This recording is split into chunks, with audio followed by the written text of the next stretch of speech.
All Yiggity, and we are back. That first interview was trash. The follow-up interview was trash. We're going to the third interview, and it's probably going to be trash. I'm just going to keep it real with you. These interviews is not helping the team. And did y'all know that they mama signed up to do an interview with Officer Race Batum Tatum? That is correct. Officer Race Batum Tatum is going to have Ashley Cole doing an interview as well. Now, ain't it funny these dudes can talk all to the interview, but what happened to the police? Well, we're going to get on right on down to it, man. I got another piece for you, man, right here. I ain't going to stop at nothing. We just going to go ahead and get it in, twin, real quick. Hold on real quick. Yeah. We just going to run it like that. Let's run it. Let's get it going down just like that. And like, what? Explain that, because you guys got there around 10. Yeah. It's now 4:30. Right. People are still out there partying and Correct. they're having a good time, but something happened to where it necessitated you guys to get the boat up and running. Can you explain that? Yeah. So, I had a girl come up to me and say, "Hey, your brother just got in a fight." And obviously I have a younger brother, and that's who she was talking about. And I was freaked out. So I walked over to the beach, and I didn't walk over. I ran over. I made a beeline. I didn't talk to anybody. Put my drink down. Hey, listen. If we gonna do a little game or something, if y'all got some liquor, take a shot every time he say freaked out. Every time this dude say freaked out, take a shot, because he say freaked out 50,000,011 times. Down and walked over there, and my brother was kind of angry, and there was a lot going on, but someone was getting pulled away. I don't know who it was, and my brother was like, "Oh, I just got in a fight, and this guy punched me in the face," and I punched him right back, and then went to the ground, and my brother put him in an armbar. And was Nolan involved in any of this? Absolutely not. When I was over there, it was a bunch of younger guys like my brother's age, and I mean, Nolan, I never saw Nolan over there. Yeah. Absolutely not. And okay, sorry, I just lost my train of thought. So you get ready to go. There's an issue with the boat. Okay, yeah. And this is well, what yeah, this led up to that. That's what I was saying. So the fight happened with your brother, or a little scuffle. I'm assuming that it was cleared up. Right. You got your brother out of that situation, and then how did you find out that this boat is sinking? Well, I walk back over, and like we're probably around each other for a little bit. I mean, I wasn't thinking anything of it. I pulled my brother off the beach, and I was just like, "Listen, get in the water, hang out with us, calm down." I mean, he was calm, but I didn't want anything else to happen, And so once I got back over to the boat, I got on the Triton, and the Triton had probably about 6 inches of water up to the transom, and I was freaked out because I'm good friends with Wyatt, and that was his boat, and no water's coming out, no access water's coming out, and it was a big issue, because I think the reason was because there were so many people getting on and off the boat, and at some point the boat was very, very crowded, and there was just a lot of people on, so that it drags water in, and eventually, I think over time, we were out there for a couple hours, the boat just started filling up with water. So I popped the starboard side hatch, and the battery was completely underwater. And so the motor wouldn't trim down. Do y'all get the impression that he doing the quintessential lying thing? Like, when you lying, you make up all these other details that ain't got nothing to do with what you're talking about. And you just start like, it was dude must have been high during this interview or something. Because he's not talking coherently. And Tatum is the worst interviewer in the world. We know why they throwing him softball questions and stuff like that. But come on, bro, get to the nitty. I mean, my buddy would go to trim it down from the console, and it'd trim down, and then it'd come right back up. And so Wyatt's trying to throw a rear anchor, so we're caught. And then notice he trying to do some of that. Well, let me use this boat talk, guys, because you don't know anything about that. You don't own a boat, so you don't even know what I'm talking about. Like, you got to have a boat first. He's, yelling at people. Everybody's kind of freaking out. And freaking out. Eventually, every time you say freaking out, take a drink. I'm like yelling at other people, trying to tell them, calm down. Like, the boat could possibly sink, and I'm not paying attention to everyone around me. I was paying attention to my buddy's boat. And that's what all my other friends that were on that boat were doing, trying to solve the problem. So you're on the boat now. The water's getting up to the point where the boat may be disabled to where you couldn't get it out. Correct. From Horn Island. So what happens after that? Wyatt jumps to the water, tries to throw a rear anchor, and my buddy Byer, you're sitting, looking, trying to pull trash out the bilge. And the bilge is basically a pump that pulls the water, the excess water out the boat. So the bilge was failing to work. So any excess water was just sitting in the boat. It wasn't getting pumped out. And I looked over the gunnel and I looked at the release hole for the bilge, and it was even with the water. So, we're all freaking out. All of our, we're not focused on anything else other than the boat. Well, then eventually my buddy Bart on the tide line is like, I'm going to pull y'all out to where we're out of all this, all this chaos. Cause we left at 4:30 and there were still just as many people there, if not more than when we got there. Probably around the same amount. It was crazy. Like, there was a lot of people. And, eventually Bart pulls us out. We left at 4:30, but we really weren't pulled out away from everybody. We were probably about a quarter mile out, and we had the towing strap pulled from, Bart's port side cleat or starboard side cleat, and he was on our starboard side bow. And so it was rubbing on his power pole. So Bart turned around, pulled up next to our boat, and we were just trying to get it situated. So that's when Wyatt called Cito. This boy is going around the world in 80 days to talk about nothing.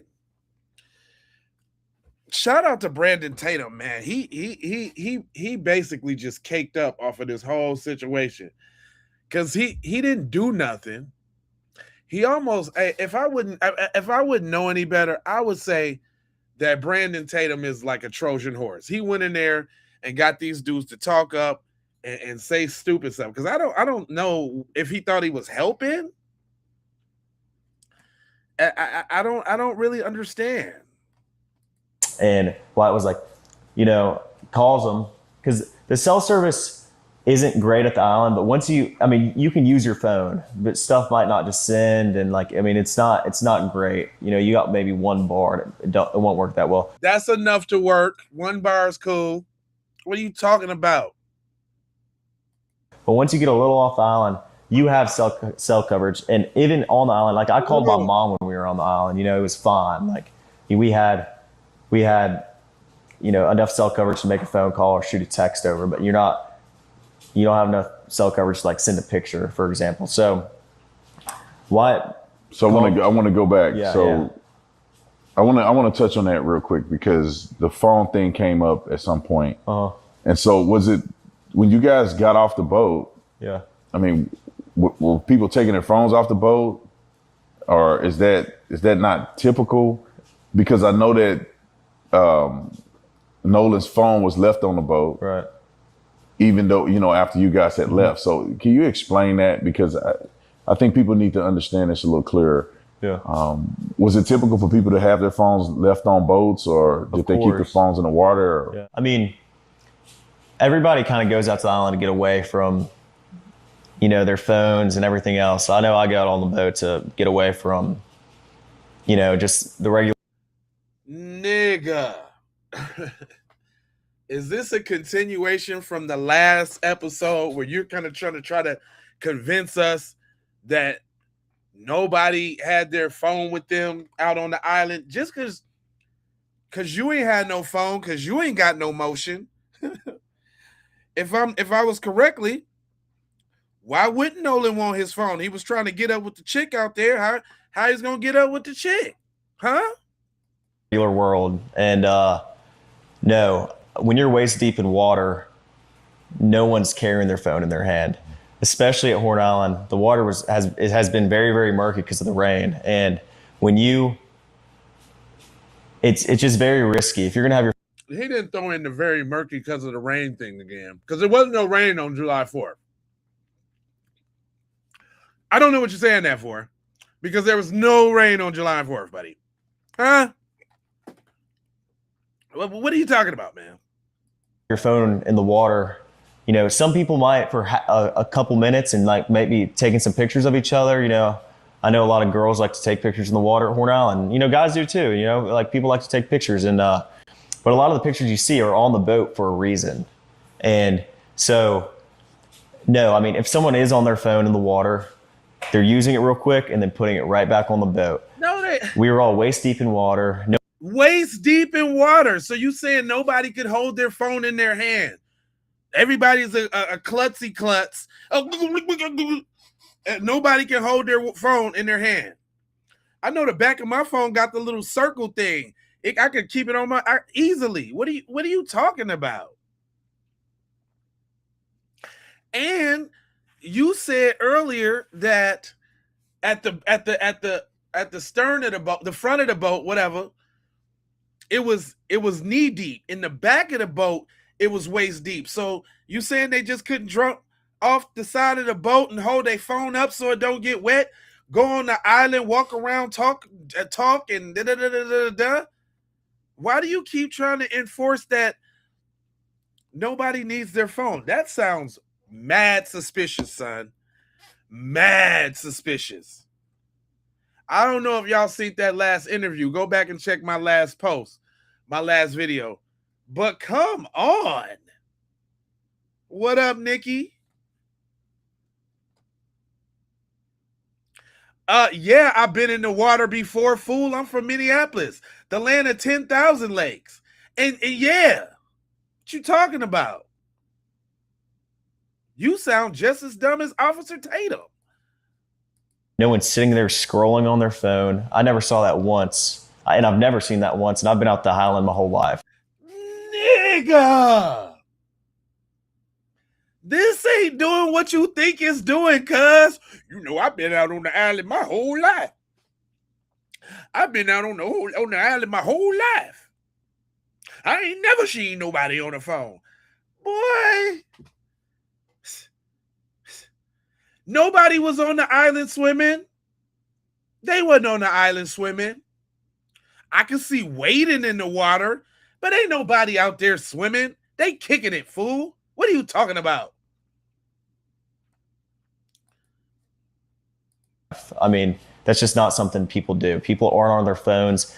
And everybody has their phone, yes, but it's always on the boat. No one's getting off the boat with their phone. So. And so you guys get ready to leave out of there, getting towed out. And then where's Nolan in this situation? Well, Nolan. Which one is it, bro? Is it, do they have their phones or don't they have their phones? I think you so fixated on this phone thing that you're ruining it, bro. You're ruining it. What the hell are you talking about? What up, Dave? What is he talking about? No, I mean, if someone is on their phone in the water, they're using it real quick and then putting it right back on the boat. We were all waist deep in water. No one's sitting there scrolling on their phone. I never saw that once. And I've never seen that once. And I've been out the Highland my whole life. I mean, that's just not something people do. People aren't on their phones. And everybody has their phone, yes, but it's always on the boat. No. So, cuz, you trying to tell me every time I want to capture a memory that I'm going to jump off the boat, take my photo real quick, and then jump back on the boat. Jump off the boat, take a photo real quick, and jump back on that boat. Peppa, do you hear this? Peppa doll, do you hear this? I see you just came in. Do you hear this nonsense? This fixation with the phone thing, you trying too hard to explain. And look at them pupils, fam. Is it me or do it look like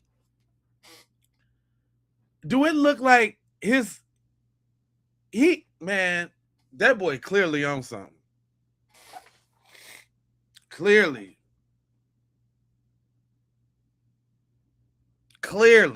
Listen to this again. Let's go back. Because he spends about 2-3 minutes on the phone. Boat. Yeah.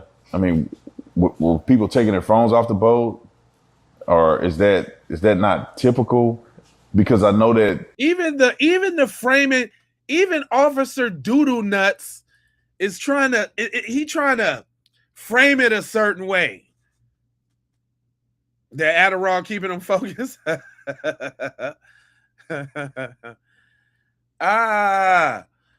Officer Doodoo Head is up here trying to coax him. Is that normal? Is that what most people do? The phone? What do you mean is that what most people do with their phone? Everybody's phone is attached to their damn hand. What are you talking? Nolan's phone was left on the boat. Right. Even though, after you guys had left. So can you explain that? Because I think people need to understand this a little clearer. Yeah. Was it typical for people to have their phones left on boats, or did they keep their phones in the water? Or? Yeah. I mean, everybody kind of goes out to the island to get away from, their phones and everything else. I know I got on the boat to get away from, just the regular world. And no, when you're waist deep in water, no one's carrying their phone in their hand. Especially at Horn Island, the water has been very, very murky because of the rain. And when it's just very risky. If you're gonna, don't nobody get their phone, right? Because the rain and then the murky now, and then it waist deep. So you just get off the boat, you take a picture, you get back on. You don't have your phone out there, no. Nobody do that. I done been here all my life, and I ain't never seen nobody with a phone. What? Dude, if you don't stop it, my guy, he's really trying hard with this phone thing. You're gonna have your phone in the water.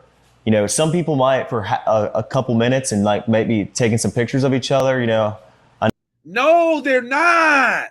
If they got it for a couple minutes, they keeping it. They walking on to the island and mingling. Then you get the phone, they get off the boat, they get right back on the boat. Nothing more, nothing less. I swear to you, that's how it happens. Every time of my life. I've been coming here my whole life. Boy, if you don't shut up. I know a lot of girls like to take pictures in the water at Horn Island. Guys do too. Like people like to take pictures, but a lot of the pictures you see are on the boat for a reason. And hey, that nose is getting pretty long, ain't it? I'm just saying, every time I pause it, look at them pupils. I don't know if y'all can't see the pupils real big.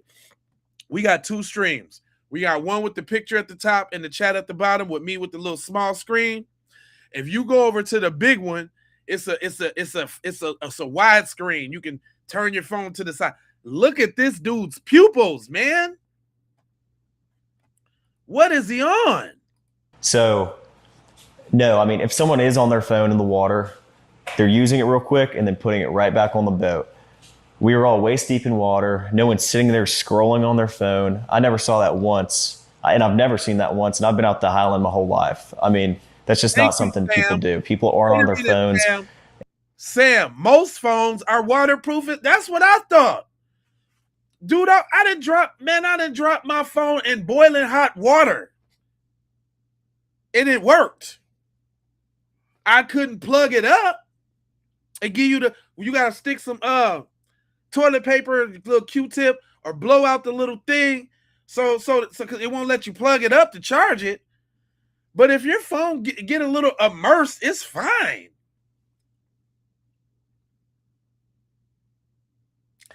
Salt water my ass. Okay, all right, you know what? All right, I get that. Salt water. Okay, you know what? That changes the dynamic a little bit. But that still don't mean that they ain't took no pic. They ain't had they phone outside the boat. That still don't mean you don't have your phone in waist deep water. And they got cell phone service out there. So stop it.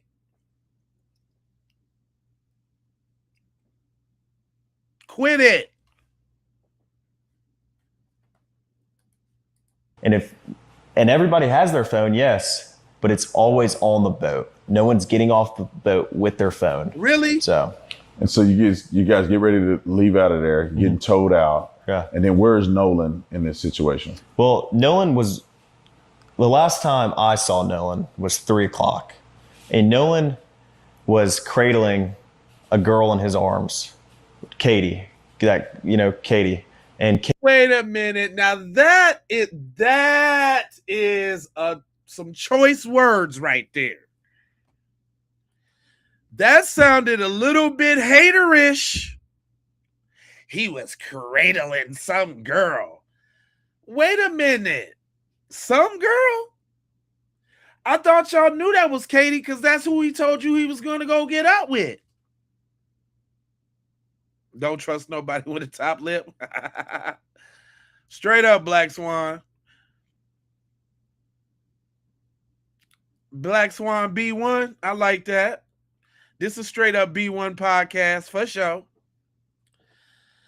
This dude, because girls had their phone and everything. I ain't see him since 3:00. Well, in the earlier interview, you said you ain't see him really at all, but now you know you saw him at 3:00.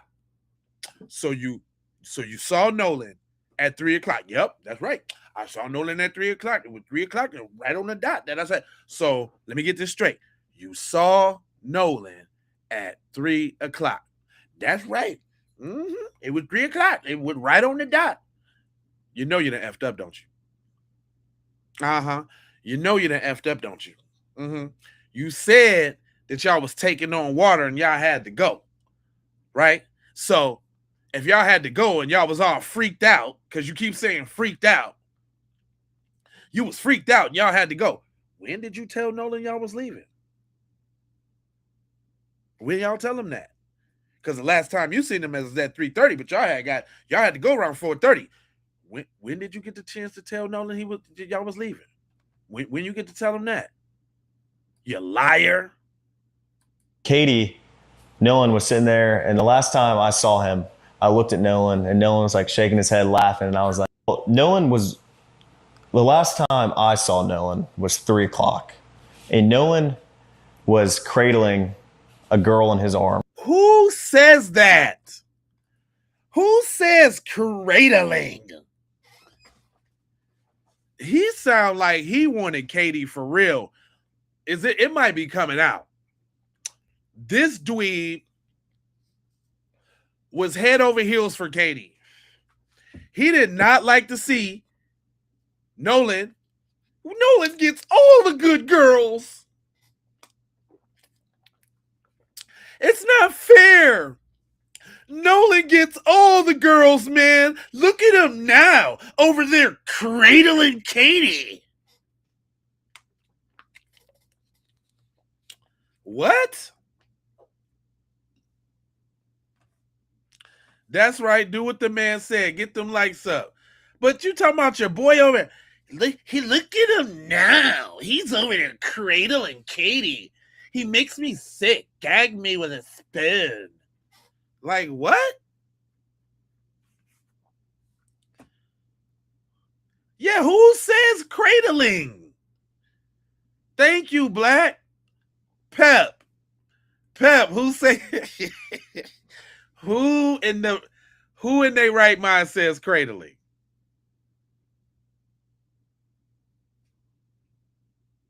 I ain't never said cradling when it comes to a female. I have never used that word. I ain't never heard nobody use that. Have you ever heard anybody use the word cradling in reference to holding a woman? Put a 1 in the chat if you heard it. Put a 2 in the chat if you have not. Put a 1 in the chat if you've heard somebody say, yeah, man, I'm finna go home so I can cradle my girl. Look at that sucker nigga over there cradling that broad. What? Man, I ain't trying to save these hoes. I ain't cradling these hoes.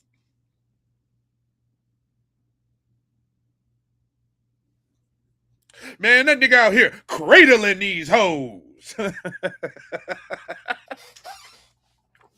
That sounds dumb as hell.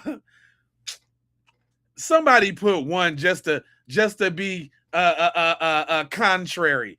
You ain't never. And you know what? What's your name? Evan.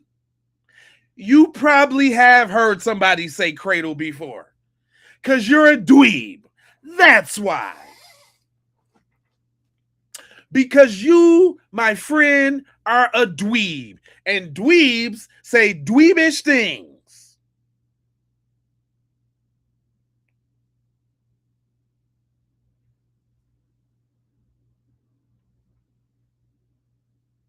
Yeah, he is a nerd, though.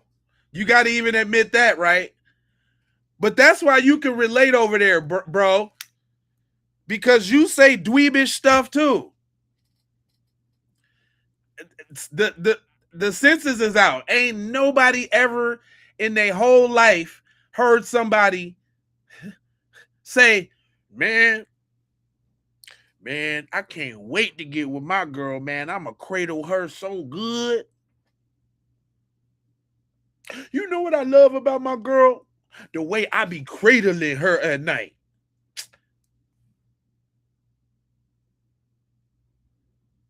Oh, you talking about this? That you talking about them chicken legs? It look like it's bent up like a little chicken leg too. It's a straight dweeb. That boy had the hots for Katie. That boy had the Love Jones for Katie. I'm convinced right now. Tell me whatever y'all want. That boy was head over heels for Katie. That ain't that like a. That statement seems kind of hateful. Like there's a connotation to that statement. Like, look at Nolan over there cradling Katie. What? Come on, man. Jeez Louise. Katie, Katie, and Katie, but with their phone. So, and so you guys get ready to leave out of there, getting towed out. Yeah. And then where's Nolan in this situation? Well, Nolan was, the last time I saw Nolan was 3:00, and Nolan was cradling a girl in his arms, Katie, Katie, and Katie. Nolan was sitting there, and the last time I saw him, I looked at Nolan, and Nolan was like shaking his head, laughing, and I was like, "Dude, you crazy?" I was like, just joking with him, and but anyway, no, dude, you crazy? Just joking with him. That don't even sound like homeboy talk. You hear what he said? Yeah. And then where's Nolan in this situation? Well, Nolan was, the last time I saw Nolan was 3:00, and Nolan was cradling a girl in his arms, Katie, Katie, and Katie. Teresa. Nolan was sitting there, and the last time I saw him, I looked at Nolan, and Nolan was like shaking his head, laughing, and I was like, "Dude, you crazy?" I was like, just joking with him, and but anyway, Nolan. That was the last time I laid eyes on him. But when we were leaving, obviously, no one is getting left at the island that came with us unless they demand. Except for Nolan. All my white friends, we's gonna be all right. But Nolan? Demanded to, be there and asked, this is a very common thing at Horn Island. When you're out there, a lot of people ride out there with someone and in with somebody else all the time. Bullshit. Now, maybe because y'all had 3 boats, but is that what y'all used to do the switcheroo? Yeah, why is he trying to normalize everything like that's exactly what happened on the island? Like there's a worksheet. There's a worksheet that say when you get on the island, don't put your phone in the water now.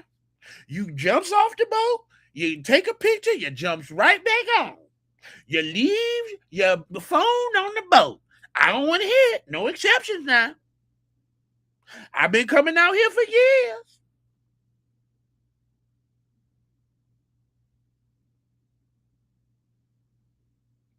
And everybody leave with somebody else. That's just the way it goes. That had been the whole time I've been doing this. You leave with who you wants to leave with, and you keep your phone on the boat. And what did you know we were drinking? We were drinking. We had a lot of liquor now. The hell? No, I've never owned a boat, but I do know maritime law, and I do know that the captain is responsible for making sure everybody on their boat get back. I know that. I do know that. I've done that 100 times. You know, it's a very common thing, but so because those are your practices when you go to Horn Island, you are the blueprint for what everybody does, and it's totally normal because I do it. Everybody does it, you know? Like that's just what you do when you go to Horn Island, man. Like I do it, everybody does it. It's a normal thing. What? Come on, man. He trying way too hard. Arms. Katie. Katie. And Katie, Nolan was sitting there, and the last time I saw him, I looked at Nolan, and Nolan was like shaking his head, laughing, and I was like, dude, you crazy. I was like just joking with him. And but anyway, Nolan, that was the last time I laid eyes on him. But when we were leaving, obviously, no one is getting left at the island that came with us unless they demanded to, be there and asked, this is a very common thing at Horn Island. When you're out there, a lot of people ride out there with someone and in with somebody else all the time. I've done that 100 times. It's a very common thing, but Nolan was sitting by the boat with that Katie girl, and my buddy yelled for Nolan, get on the boat. No, it's with that Katie girl. Now it's that Katie girl. Boy, you seeming more suspectarian the more you talk. Now it's that Katie girl. Now he was cradling that Katie girl. David, you feeling what I'm talking about? Thank you, sir. Nikki, did you know his mother signed up for an interview with Tatum too? So we should probably have that tomorrow. I don't know. But does anybody else find it strange that your white friend is going on an anti-black coon race baiting podcast like Tatum? You couldn't go on Nancy Grace, nigga?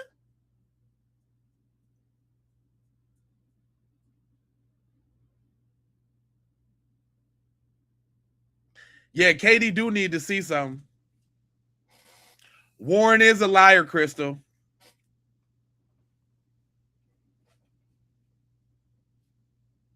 This the nigga shit you decide to go on this nigga shit and tell it, but you was Nolan's friends though. That says a lot.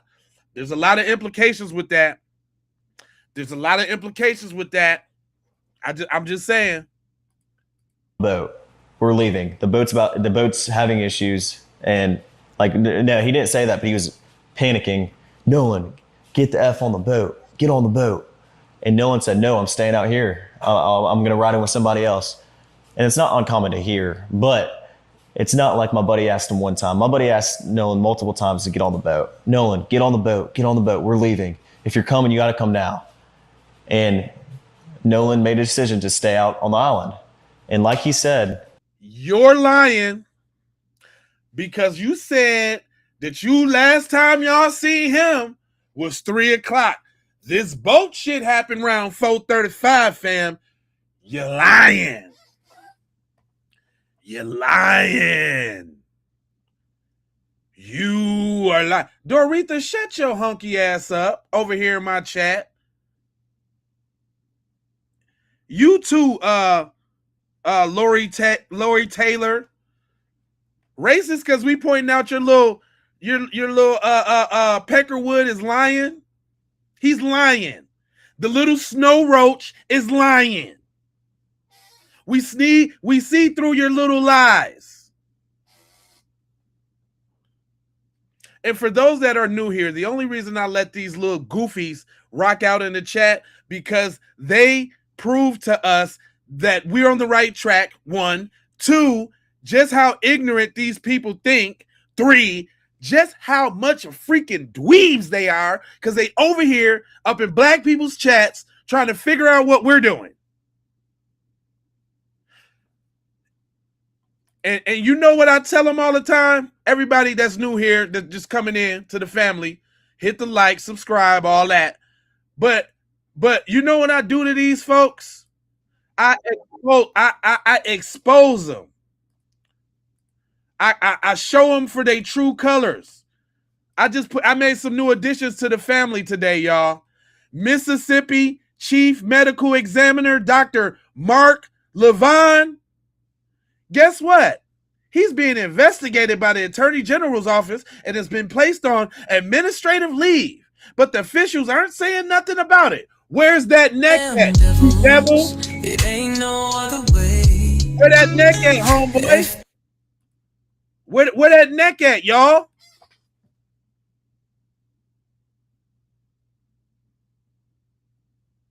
Look, I got an exclusive devil. I ain't even put it up on Facebook. That's why you should be following me on TikTok, right? Check this out. I got a new devil today. I'm giving them the blues every day, y'all. Every day I can. I'm giving them the blues. I'm giving them the blues.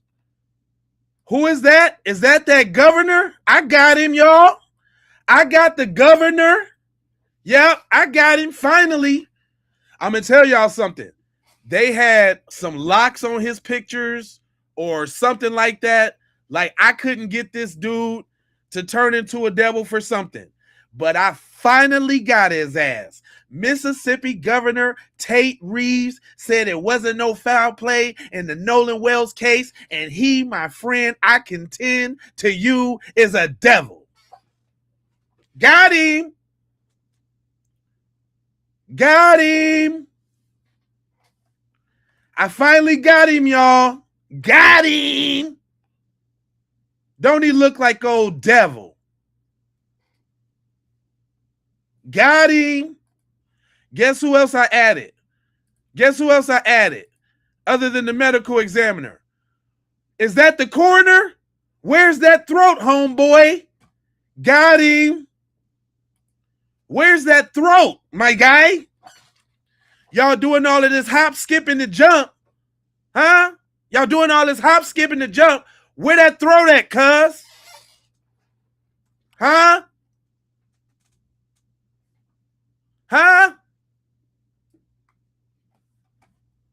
Oh, let me say his name. His name is Bruce Lynn Jr., Mississippi coroner, that didn't release Nolan Wells' throat.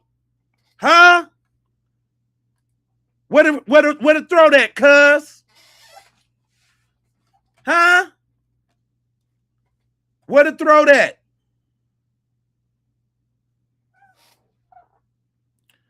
Yeah, AI is helping me turn y'all into y'all true form. Y'all don't like seeing y'all true form, do y'all?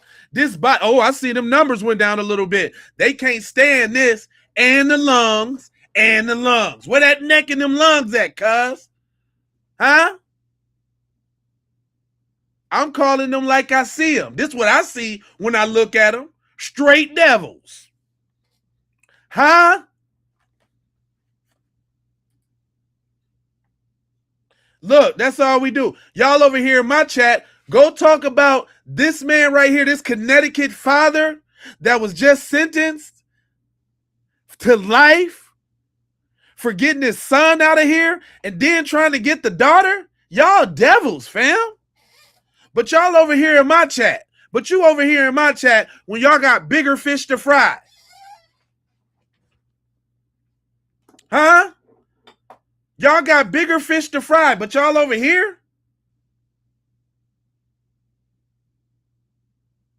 Talk about this scourge in your community of these, let me see, how many of y'all did I count in the chat so far? It's about 10 of you busters. It's about 10 of y'all. And so since YT males make up 26% of the population in the US, but make up 91% of the family side, then that means 9 of y'all up in my chat right now thinking about, thought about, or about to go take your whole family off the map right now. Y'all finna go get your whole family out of here right now. And what I'm saying is, don't make this a pit stop before you go do what you do. Y'all need to be offline going to handle your business. Don't you need to plan how you finna get away with getting your people out the box? Don't you need to plan how you finna get ready to unalive your folks? Don't y'all got some planning to do? Huh?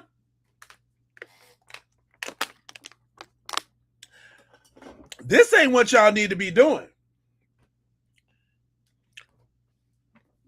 Y'all need to be planning and preparing what y'all about to go do to y'all family. Because if it's 91%, that means 9 of y'all in the chat right now is on that.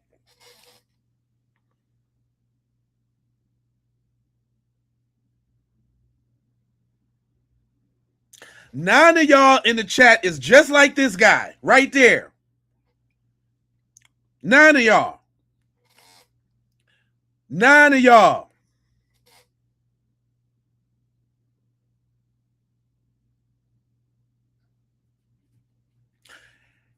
But you know what's funny though? Y'all keep coming back. Y'all keep coming back for me to tell y'all that y'all devils.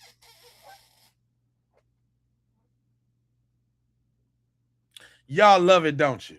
Y'all like it, don't you? Y'all like getting shat on. Y'all love it, don't you? We still got more interview to go, but just best believe I won't never stop to get you together, get you all the way right.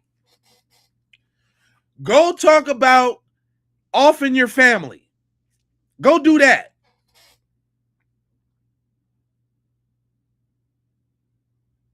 I'm divine, fam. I'm divine. There ain't no devil around me. This is divine FBA black masculinity. Something you wouldn't know nothing about, you little dweeb. Something you wouldn't know nothing about because you over here typing in the next man's chat. Money Mike say roll call. If you ain't been here before, I need you to shout out where you from so we can get the busters out the chat. Let's go.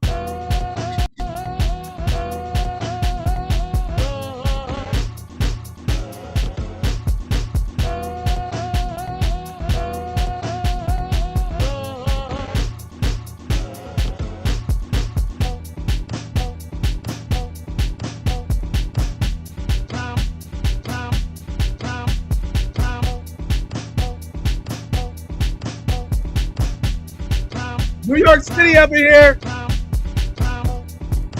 Uh-oh. St. Louis up in here. Jacksonville up in here. DFW up in here. Bayonne, New Jersey up in here. DC up in here. Colorado up in here. Philly up in here. Boston up in here. Georgia up in here. Chicago up in here. Miami up in here. Oklahoma up in here. Canada up in here, dog. Oklahoma City to be exact. Houston, Texas with the flexes. Virginia, Santa Barbara, California, Puerto Rico, Texas. Rest in peace, Nolan Wells. Oh! Free Carmelo, you busters. Oh! AP all day. Pakistan. GA, Utah.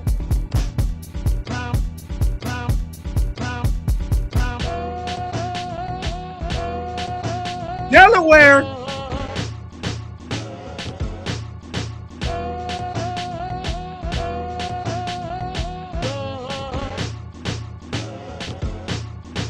New York up in here. Cincinnati up in here. Milwaukee up in here. County.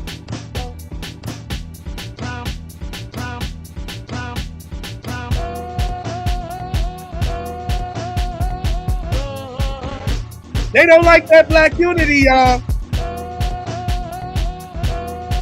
They don't like that black unity, y'all.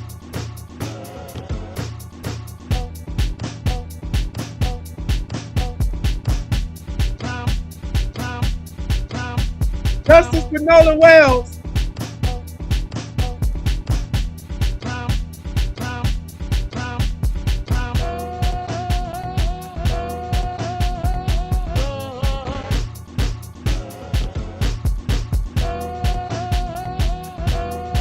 Help a lady.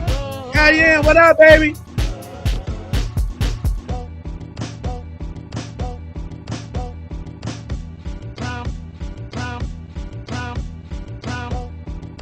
Surfside, Miami.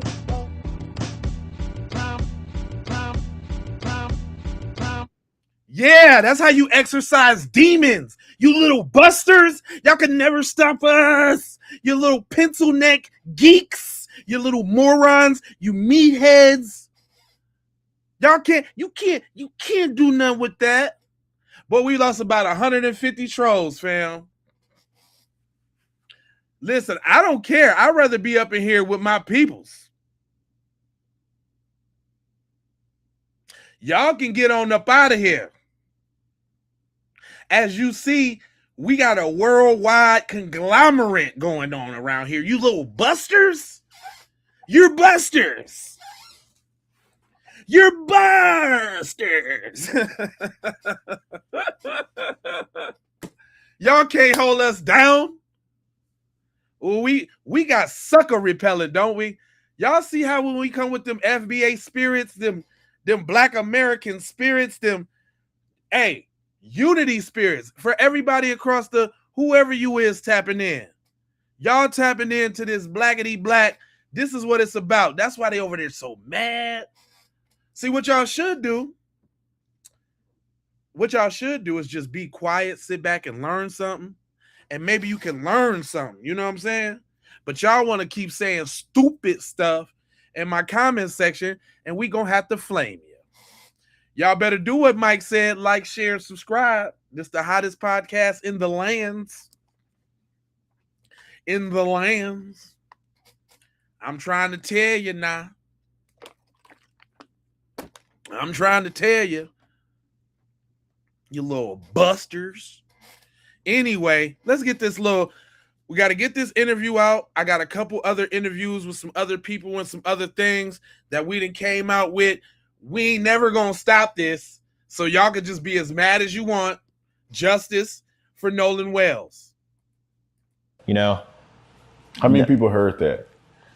Where there's just, At least just a five few, or? to, I mean, everyone that was on our boat right there, because the Palm Beach had already left. My buddy went ahead and went home on the Palm Beach, and three guys on the way back, and no one went. But it was 30 of y'all, so you only got rid of 3 guys in the driver, so that's -4. So we still got 26 people left that was still around on them other 2 boats. And nobody thought to get up with you. It was so many phones there. You didn't know whose phone it was. So before the boat goes down, you don't think about telling everybody, hey, y'all, you might want to get your phone. The boat's about to go down. The boat is about to go down, guys. Nolan wasn't the only person to ride out there with us and in with somebody else. I mean, we had multiple people in our group that rode out with us. But guess what the difference is? They didn't die. Bucko. Hello. McFlizzle. Hello. They didn't die. Buddy. The hell? I'm getting quite fed up with these shenanigans. Nolan, get on the boat. Get on the boat. We're leaving. If you're coming, you got to come now. And Nolan made a decision to stay out on the island. And like he said, you know. How many people heard that?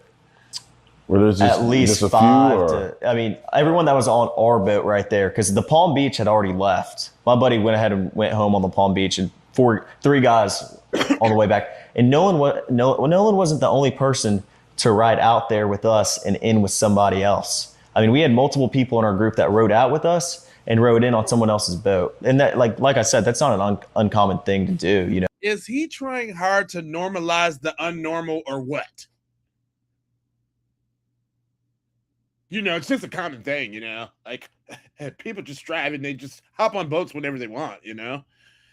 They don't even have to know anybody. Like, we're all from Mississippi, so we, like, just all get on boats. But see, you guys wouldn't know anything about boating. I've been boating all my life. You know, I mean, a lot of people do that. I could name probably 50 people out there that day that ran out with somebody and ran back in with somebody else. So, I mean, it's not like it's an uncommon thing, but. Oh, they ain't noticed that yet, Mike. They gonna have to do super chats for me to get to answer any of them questions. Don't think you finna ask a question. If I see something you say and I want to comment on it, I will. But you trying to ask a question, that's super chat territory. Put your money where your mouth is, busters. If you got the money like that, y'all supposed to be white. Y'all supposed to be caked up. It should be nothing. It's not like we just left him there, or my friends just left. It is like you just left him there, fam. That's exactly is what it's like. How you talking for the other 29 people? Well, let's say it's four or five of y'all that's supposed to be his best friends. But how you talking for the other 25 people? We talking about the core group of friends. Let's remember, y'all. It was 5 of them. We talking about 5 people here, right? We talking about this dweeb Morgan. We talking about Eli Jax. We talking about worst suit Wyatt. County Bell blue ribbon suit. I won for wrestling muskrats suit Wyatt. Eric Alcantara. We're talking about in this pencil neck geek. So you telling me out of 5 of y'all couldn't nobody, everybody lost Nolan? Thanks for the star, babe. Everybody lost Nolan. Everybody. It ain't like we just left him out there. Nigga, you did. Nigga, that's exactly what you did. It ain't like we left Nolan out there. That's why I made you a devil. That's why this was preemptive. This was preemptive. I knew he was a devil before this interview came out. I knew it. It's not like we just left him out there. Guys, on the way back, and Nolan wasn't the only person to ride out there with us and in with somebody else. I mean, we had multiple people in our group that rode out with us and rode in on someone else's boat. And that, like I said, that's not an uncommon thing to do. You know, I mean, a lot of people do that. I could name probably 50 people out there that day that ran out with somebody and ran back in with somebody else. So, I mean, it's not like it's an uncommon thing.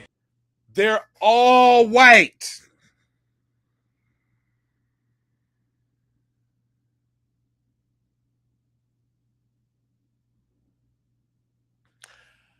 You already othered Nolan 3 times.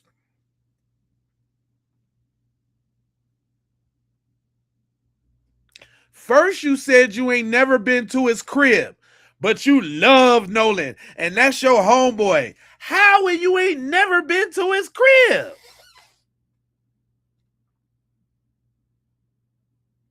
Then you said Nolan was just like anybody else in my friend group. We don't treat him no different. That was othering him. Then when you said you go out on the boat all the time and Nolan's welcome to come, he know he's welcome to come with me and my friend group, you othered him then.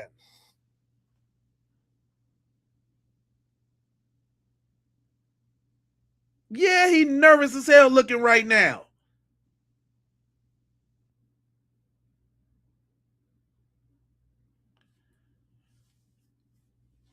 What the hell are you talking about, bruh?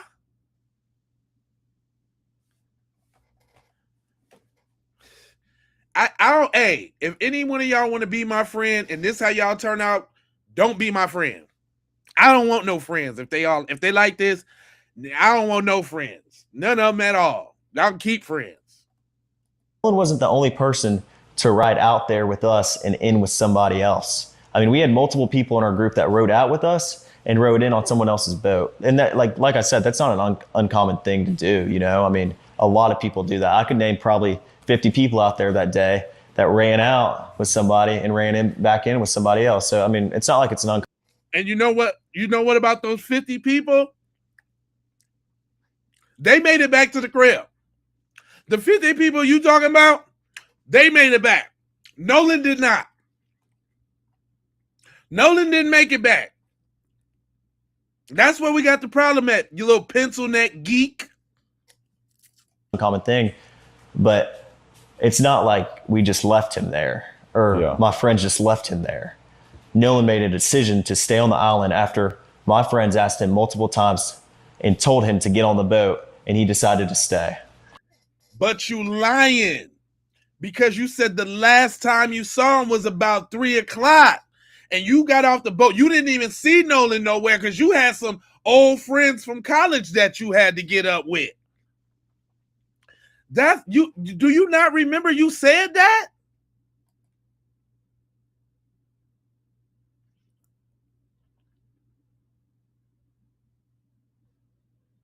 He said that. If y'all don't know, he said that. He said, I ain't really, well, I got off the boat. I was kicking it and having fun, drinking. I was drinking and I had to go get up with my peoples from college because I was out there. I was drinking and everything. Yeah, it sounds so scripted. He ain't tell nobody to come several times. Y'all said the last time you seen him was 3 when he was cradling that girl.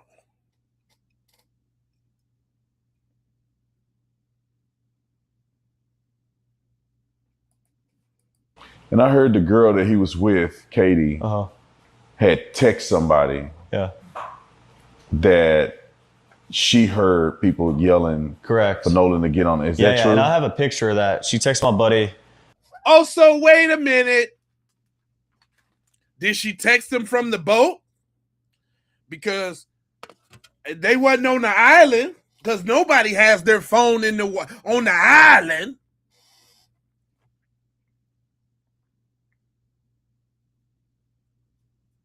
Don't nobody have a phone on the island.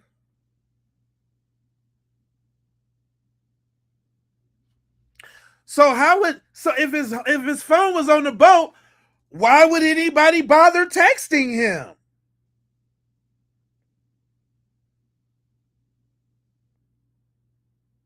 If everybody don't nobody go out. I've been out there for years and years and years now. Let me tell you how this go. Hold on now. Hold on. Let me tell you how it go. I've been out there for years and years and years. Okay? And when it's cloudy outside, you can't see. The boats were lined up everywhere.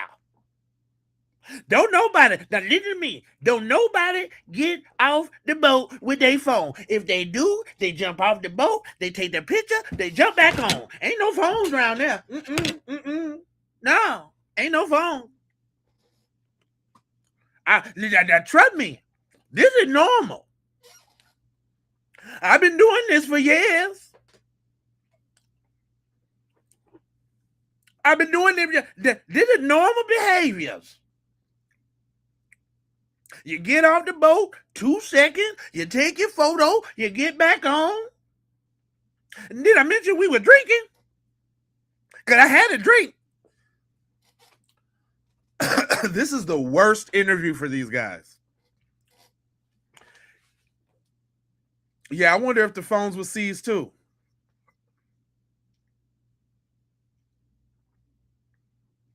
Yeah. What you say, Tyrone? He tried to get him on a boat, but never tried to make sure he had his phone to contact someone. Huh?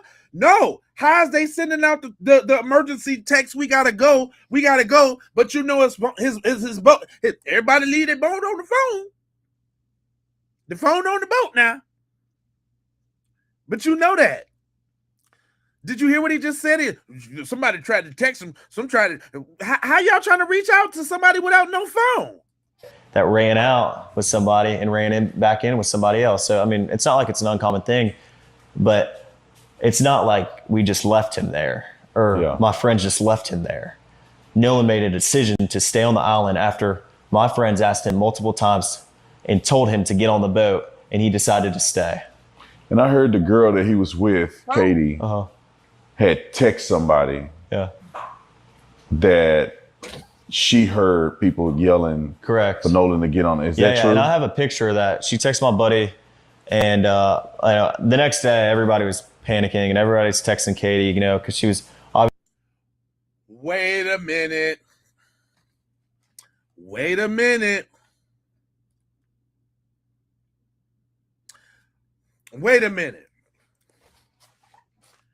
So y'all knew Katie well enough to be able to text her, but y'all didn't text her the night when y'all got to the crib and, She texts my buddy. Your buddy? You talking about the girl that Nolan just met? Uh-oh.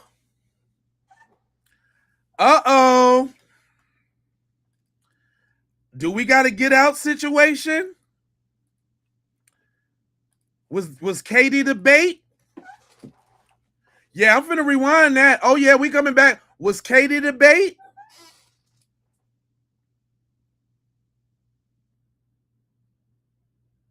But I'm just saying though, if y'all had this kind of type of contact with Katie, why would you need to call his mom and freaking out because you don't know where he at?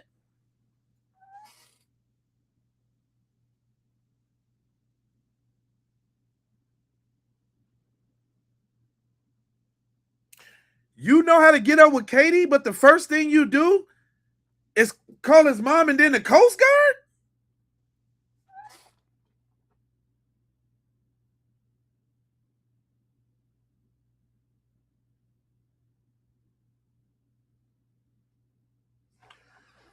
Huh.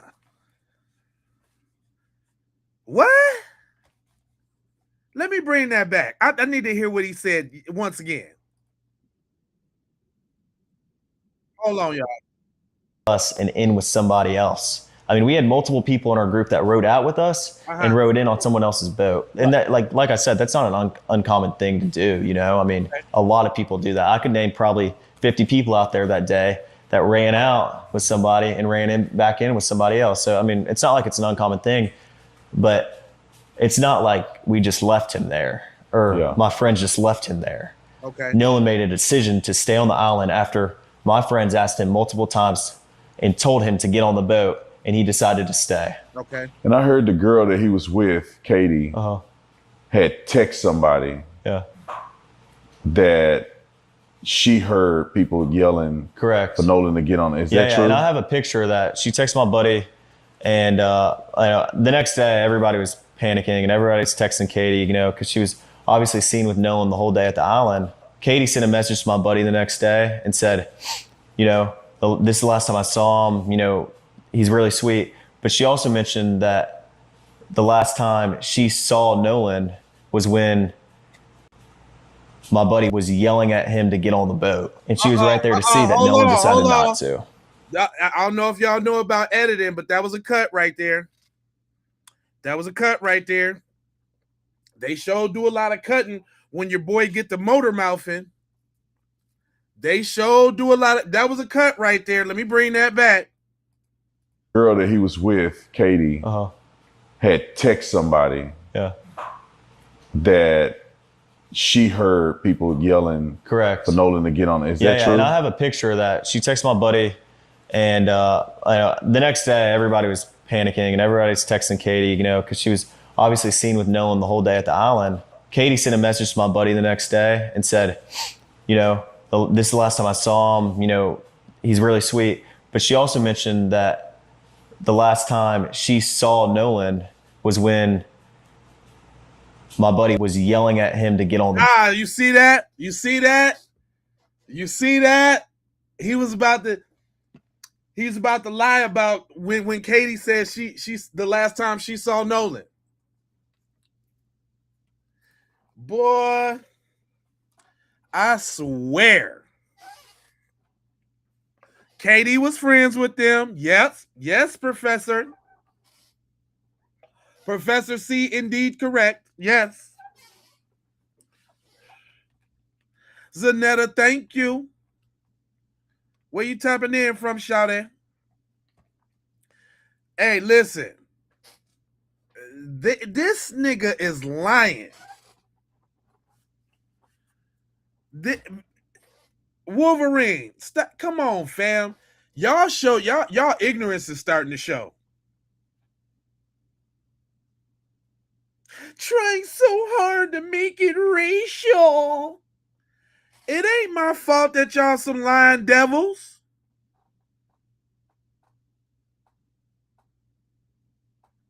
That's your folks. That's just something you gonna have to deal with.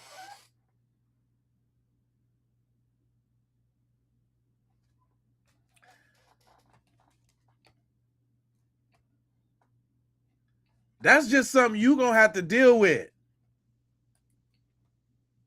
But hold on, you seen that cut, right? He was about to tell it, and they had to cut that out.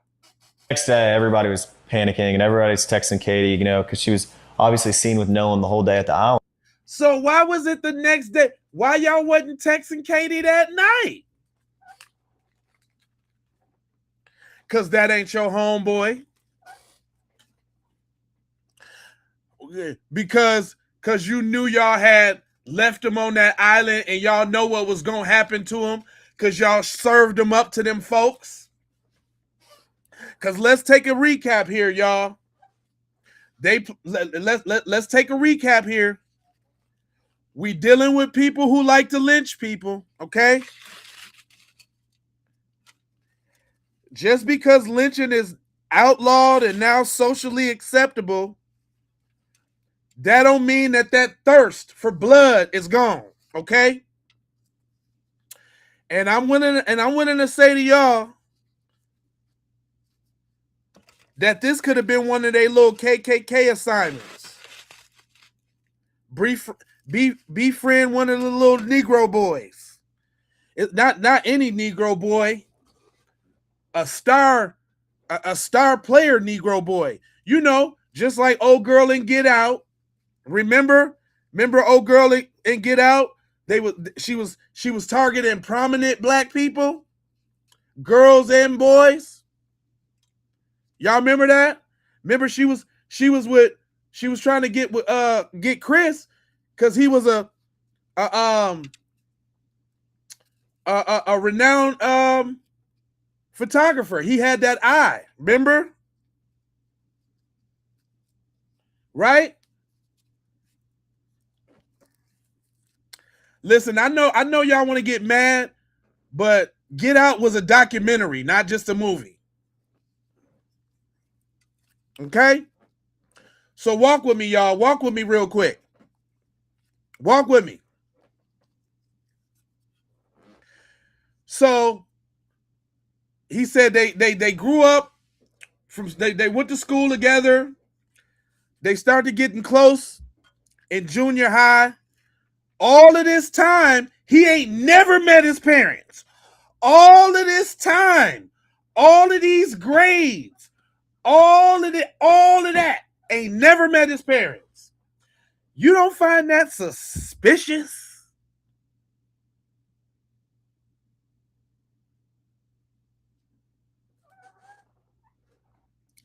And if I had to ponder, if anybody in Mississippi, was doing lynchings and all of that back in the day, wouldn't it be the ex-fire chief, like Katie's dad? Wouldn't it be the judge's people, like him and his mom? Wouldn't you think it'd be the people that got a little a pull in the community that was doing them atrocities? Let's not act like they in Mississippi. Do you know Warren and them probably got a mason jar full of nigger knuckles in the attic right now? Do y'all know that? You know that's very well possible that any one of these little dorks and geeks right now, look, Katie, Eric, Wyatt, for real. Wyatt definitely looks like his family has an heirloom of a mason jar with nigger knuckles in it right now.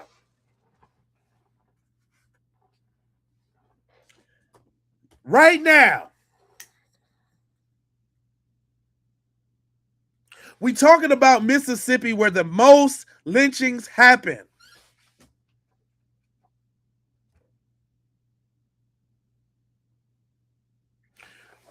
Wyatt and Warren and all of them are one generation removed from the people who was old enough and cognizant enough to participate in picnics.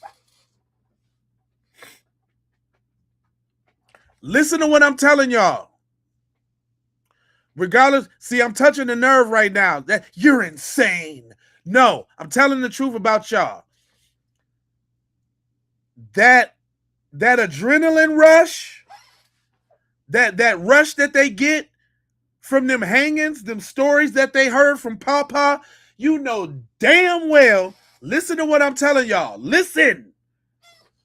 You know damn well during Thanksgiving, Christmas, 4th of July, you telling me that they grandparents and parents didn't sit them down and tell them about how great lynchings were?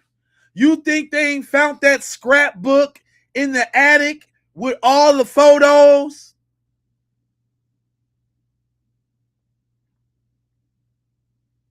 Huh?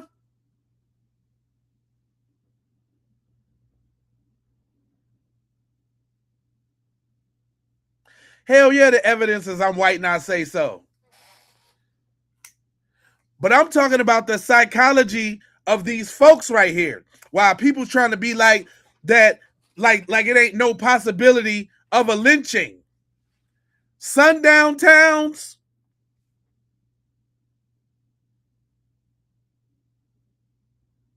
Mocha, yeah, that's right. Real talk. I'm letting them know. 4th of July, 250th anniversary. That's ceremonial. We know they some ceremonial, witchcraft, pagan holiday type at. We know what they do.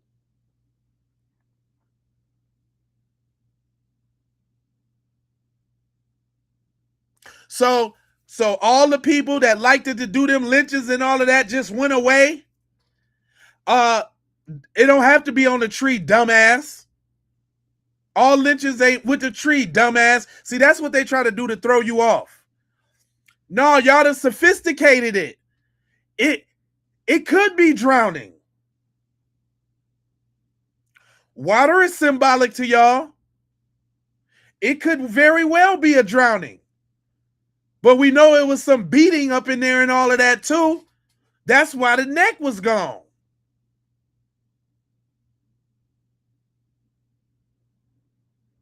Because somebody tried to History X him and stomp on the back of his head.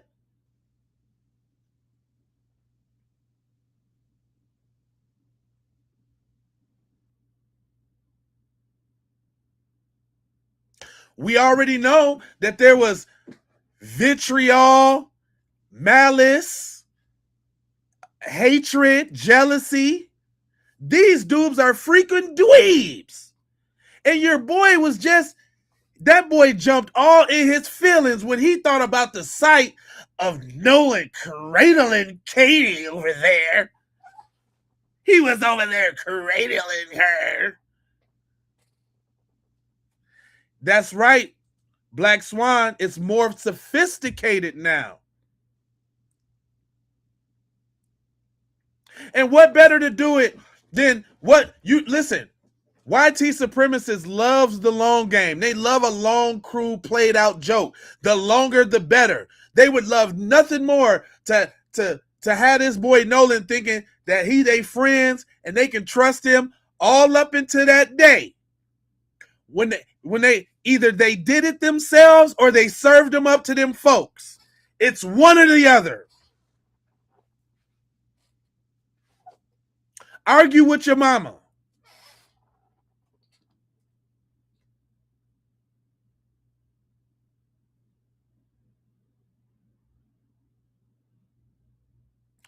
Nah, he had his neck and his lungs when he was found.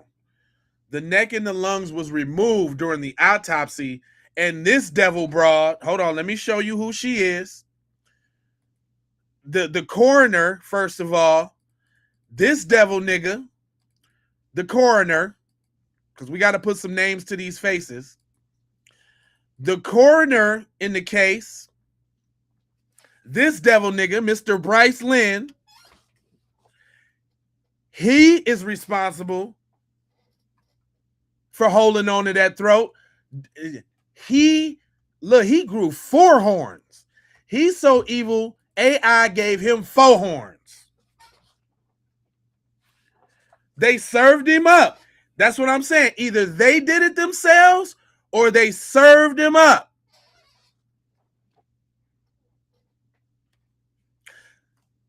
This is the medical coroner. And then, hold on. Let me show you the other devilstress broad. It's him and it's Stacy Turner. I ain't gonna stop doing this because I want y'all to look at these faces of these evil devils. Stacy Turner, who has ruled suicide in the deaths of plenty of black men already. Even ones that's from hanging themselves.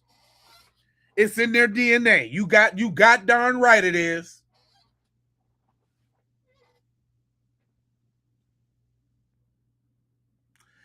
It's in their DNA.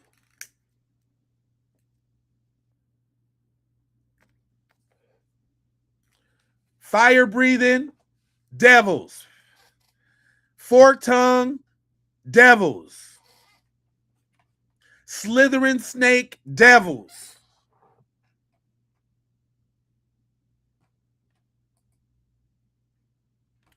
Now let's finish hearing from this devil. Alan, Katie sent a message to my buddy the next day and said, you know, this is the last time I saw him, you know. Hold up, you hear him sniffing? You hear him sniffing? That Mepharino burning the shit out his nose. Trying to get that drain. Y'all heard that? Heard people yelling correct for Nolan to get on it. Is that true? And I have a picture of that. She texted my buddy, and the next day everybody was panicking and everybody's texting Katie, you know, because she was obviously seen with Nolan the whole day at the island. Katie sent a message to my buddy the next day and said, you know, this is the last time I saw him, you know, he's really sweet. But she also mentioned that the last time she saw Nolan was when my buddy was yelling at him. That was a weak cut.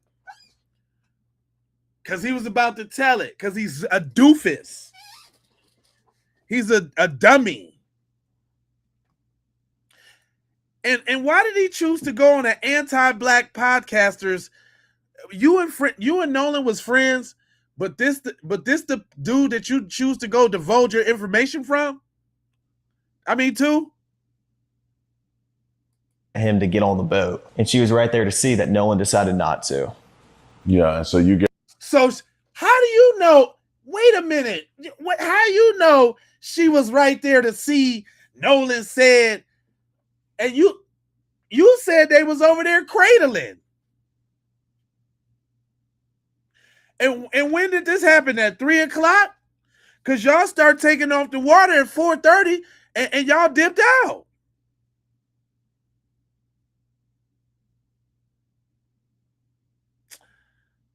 Man, listen. Next day, everybody was panicking and everybody's texting. But this is the next day. How do we make it to the next day without nobody? So she didn't text the homeboy that night because you're lying. Y'all know who Katie was, and y'all knew what happened to him. When y'all left, y'all already knew it was curtains. So y'all tried to cover y'all tracks by calling his mom real quick, like you was really concerned, and calling the Coast Guard. Boom, boom, boom, I'm done. And then your mom was like, guys, that ain't going to be enough. We need more.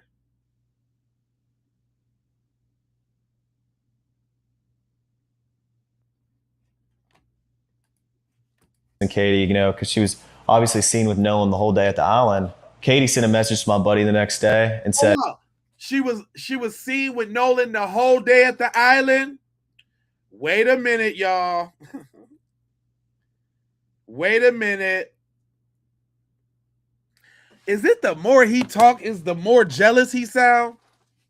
Because, you know, he was cradling her all day on the island over there hugged up with that bitch. Is he sounding more and more jealous to me? To you?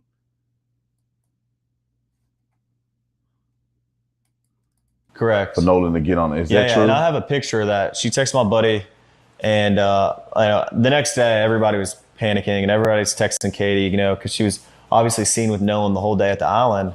Katie sent a message to my buddy the next day and said, you know, this is the last time I saw him, you know, he's really sweet. But she also mentioned that the last time she saw Nolan was when. Hold up, this is the last time she saw him. He's really sweet. What is he? Wait a minute. What is he talking about? That she heard people yelling correct for Nolan to get on it. Is that true? And I have a picture of that. She texted my buddy. Hold on, let me go back and the next day, get on the boat. Because I'm trying to figure out how she texts and says she heard somebody yelling to get on the boat. Well, if you heard somebody yelling to get on the boat, then you was right by the boat, and I thought Nolan was with you. I thought Nolan was with you, but you was close enough to hear the yelling on the boat. But now don't nobody know where Nolan was. They playing hot potato like a mug.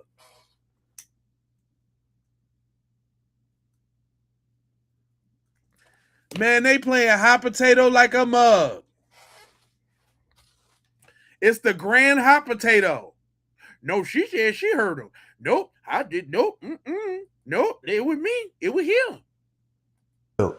And Nolan said, no, I'm staying out here. I'm going to ride in with somebody else.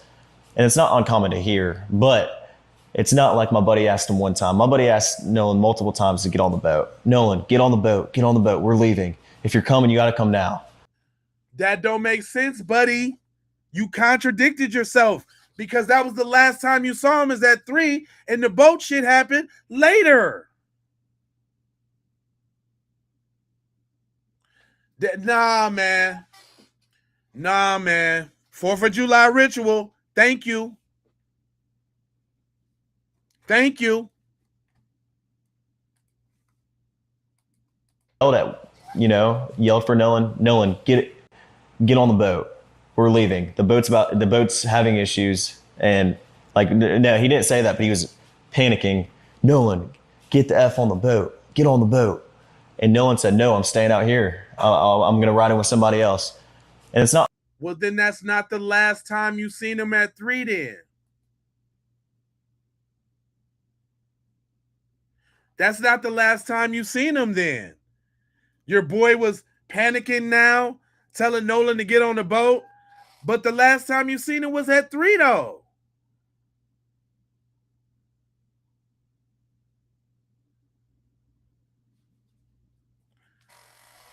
Man, I ain't no damn fool. I know what I'm hearing. Uncommon to hear, but it's not like my buddy asked him one time. My buddy asked Nolan multiple times to get on the boat. Nolan, get on the boat. Get on the boat. We're leaving. If you're coming, you got to come now. And Nolan made a decision to stay out on the island. And like he said, how many people heard that? Were there just at least just 5 everyone that was on our boat right there, because the What kind of question is that? How many people heard that? What?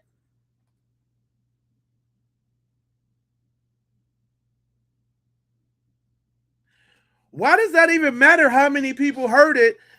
Because obviously Nolan didn't hear it.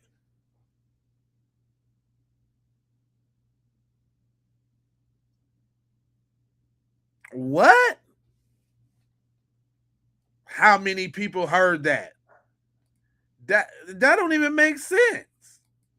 And Nolan made a decision to stay out on the island. And like he said, how many people heard that? Were there just at least just 5 everyone that was on our boat right there, because the Palm Beach had already left. My buddy went ahead and went home on the Palm Beach, and 3 guys on the way back. And Nolan wasn't the only person to ride out there with us and in with somebody else. I mean, we had multiple people in our group that rode out with us and rode in on someone else's boat. And that, like I said, that's not an uncommon thing to do. I mean, a lot of people do that. I could name probably 50 people out there that day that ran out with somebody and ran back in with somebody else. So, I mean, it's not like it's an uncommon thing, but it's not like we just left him there or my friends just left him there. Nolan made a decision to stay on the island after my friends asked him multiple times and told him to get on the boat, and he decided to stay. And I heard the girl that he was with, Katie, had text somebody that she heard people yelling correct for Nolan to get on it. Is that true? And I have a picture of that. She texted my buddy, and the next day everybody was panicking and everybody's texting Katie, because she was obviously seen with Nolan the whole day at the island. Katie sent a message to my buddy the next day and said, this is the last time I saw him, he's really sweet. But she also mentioned that the last time she saw Nolan was when my buddy was yelling at him to get on the boat. And she was right there to see that Nolan decided not to. Yeah, and so you guys get in the boat, you start to get towed in, and you make it back. Now, explain how did you get to the point where you were concerned about Nolan? Because obviously you said, hey, Nolan, y'all need to, or somebody, not when you, did I get but to that point? You guys had made mention Nolan needed to get on a boat. Yeah. He didn't. Yeah. You guys get back to wherever you're going. Right. Explain that. Did you guys go back to somebody's house, or you guys like what happened there? And then when did you feel like, well, wait a minute, where's Nolan? Right. Okay. Well, running in was very chaotic. I mean, Nolan chose to stay on the island, so my focus wasn't on anything else other than the boat, because if the boat doesn't get in, then no one gets in. You know, I don't want to sink out there on my buddy's boat, and no one does. But my buddy Wyatt jumped out and pulled the plug on the boat once we kind of got out there, because he got the motor to trim down. And the motor trimmed down, my buddy Wyatt pulled the plug, and we planed off. We moved all the weight to the front of the boat so we could plane off. And eventually we planed off, and the boat was running. So when you're planed off and you have water in the boat and you're hauling, you know, we're going pretty fast. We're going probably 40, 42 miles an hour. And so all that excess water that was built up in the boat is coming out of the boat. So, I mean, that's what we had to do. So we ran into Fort Bayou, and we didn't just run straight to my buddy's grandparents' house. We ran into Fort Bayou. A couple of us jumped in the water, and Wyatt, like, the whole reason for the stop was so Wyatt could hop in and put the plug back in the boat. So then after that, we went and docked it, and I went back to my buddy's house, and we ate and, you know, napped for a little bit. It was a long day at the island, so, you know, we were all tired. And eventually we go over to, you know, a girlfriend of mine. She was having people over for 4th of July. We were doing like fireworks and stuff. So we all went over there to swim and, you know, hang out. So instead of calling Katie, because obviously y'all was in contact with her that night, you say, fuck it, I'm going to call his mom, tell her he missing, call the Coast Guard, we're going to this party.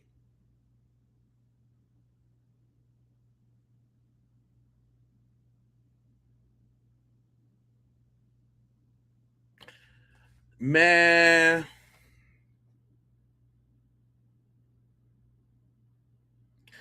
The phone was found at Wyatt's house. Because he rode in on Wyatt's boat.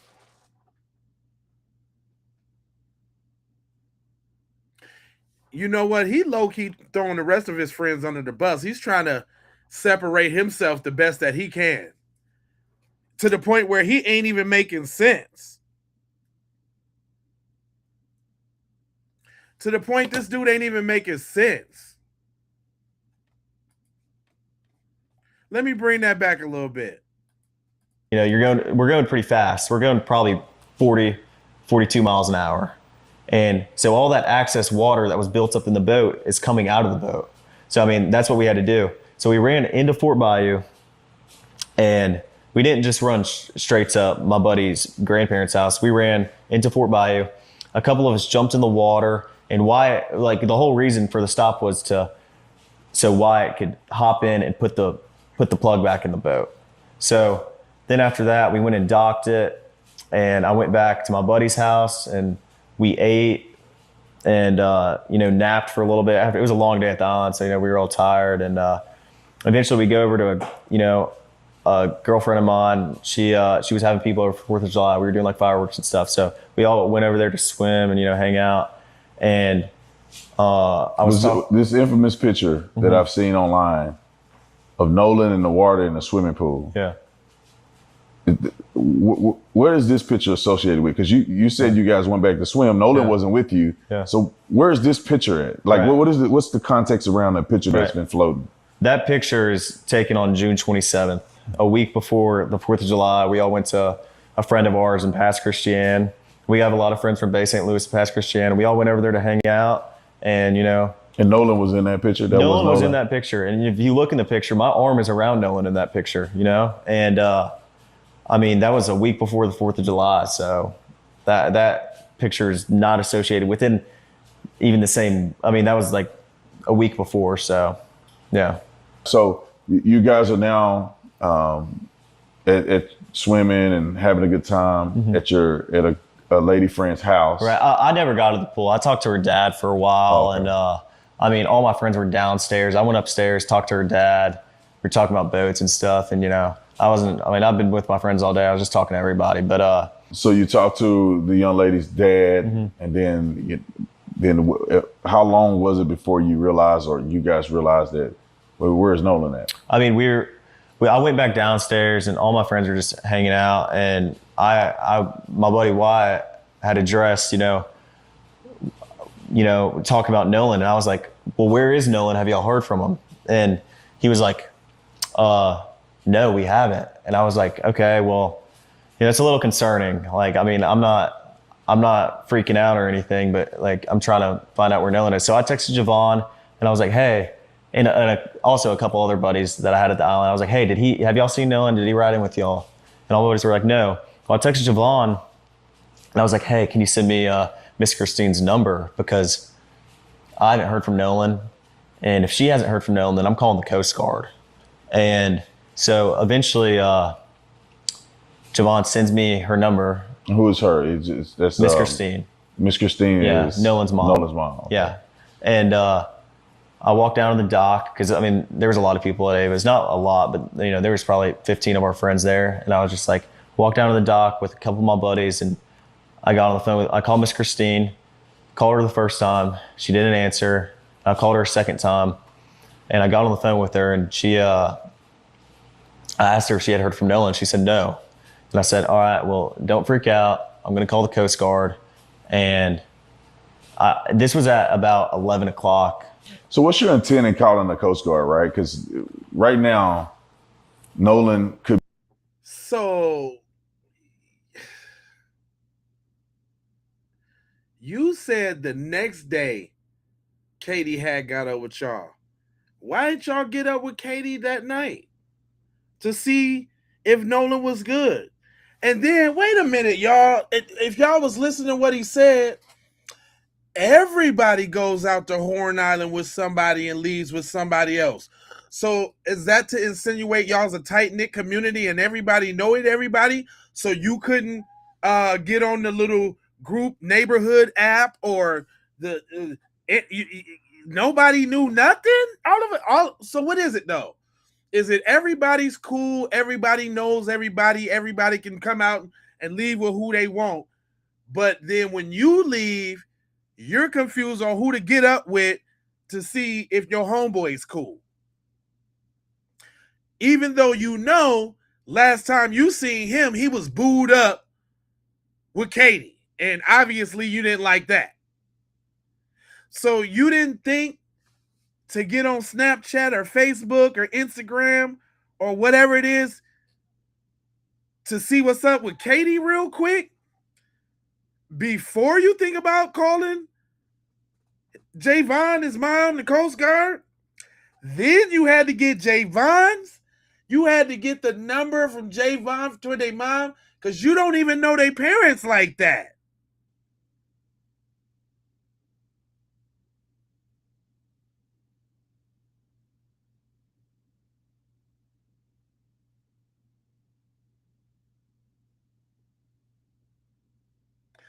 Come on, fam.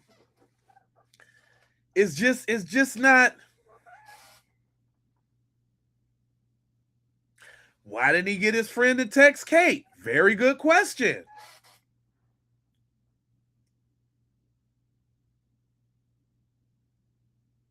Then after you call the mom and the Coast Guard, then you wipe your social media? Let's not forget that. We ain't even got to that part yet. Ain't even been no chance to call y'all demons and devils and all of that. We wasn't on that. I swear to God, when this first happened, everybody wasn't trying to jump to conclusions. We was like, man, we hope Nolan's okay. We hope Nolan was on the boat with somebody else. But in the back of our mind, we already kind of knew what happened. But we was hopeful.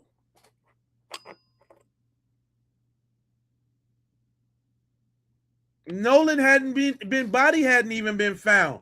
They hadn't even started the lookout yet, y'all. This is the 4th of July night.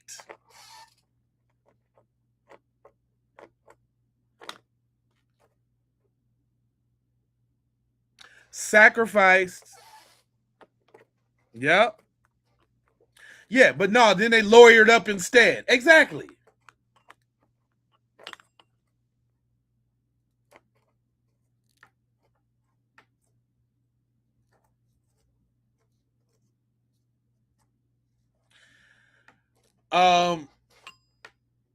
I think Warren's only speaking because he got he got some insight from his stepmom. But I think she's sending him down the wrong path because he probably can't articulate the game she tried to give him.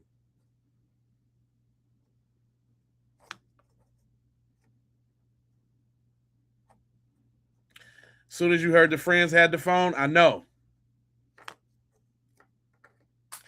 I mean, I suspect soon as I'm me personally, when I seen the picture and who it was, the black dude in the middle and the three white boys around him, and he didn't come back, I knew what was. I knew what was. I knew right then and there it was bullshit. Right then. No phone, no. I ain't know nothing else. When they said 18-year-old Nolan Xavier Wells is missing, didn't come back from 4th of July, when I first heard the story, knew it right then.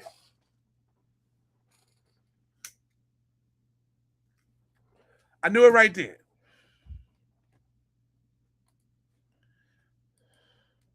I asked her if she had heard from Nolan. She said no. And I said, all right, well, don't freak out. I'm going to call the Coast Guard. And this was at about 11 o'clock. So what's your intent in calling the Coast Guard, right? Because right now, Nolan could be with a chick. He could be with somebody else. Right. He could have gone back with somebody else. What made you concerned enough that you felt like you couldn't weigh it out anymore? You had to call the Coast Guard. Well, I mean, like I said, my friends and I have been on the water our whole life. Stuff happens. People die all the time. I know people that have died out there. And, you know, it's a fun place to be, but it's also a very, very dangerous place to be if you're not handling it right. And, nigga, that's not what he asked you. He asked you what made you call. Nigga, don't nobody need a monologue about Horn Island safety? The is you talking about? This nigga start monologuing.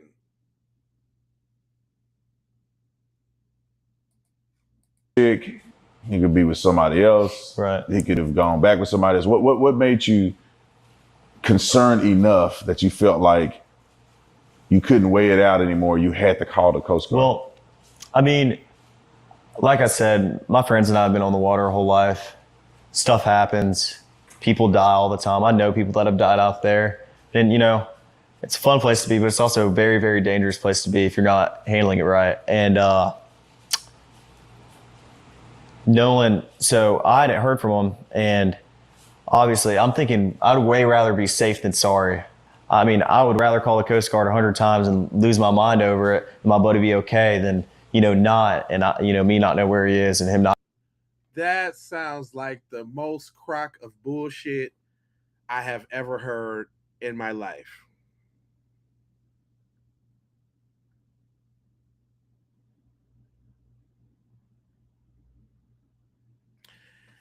Why didn't y'all just call Katie? Why didn't y'all call this tight-knit community of boaters that anybody can hop on a boat with? Y'all know each other. It's all good like that. You know, it's hundreds of boats at Horn Island. It is custom.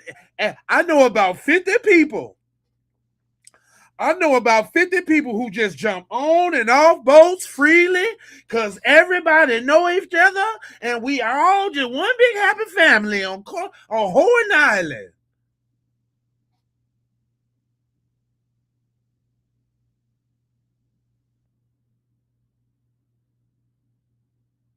And then this nigga all nonchalantly, yeah, you know, niggas die every day, B. You know what I mean? 2 tears in the bucket. Yeah, Horn Island's tough, man. Niggas die all the time, cuz. What?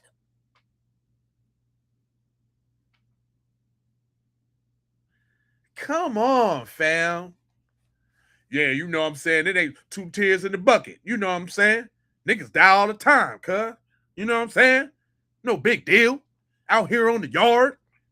What? It's all good. Sometimes cuss words come out. It's all good.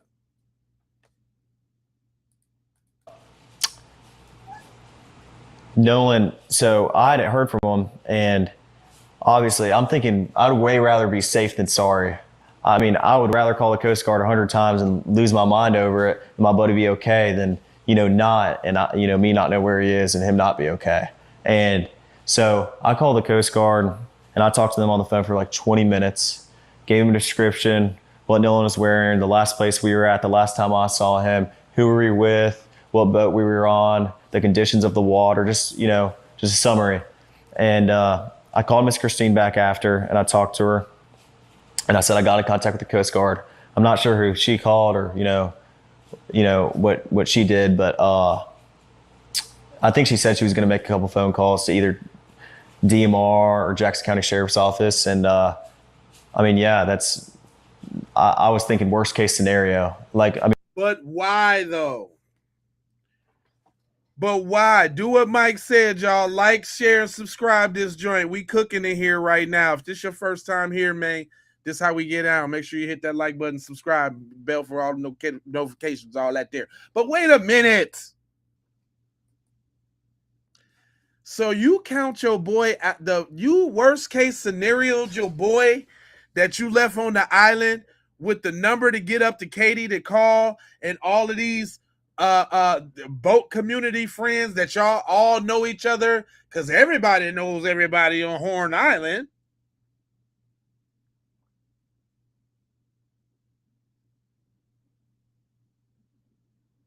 Ah, man, this is the worst for him.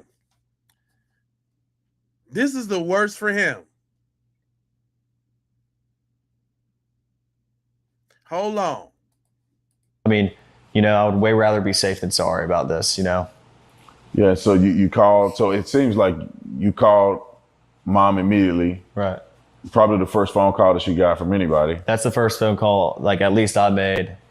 And I would assume that's the first phone call she got from anybody because Javon hadn't called her. And, there's nothing wrong with that, but Javon hadn't called her. And, I was just worried about my friend, Why would Javon call her? He didn't go out there on Javon's boat. Y'all see that little how he tried to real quick? My friend, why would Javon call her? What? Did he just try to throw JVZ under the beezy, did he? I would way rather be safe than sorry about this, Yeah, so you called. So it seems like you called mom immediately. Right. Probably the first phone call that she got from anybody. That's the first phone call, like at least I made. And I would assume that's the first phone call she got from anybody because Javon called her. And, I was just worried about my friend, stuff happens out there, boat problems, it could be anything. But, there's a lot of stuff that happens out there. And I was just worried. Boat problems, anything. How would he be having boat problems? He came out with there with you on your boat. He ain't got no boat. What you talking about? Some boat problems? What you talking about? Some boat problems there? He came with you, cuz. What you talking about? Worried about my friend. And so you guys made that call. Nothing that night, and I'm assuming you wake up the next day, and then what happens? I wake up the next day at about 7:30, and my dad had texted me because obviously Nolan's photo was all over Facebook, and I just saw it everywhere, and I was freaked out because I was like, oh my gosh, I assumed y'all should be drunk right now if y'all done took a shot every time he say freak out. Nolan's just, we had been drinking all day and that he's just sleeping somewhere and, that he's okay. But we were drinking now. Don't forget the alcohol. I just thought it was sleep. I just thought he pulled up some sand on the island.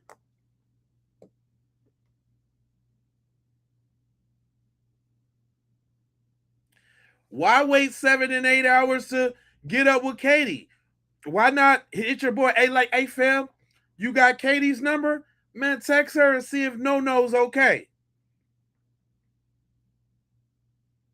Text Katie and see if cuz is okay. Oh, this is what we do here, inspirational. We busting it down.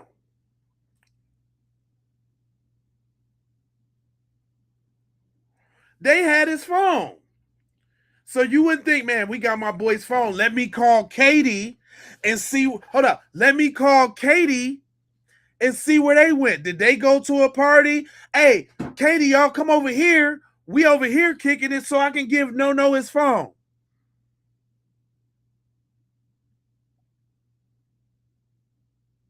Hey, fam, text. Hey, you know, any one of y'all know? Hold up. Now, keep in mind, this dude said it was 30 people with him.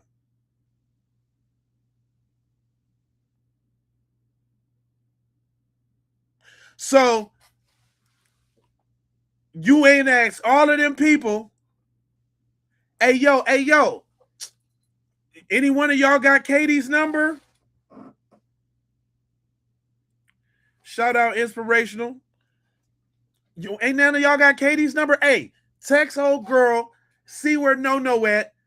Tell her to come through to the party where we at. We kicking it over here. It's 4th of July. The party ain't over yet.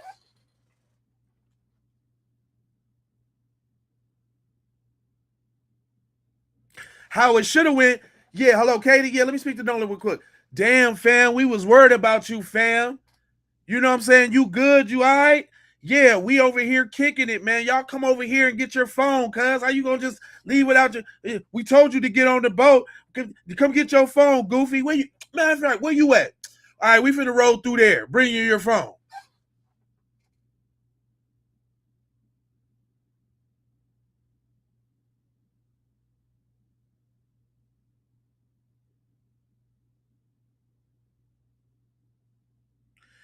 He thought he was hunching.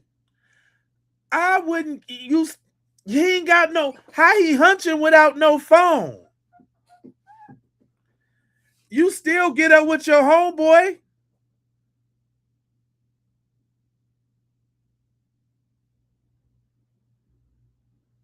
You still got to get... Hey, fam, you texting? Hold on, you texting? Black Swan, straight up. You texting? You calling to the nigga answer? Damn, fam, what you doing, fam? Look, okay, hold on. Mid-struck, hold on, fam. Where y'all at? You good? You Gucci? Hey, well, we gonna be over here at Whoop-de-Woo. When you done, come through over here and get your phone. Not call the Coast Guard. Not call the nigga's mama.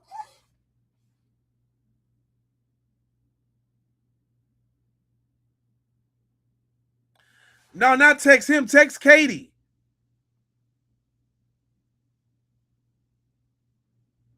They said they got up with Katie the next day. His homeboy text Katie the next day. They all this communication. I thought y'all didn't even know Katie like that.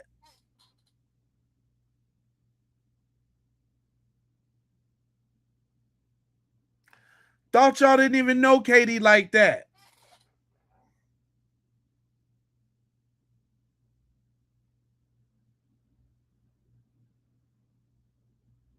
Some girl, Katie, some girl, he was cradled up with some girl, Katie. You know, some broad he just met.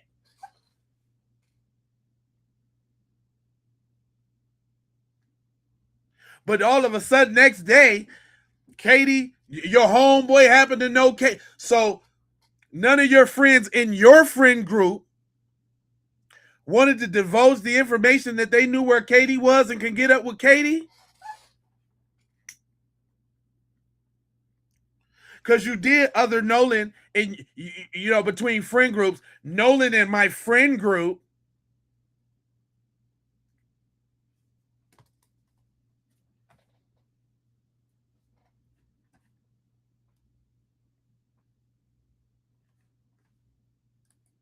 I'm saying make it make sense. I didn't want to believe that if we didn't know for sure. So, I mean, next day I woke up and my stepdad walked to my room and he said, "Hey, like, have they heard anything about Nolan? Like, what's going on?" Because I hadn't spoke to him.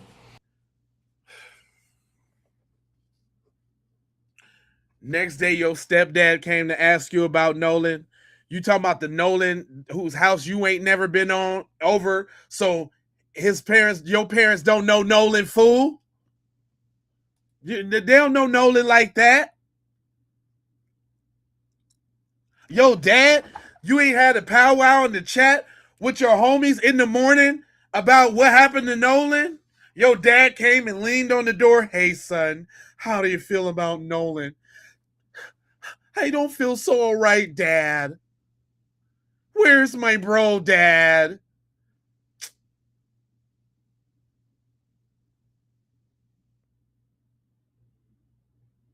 Yeah, he always mentioned Nolan different from his friend group. Yeah? So your dad walked in, put his arm on the door frame. How do you feel about Nolan, son? Did anybody hear anything about Nolan? Oh, shucks. I like that kid.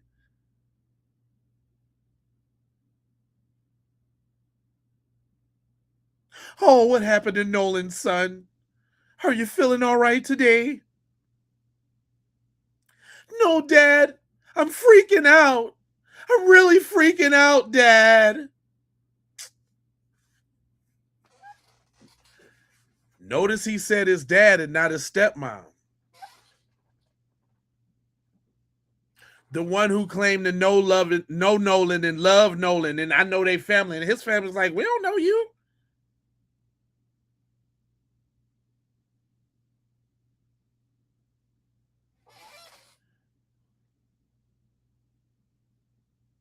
I'm just saying. Hey, son, have you heard any word about Nolan? No, Dad, and I'm really worried. I'm freaking out. I'm freaking out over here, Dad. But you ain't checked with Katie. You ain't text Katie that night. You hit the Coast Guard first. Boy, stop lying. Stop it. And he was like, I was like, yeah, no, like, I don't know. I had just gotten up. And he was like, all right, well, we're going and getting on the boat and looking for him. And I was like, okay, yeah. So I got my buddy Ricky. I got my buddy. I was like, okay, yeah. So your dad, so you wasn't waiting until your dad opened his first eyelid to get out on the boat to go look for your homeboy that you thought was. Y'all didn't wake up at the crack of dawn to go look for your homeboy?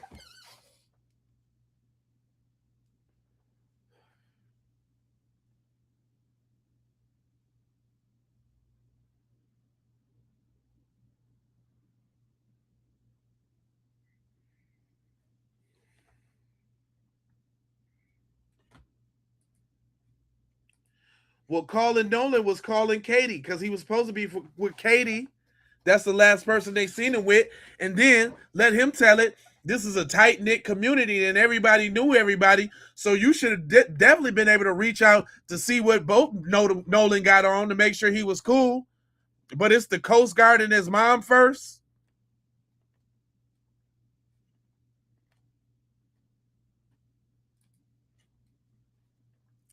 And real quick, because for all y'all tireless hard work getting at them peoples, let me shout out the members real quick. You know, we got Cayenne Pepper, the hot lady. We got Jen Ozak. We got 601. We got Yonnington. We got Wendell. We got Money Mike. We got Renee Love. I appreciate y'all on the lookout side of the game. We still growing the team. Thank you. Just real quick out of nowhere. I appreciate y'all.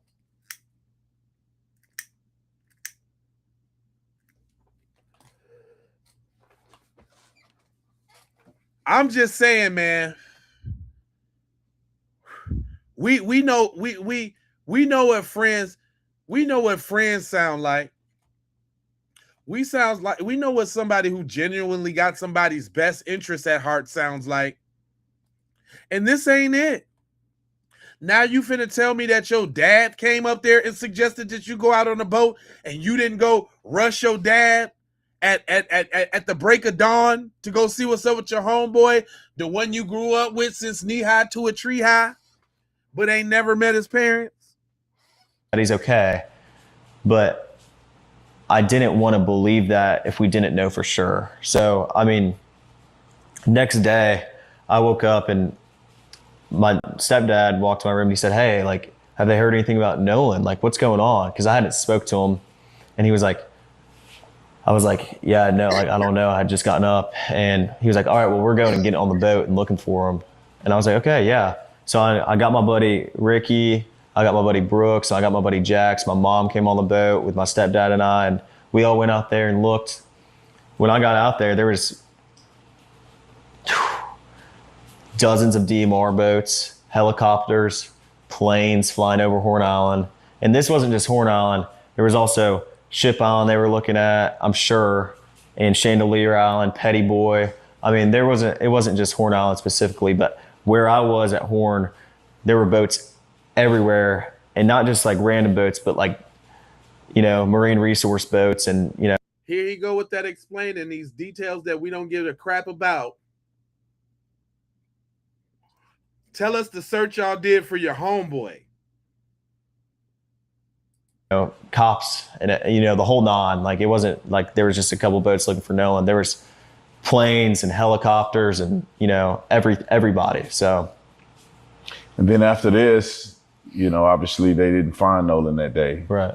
And so what was your reaction like when you heard the news, or how did you hear the news that they found Nolan's body? Well, the next day, well, it got to be about 1 o'clock on July 5th. And I was like, my mind started to turn. I was like, man, you know, if he's not awake yet, like, where is he? Like, you know, like I got very, very worried. And, you know, I was with my buddy Brooks the next day, and we're driving, and my buddies were texting my group chat. They were like, "Hey, listen." And then I got a phone call from my buddy Trace, and he was like, "Hey, man, they just found his body." And I was like, I wanted to have hope, but it was really, really hard to have hope when they haven't found your buddy in the last 2 days. And, but there's still a little bit of hope there, you know, like maybe, you know, he's not gone, and maybe, you know, he's okay. But my reaction was just, I was with my buddy Brooks and I broke down. I mean, you are lying. I haven't experienced death a lot, but especially with someone I'm as close with as Nolan. And I mean, I broke down, and you definitely do not sound like you broke down. Your scooter broke down, your hoverboard broke down, because you didn't break down.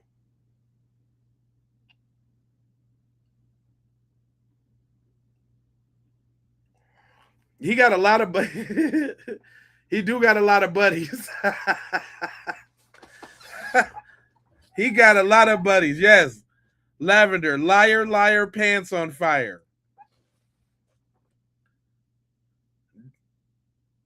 Mr. Withers, it do stink.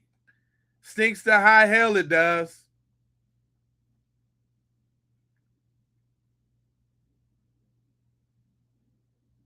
So much BS.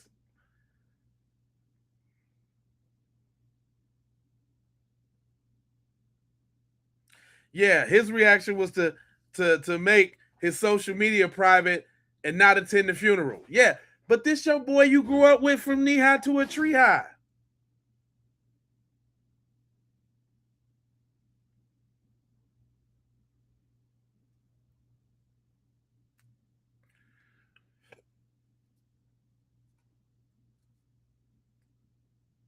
Yep, they went out to the they went out to the restaurant the next morning. They were not looking for Nolan.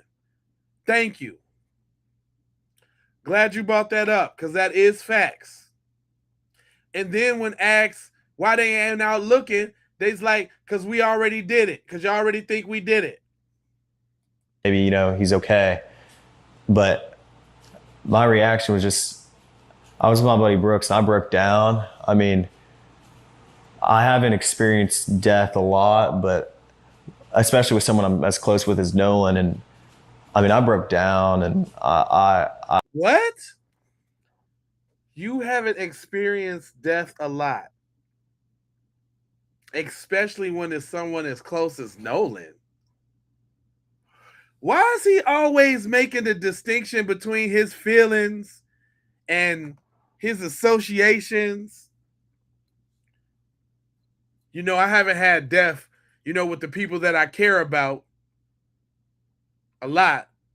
Or even like Nolan too. You know, I care about him too. What? I ain't seen sad either. I ain't seen nowhere near a sad.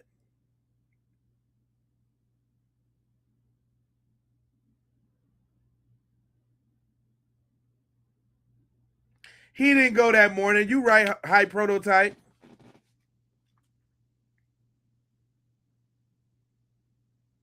I broke down, man.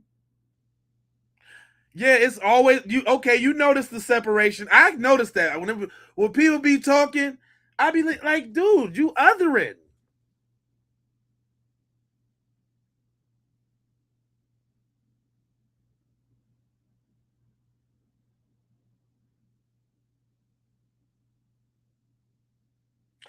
So Solid Dust says we are close. We call him No, but I never met his mom.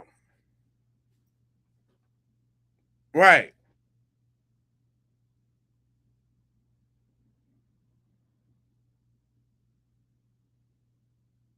Tatum is slow, super slow.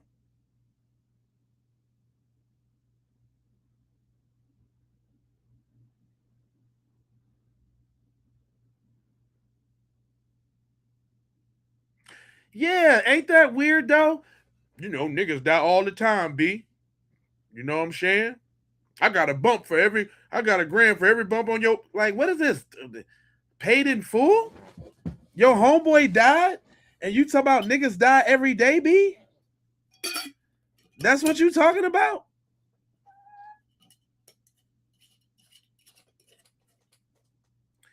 Unfortunately, I think he was a sacrificial lamb. They played the long game and met up with this boy and fed this boy trust and served him right up to them folks if they didn't do it himself.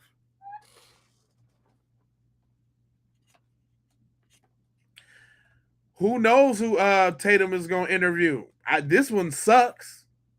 I sat there on my buddy Brooks' shoulder and I cried. And I was upset. I made a couple phone calls to my buddies and checked up on my buddies because, you know, I care about my buddies too. I mean, like, we're all experienced this. Like, we all realized at the same time. We all heard. What's up? It's my buddies, man. You know? And then wasn't that so nonchalant? Q, what up? Hey, wasn't that so nonchalant though? Yeah, man. I heard Nolan died. And then I just had to call my buddies, man. I just had to my buddies, man, you know? You know, I heard Nolan died and I was like, man, whoa, man. I like broke down, but I had to call my buddies, man, because you know me and my buddies. Like, you know, my buddies, you know? I had to check with my buddies, you know?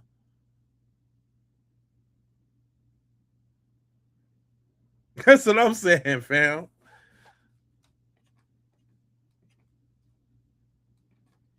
God. Do y'all you hear this, dude?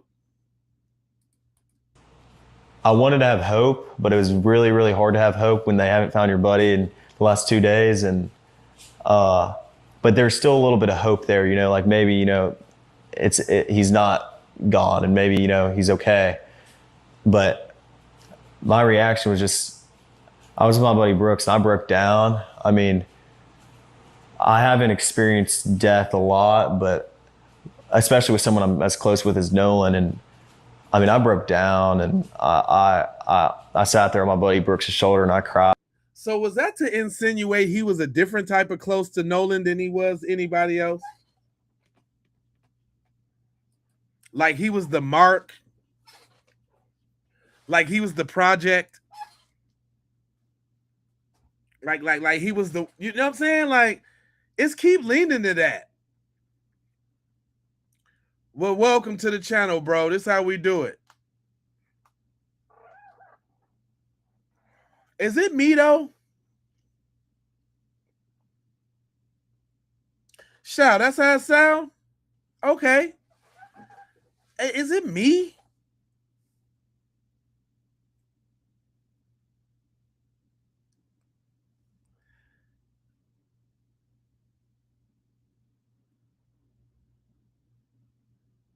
Yeah, but he making it sound like it was a different type of a different type of close. Foxy, he a different, you know, especially as close as I was to Nolan. You know, I dealt with death before. I haven't dealt with death before with my loved ones like that, especially in the kind of relationship I got with Nolan. He othered it and he discovered it at the same time. He othered it and he discovered it because it's different and it's significant.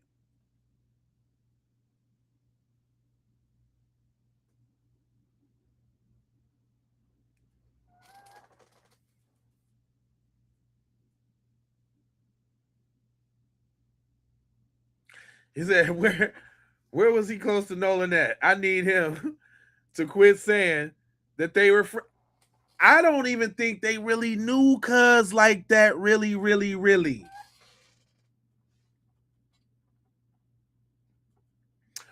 I don't think they knew cuz like that, really on the really side of the game. They might have went to the same school.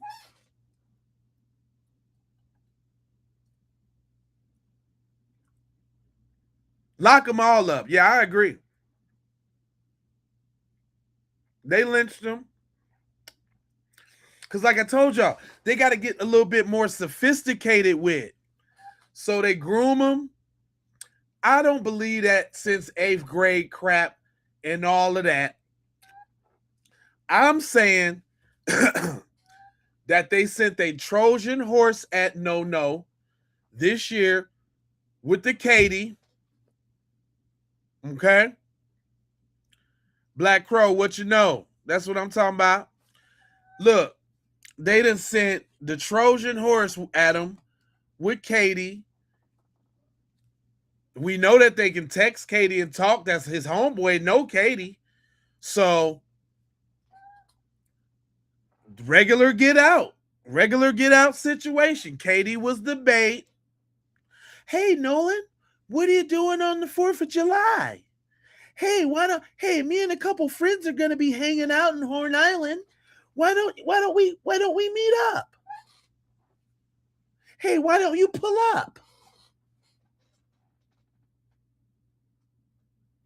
Because why wasn't No with his family on 4th of July at the barbecue?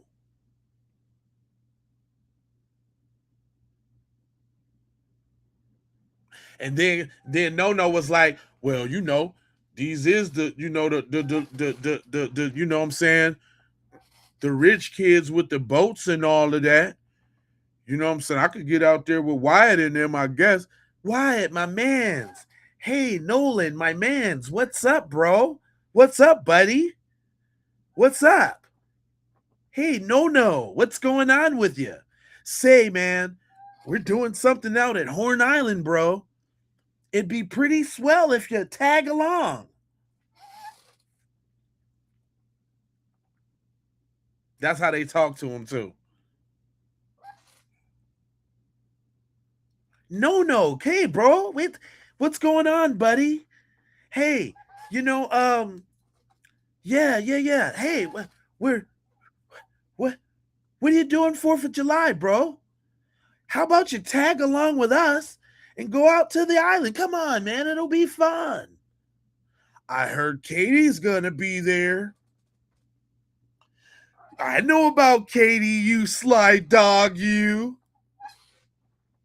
Yeah, Katie said she's going to be out there too. So yeah, man, come on with us, man. You'll have a great time, man. It's going to be like 30 of us, man. It's going to be like 3 boats, man.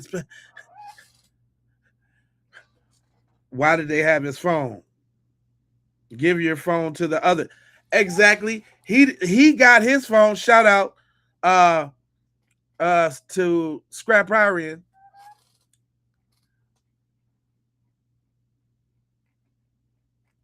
Why didn't he got his phone off the boat?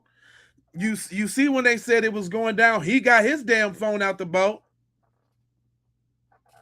I got their lingo.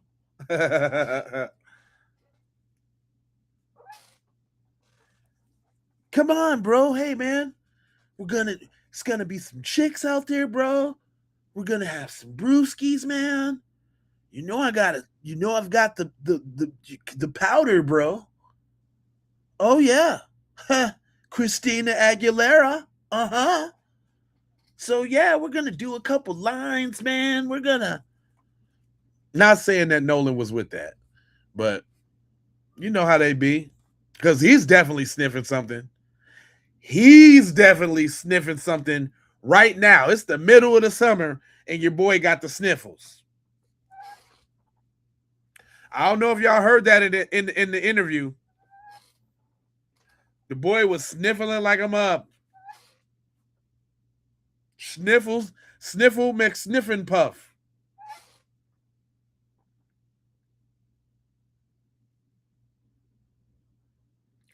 Yeah, I noticed that they never deny harming him. Yep.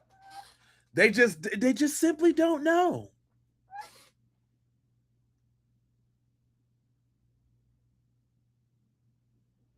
Yep, that's probably how they smoothed in Tyrone. Hey man, you're fucking awesome out there on the field, man. Yeah, bro. That last touchdown catch, man. God, you're like beast mode, bro. Yeah, so we were thinking, like, we're doing this little thing on the island, Horned Island, you know. Me and my family, we do it all the time. Sure, you're gonna love it, bro, man. It's gonna be hundreds of people out there, man.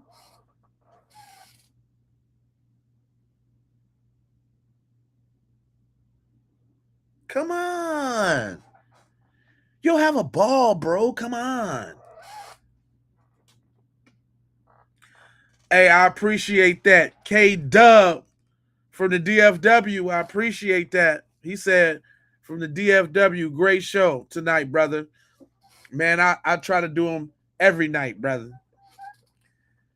I try to do them every night, brother. Thanks for tapping in, man. I go ahead and do what you do, man, and make sure you hit the bell for notifications so you can know every time I cook these dudes.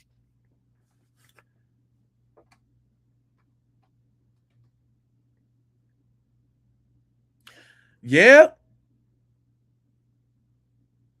Yeah. That's how they set him up. I mean, it's all unfolding. This is the worst interview Cuz could have ever did in his whole little lifespan. It's only a couple more minutes, y'all, and then we're gonna get to the videos from the people. And I was upset. I made a couple phone calls to my buddies and checked up on my buddies because I care about my buddies too. I mean, like, we're all experienced this. Like, we all realized at the same time. We all heard the news at the same time. Like, he's gone, and so it was really, really hard on me. I mean, I've never experienced something like this, and it was traumatic. I mean, oh, I can tell it killed you. Oh, I can tell you were so hurt. Yeah, y'all, I can tell it was just hurt, and when it was traumatic, it was one of the worst things that ever happened in my life. Like, I will never experience another situation just like that, because I was really hurt. And yeah, I mean, I was devastated, guys. I mean, man, I ain't never, ever, ever heard nobody say it like that. Yeah, because I was just hurt, man. I was crying. I broke down.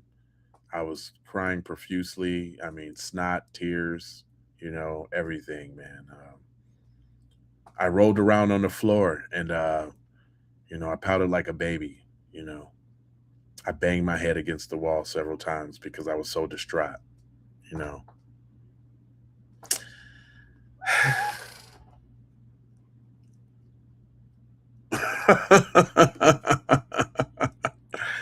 You hear me? You hear me, La Hopkins? You hear me? I was just so distraught, man. I just didn't know what to do. I was going to jump off of a bridge, but I just decided not to, you know. I threw myself on a bed of hot coals because I was so distraught. Like, boy, get out of here. That was the wackest ever. It's a couple more minutes. Let's get through it. I could tell you where and when I was there, when I got that phone call, where I was. And I just remember, like, it was insane. Like, I can't even put into words how because you don't got no words for them lies you making up. Upset I was, and how upset my friends were. So. Oh, you know how upset my friends were and everybody. I mean, we all took rubber bands and smacked ourselves in the eyeballs because the pain was just unbearable. I didn't know if I was going to be able to live another day and go on with my life. I mean, I was just so distraught.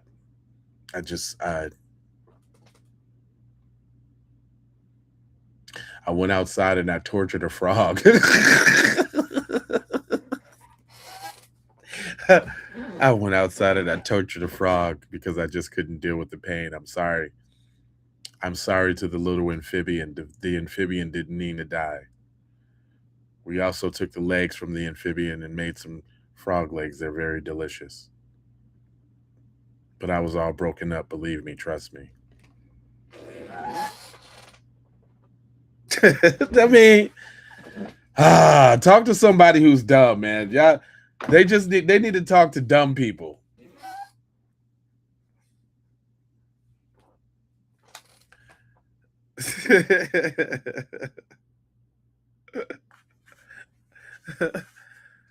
Oh my God, man. This has been a good one. But there's more to this too. So, I'll be back tomorrow with it all. But this is getting deep, man.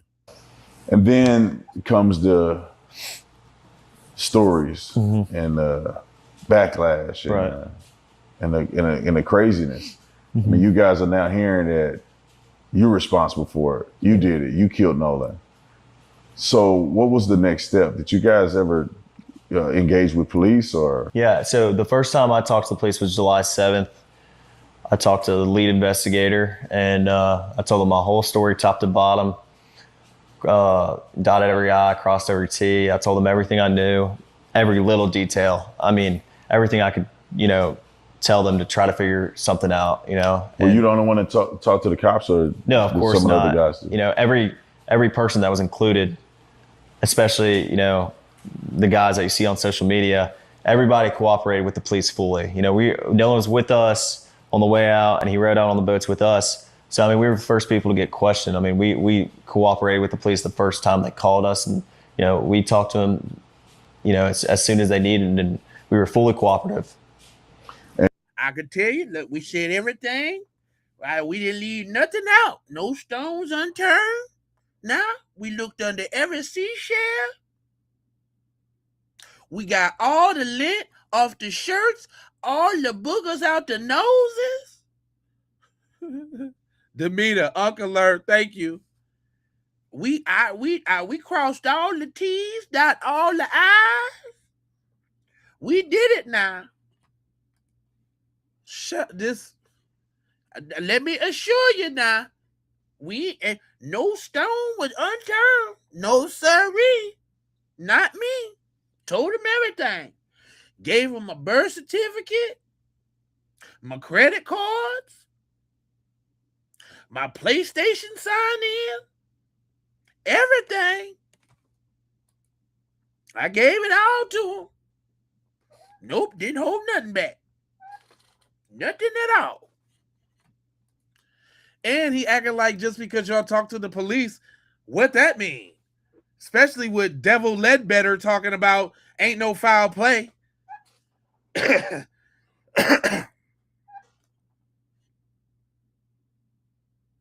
Y'all's got to trust me now.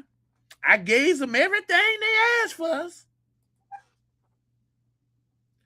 I'm clean as a whistle now. I turned it all over.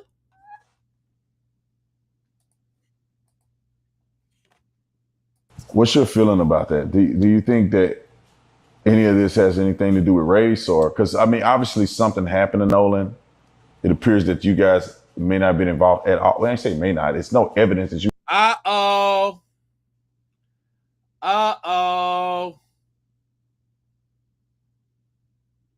Was that a slippity dip dop to do they?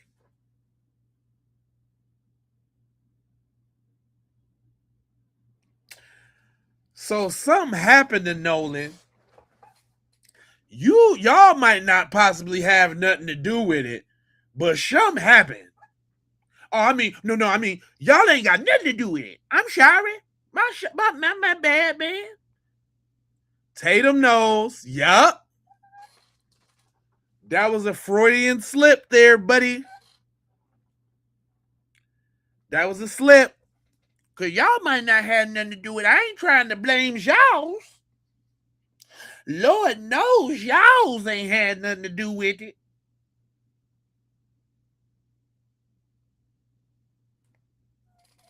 Man, come on now. Sniffing and itching on that cocoa powder.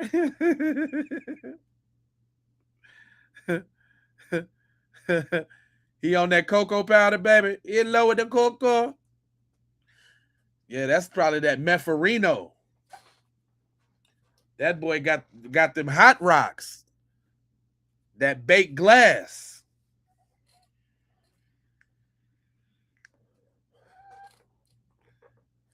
Man, this is crazy. I hope y'all come join me for the other parts. You know, as soon as they needed, and we were fully cooperative. And we see Benjamin Crump coming to town, made it about race. Right. What's your feeling about that? You know what? You know what this dude is doing? Officer Race Batum Tatum. He using them folks, first of all. He went through his comment section and wrote down everything that he's seen YT people say the most. And he sat his ass up here and made sure he just said that. All the shit that don't make sense. All the shit that ain't got nothing to do with nothing. All the shit that make them feel better and not look so bad. Notice that? Notice he's asking all the questions so that YT people can be like, see, I told you it's a good niglet out there. You go, Tatum. You give it to him, Tatum. I told you there were some good ones out there, honey. Tatum is champion every little idiotic little thing that they want to say.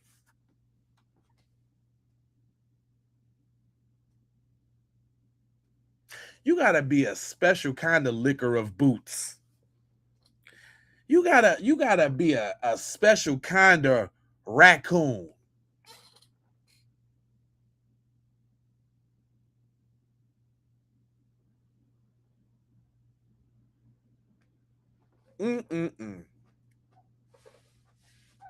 A GD sellout. Heavy on the GD.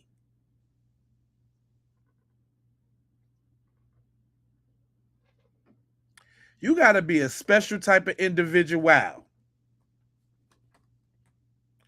And then how was they out here able to talk on this open case? And how they doing that?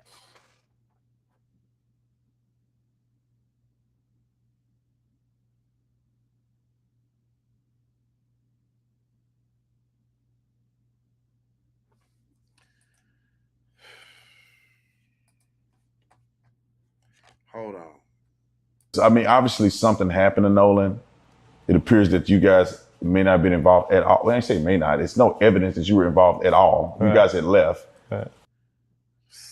But do you think that there's a racial component to any of this? Of course not. I mean, I think if Nolan ever felt the most little bit uncomfortable around us, which we never gave him a reason to, but if he did, I bet you he did, because you constantly othering him. And don't he look like the type of dude that be saying nigga all the time? Don't he look like the type of dude that'll get mad and be like, you fucking nigga? Don't he look like that type of dude? He looked like the type of dude, like, man, I got a friend named No-No that lets me say nigger all the time.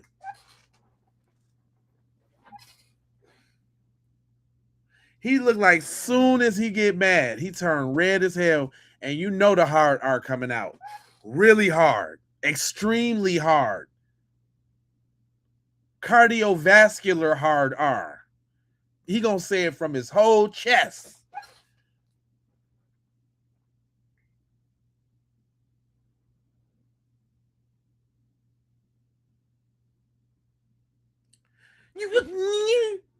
You know who my dad is, bro? My mom's a judge. You want to mess around? You want to dick around with me, bro?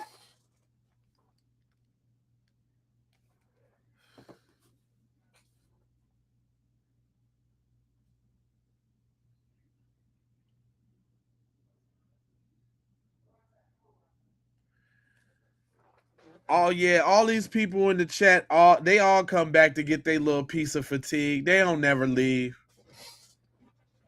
They permanent fixtures now. Them are redheaded stepchildren at this point.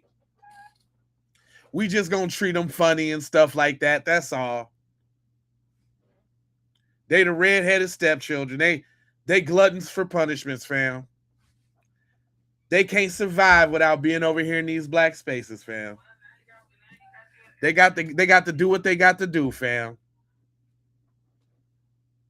Dweebs is gonna dweeb, fam. I'm gonna tell you, like I tell for the new people around, I say this and I'm gonna say it again, like I say it all the time. It's the yin and the yang of this, fam. As much as we fighting for this love, truth, peace, freedom, and justice, this love, life, loyalty, knowledge, wisdom, and understanding, we're going to always have those that's fighting for devilness, demonness, chaos, corruption, mayhem, everything bad, negative Nancy's. How will we know we doing good if we didn't have these busters in the chat? How will we know what we talking about is actually working if they didn't give us all the confirmation? They ain't gonna tell us we winning, y'all. They ain't gonna tell us they feelings hurt. They ain't gonna tell us that we don't like that y'all black people ain't scared to say what y'all want to say about us no more. Y'all just so bold with it. Y'all around here calling us devils. Y'all on social media calling us devils, talking about all the touchy-feely stuff we be doing with children.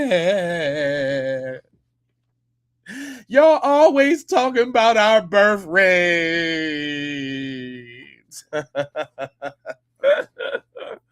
You always calling us snow roaches and talking about we get skin cancer.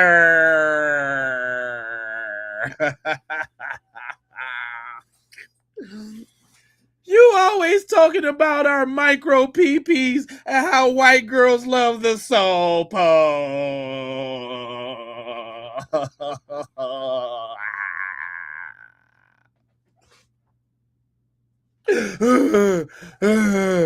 We're so impressed. We in control of everything and ruin everything. We aliens from another planet came here to deplete the resources of the planet, but you black people ain't crime. Y'all the crime. Y'all the black on black crime, Chicago. Chicago.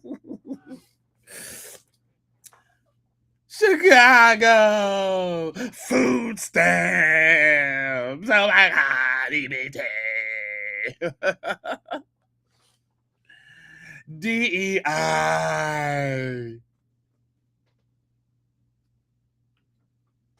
Critical race theory.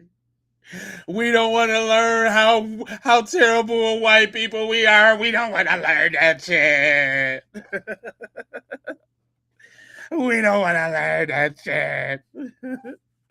Stop trying to teach us how bad we were. Welfare. You guys are on welfare.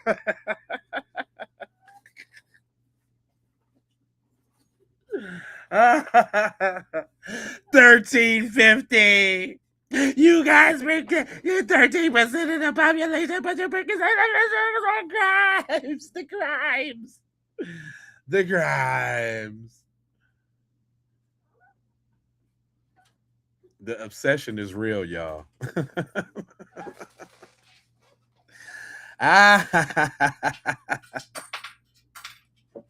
Y'all some busters. Y'all is some busters. Woo! I don't mind getting one off on y'all expense. I swear I don't. But look, I wanted y'all to see how corrupt it was. Shout out to the black women. Jeanette, oh yeah, I be clowning them like that over here. I get them like that over here, baby boo boo. Go ahead, hit that subscribe and the like button and all that, and tap back in. You can catch this anytime. I'm going live all the time. Make sure you hit that bid nail for them notifications. You know what I'm talking about? But check this out though. The black lady had ran up. She had ran up on him, right? She had ran up on the sheriff, right? Check this out. Look at this smug, devilish, demonistic, devilish attitude this dude got. Check it out. Sheriff, can I ask you a quick question really quickly? Can I ask you a question? I'm Chantel with WDSU in New Orleans. I actually came up here 2 weeks ago to meet with you, but I think y'all were in and out of meetings about the Wells case, and then they told me eventually you just weren't able to come out. So that was like July 8th. So I'm back now. Wondering if you guys will be releasing any more details concerning the case. The last thing I saw on your social media was on July 8th, the same day. So any extra details, because we did just get the independent autopsy results today. Anything that you can give us? Not at this time. Okay, can I confirm that y'all are working with the FBI with the case? Yes. Okay, any other agencies that you're working with at this time? All right, and is this case still under investigation? It is actively under investigation. Okay, so I was told by... He looking like, you little pickaninny, how dare you come ask me questions? I'm the law. You little pickaninny, I told you guys don't rush me in the investigation, and I meant what I said. Don't rush me, you little pickaninny. He's a devil, y'all. Look, that's how he's steaming on the inside. He wish he could blow the flame on her right now. He wish he could morph into his other side and blow the flame on her right now. That's what he look. That's what's boiling up inside of him right now.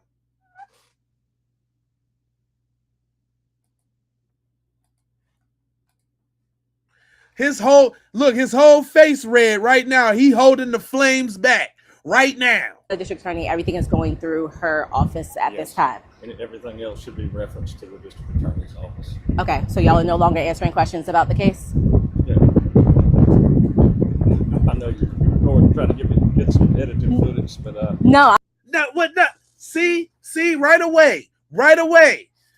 What you mean get some edited footage? You work for us, fam. You're a public servant, B. Answer these goddamn questions. If you wasn't so devilish, if you wasn't so devilish.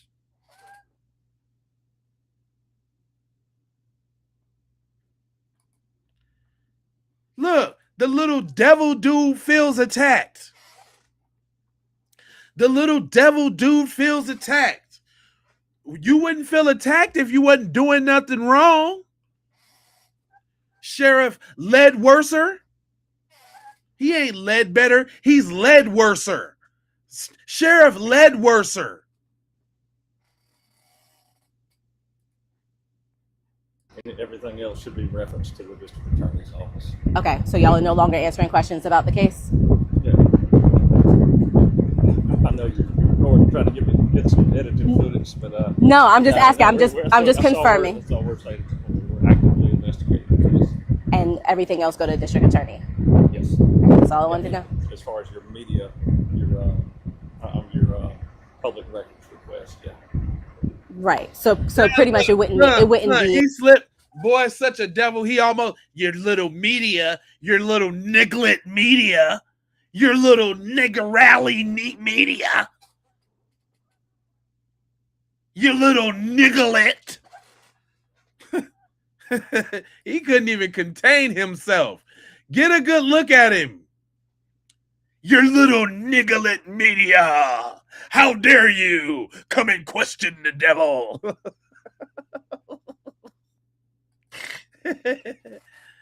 Oh my God.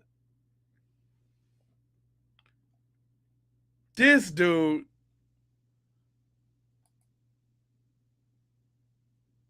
Come on, man. Let me bring that back. Your little but let me just say something about your little niglet media. Answering questions about the case? Yeah.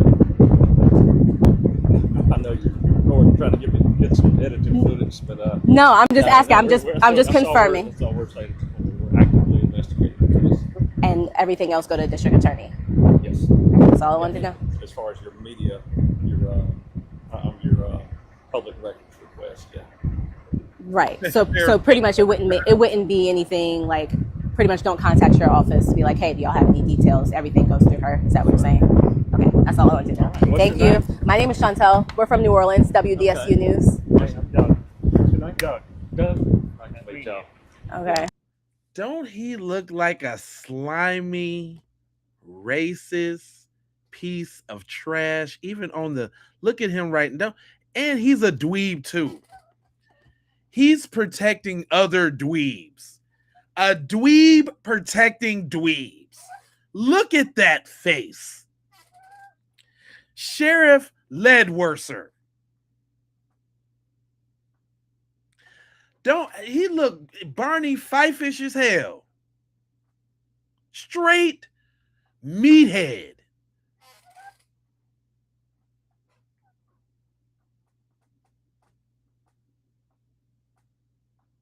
He's a dillweed.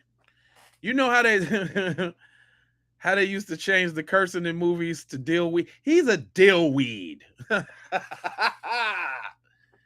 He's a dillweed.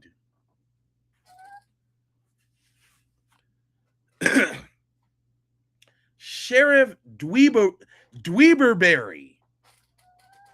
Sheriff Dweeberton. This guy, how he get the damn job? Who hired this nigga? Who put this nigga in, coach?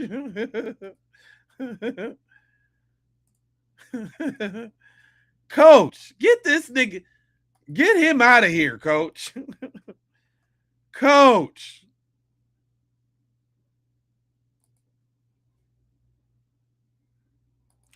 Get him out of here, coach.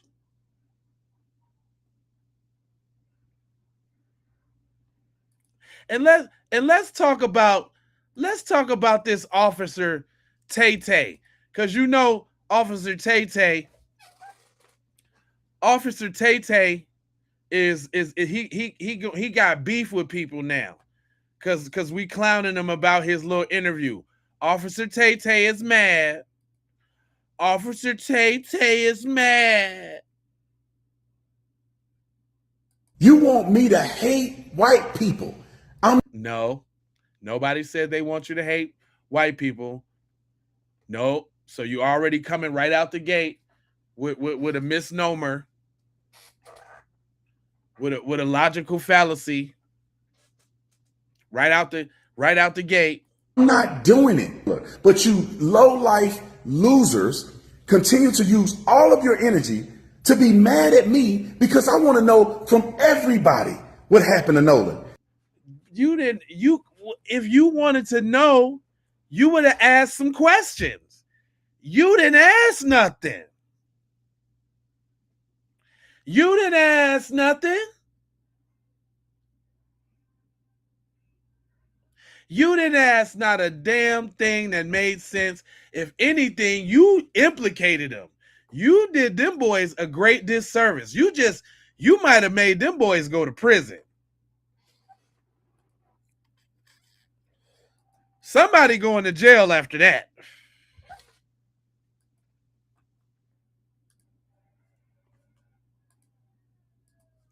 Y'all just want to play the race game and I ain't playing it. You just want to be a raccoon and we see it.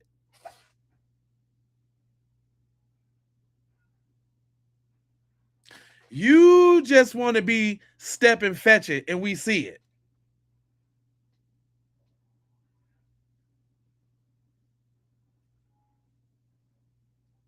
Hey, shout out to him though. He do got them folks on the line wire though. He getting paid off them folks. Look at him. Yes, thanks, Officer Tatum. And y'all the only ones in this comments too, because it ain't no black people over there co-signing this bullshit. You talk about character and integrity and morality, and you throw these words around like you have the authority to do so, when in actuality, you don't even have a sense of independence in your own being. Shout out to TZ Von Savage.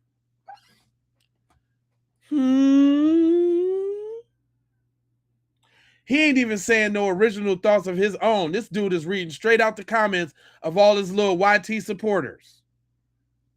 And what I mean by that is you're not even a man. Not even. You're a puppet. Puppet. You're a stooge. Stooge. You're a gimmick. Gimmick. You're a dancing bear. Dancing you're a Jimmy. bear. You're a Jimmy. coon. You're a Geechee. Geechee.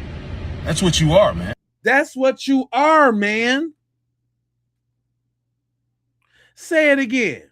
To do so, when in actuality, you don't even have a sense of independence in your own being. And what I mean by that is you're not even a man. You're a puppet. Puppet. You're a stooge. Stooge. You're a gimmick. Gimmick. You're a dancing bear. Dancing, you're a Jimmy. You're a coon. You're a Geechee. Geechee. That's what you are, man. That's it. That's what you is, bro.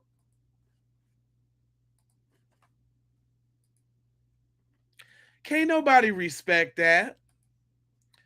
Don't nobody respect that. Ain't a soul on here that respect that.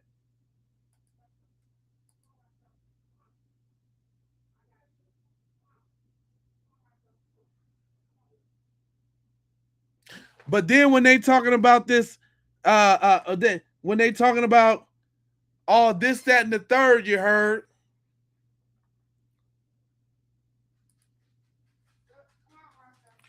I want to know what's up with this neck. Why didn't Warren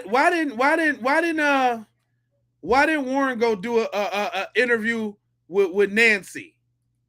Why he ain't go do an interview with Nancy? The throat. I know we have deep red markings on the occipital bone that's in the back of the... thank you. This is directly from the autopsy. We want you to see what the family has seen. Don't you think, Joe Scott Morgan, that the second medical examiner might need the throat to figure out what happened? Let me tell you where the neck is. Or the organs of the neck, as it's referred to. These neck structures are actually being held by the Mississippi State Medical Examiner's Office. the Mississippi State Medical Examiner's Office. He is talking about this fire-breathing devil right here, Devil Stacy Turner. She holding on to that neck.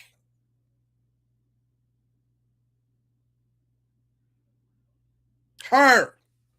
I just want to make sure that we put the faces to the names.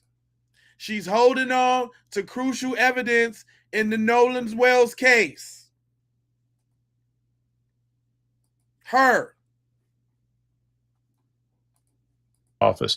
And they don't just arbitrarily hold things like this, Nancy. This is something that would commonly go with the body when the body is released. So I deduce. Huh? This is something that commonly goes with the body when they doing a second autopsy. You understand? She didn't give the neck up because she's a devil from the checkup. She didn't give up that throat because she's a devil, I wrote.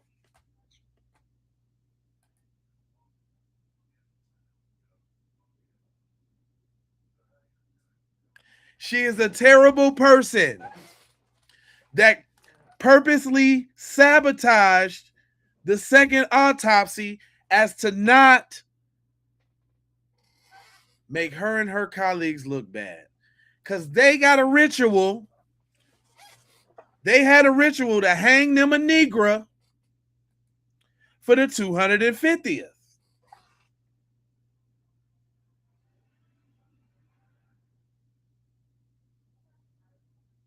This is that new 2026 sophisticated lynching that they all a part of.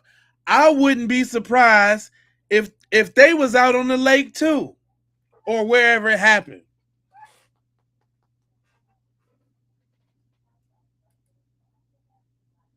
Or maybe this was an initiation for the young people into the KKK to get them affirmed and affiliated. Y'all got to go do y'all own killing and show us y'all worthy.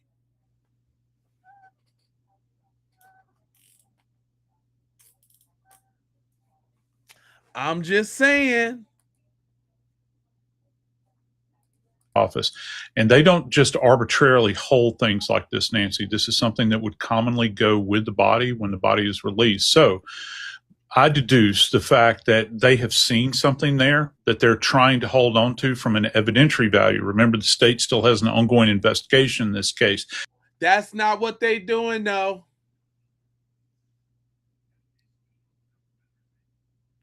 Because after they didn't, if they done did they little preliminaries and preliminaries and whoop-de-wop-de-whaminaries, then what y'all still need the neck for?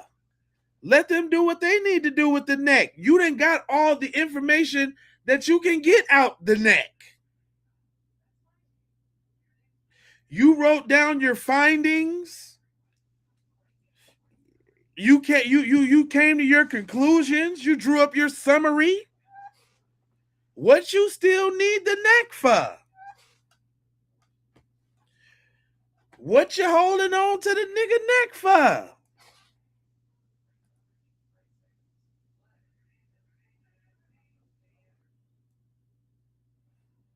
And they see evidentiary value in this. But the problem is that when you get into these structures in the neck, one of the things you're trying to assess is, was this a drowning?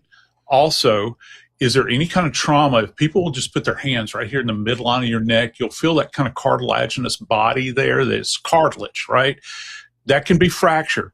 Need I remind you, Epstein, right? So you have to examine this. Also, here's our word, Nancy. They're talking about the hyoid is missing as well. So they don't have that. They've me, Joe, Scott, Morgan, because you and I, hyoid, we know what it is because you and I have handled a ton of asphyxiation, ligature, manual, strangulations, you name it. Hyoid, explain. So delicate. Yeah, and it's very, very far up the neck, Nancy. And one of the things that happens is that with the hyoid, it's generally only traumatized as a result of direct pressure that's generally applied by a throttling event or a C-clamp like this, throttling meaning like this, so manual strangulation. And an outlier here is ligature strangulation, but primarily hands-on. So they're looking for little fractures in here all along the way. So that has to be dissected, along with these there's a couple of other structures that you look at as well. Where's the throat? I know we have deep red markings on the occipital bone that's in the back of the... Where is the throat? Huh? What they just holding on to a throat for? If you ain't did nothing wrong, what you holding on to the throat for?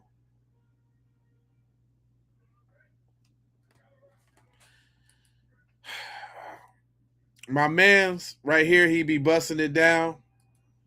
He be busting it down a little bit. I like what he said. He want to kind of follow up on this young interview, but I like what he said here. Check it out.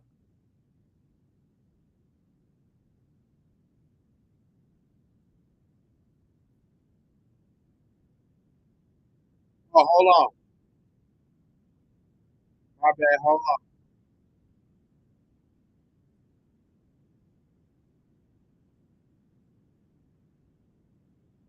My bad. Time goes by, meaning that when people done clean some stuff or hid some evidence. Hold on. Let me bring that back because he cooking.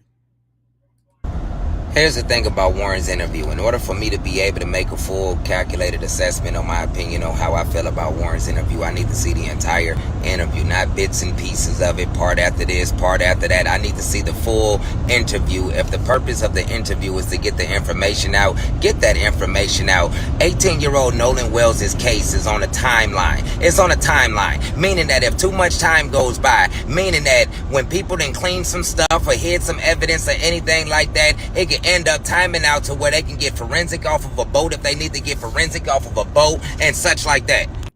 If information has been deleted off of 18-year-old Nolan Wells' phone and or somebody else's device, all of that stuff is in a timely manner. So therefore, releasing stuff bit by bit by bit, I understand why creators do it, but if it's to get the information out, get the information out. The only thing right now that I'm able to say about Warren's interview right now at the time is I feel like Warren chose to talk. I feel like Warren's lawyer told Warren not to come out there and to come talk. It seems that he did that. Lets me know that he ain't finna let people just sit back and allow this shit to come back on him and or where people just gonna speculate shit about him. Not only that, I feel like Warren is speaking for himself because he's tired of people putting him in the same boat and category in the same mouth as his stepmom. He wants people to speak on Warren as Warren when you speak on Warren. I truly feel like a lot of people have been having a biased opinion towards Warren based off of the fact of who his stepmom is. So I don't feel like it's based off of the fact that people truly feel like Warren might have been involved. It's because of people feeling like who Warren's stepmom is. Nah, I think you're way off, bro. What are you talking about? Wait a minute. Hold on now. Hold on now. Warren just implicated himself. You need to go watch the video is what you need to do. You talking out your whole neck and you don't really know what you're talking about. Warren just sat up here and told us that if anybody, we need to be looking at him specifically. I can't let Cuz get away with that. Now usually he was cooking on some stuff before, but you ain't seen the video, fam. And if you don't comprehend what we just seen in the video, you way off, B. You way off. But something about that job. Do you know that the investigator's job actually is really, and the medical examiner's job is really easy to get? And there's some spots that need to be voted out. I thought this was interesting as well, so I wanted to play it. There's an aspect to the Nolan Wells case that I think, separate from the work that's going on to understand what happened and investigate it and so forth, but that I think is very important that people be aware of. I'm not talking about the family or what happened to him, but I'm talking about this part right here. Let's start here. First of all, this is Stacy Turner. She's the Mississippi State Medical Examiner. I got this from this account off of Instagram. You can screenshot that and see there are questions about the autopsy. Now, she was named to that job 5 years ago or so, and that's a job that you're appointed to in the state, right? You're not elected to that, you're appointed to that. You can find these stories about her all over. Now, the county coroner, Bruce Lynn Jr., right, this is him. He had the case initially. County coroners, in most places, are an elected position.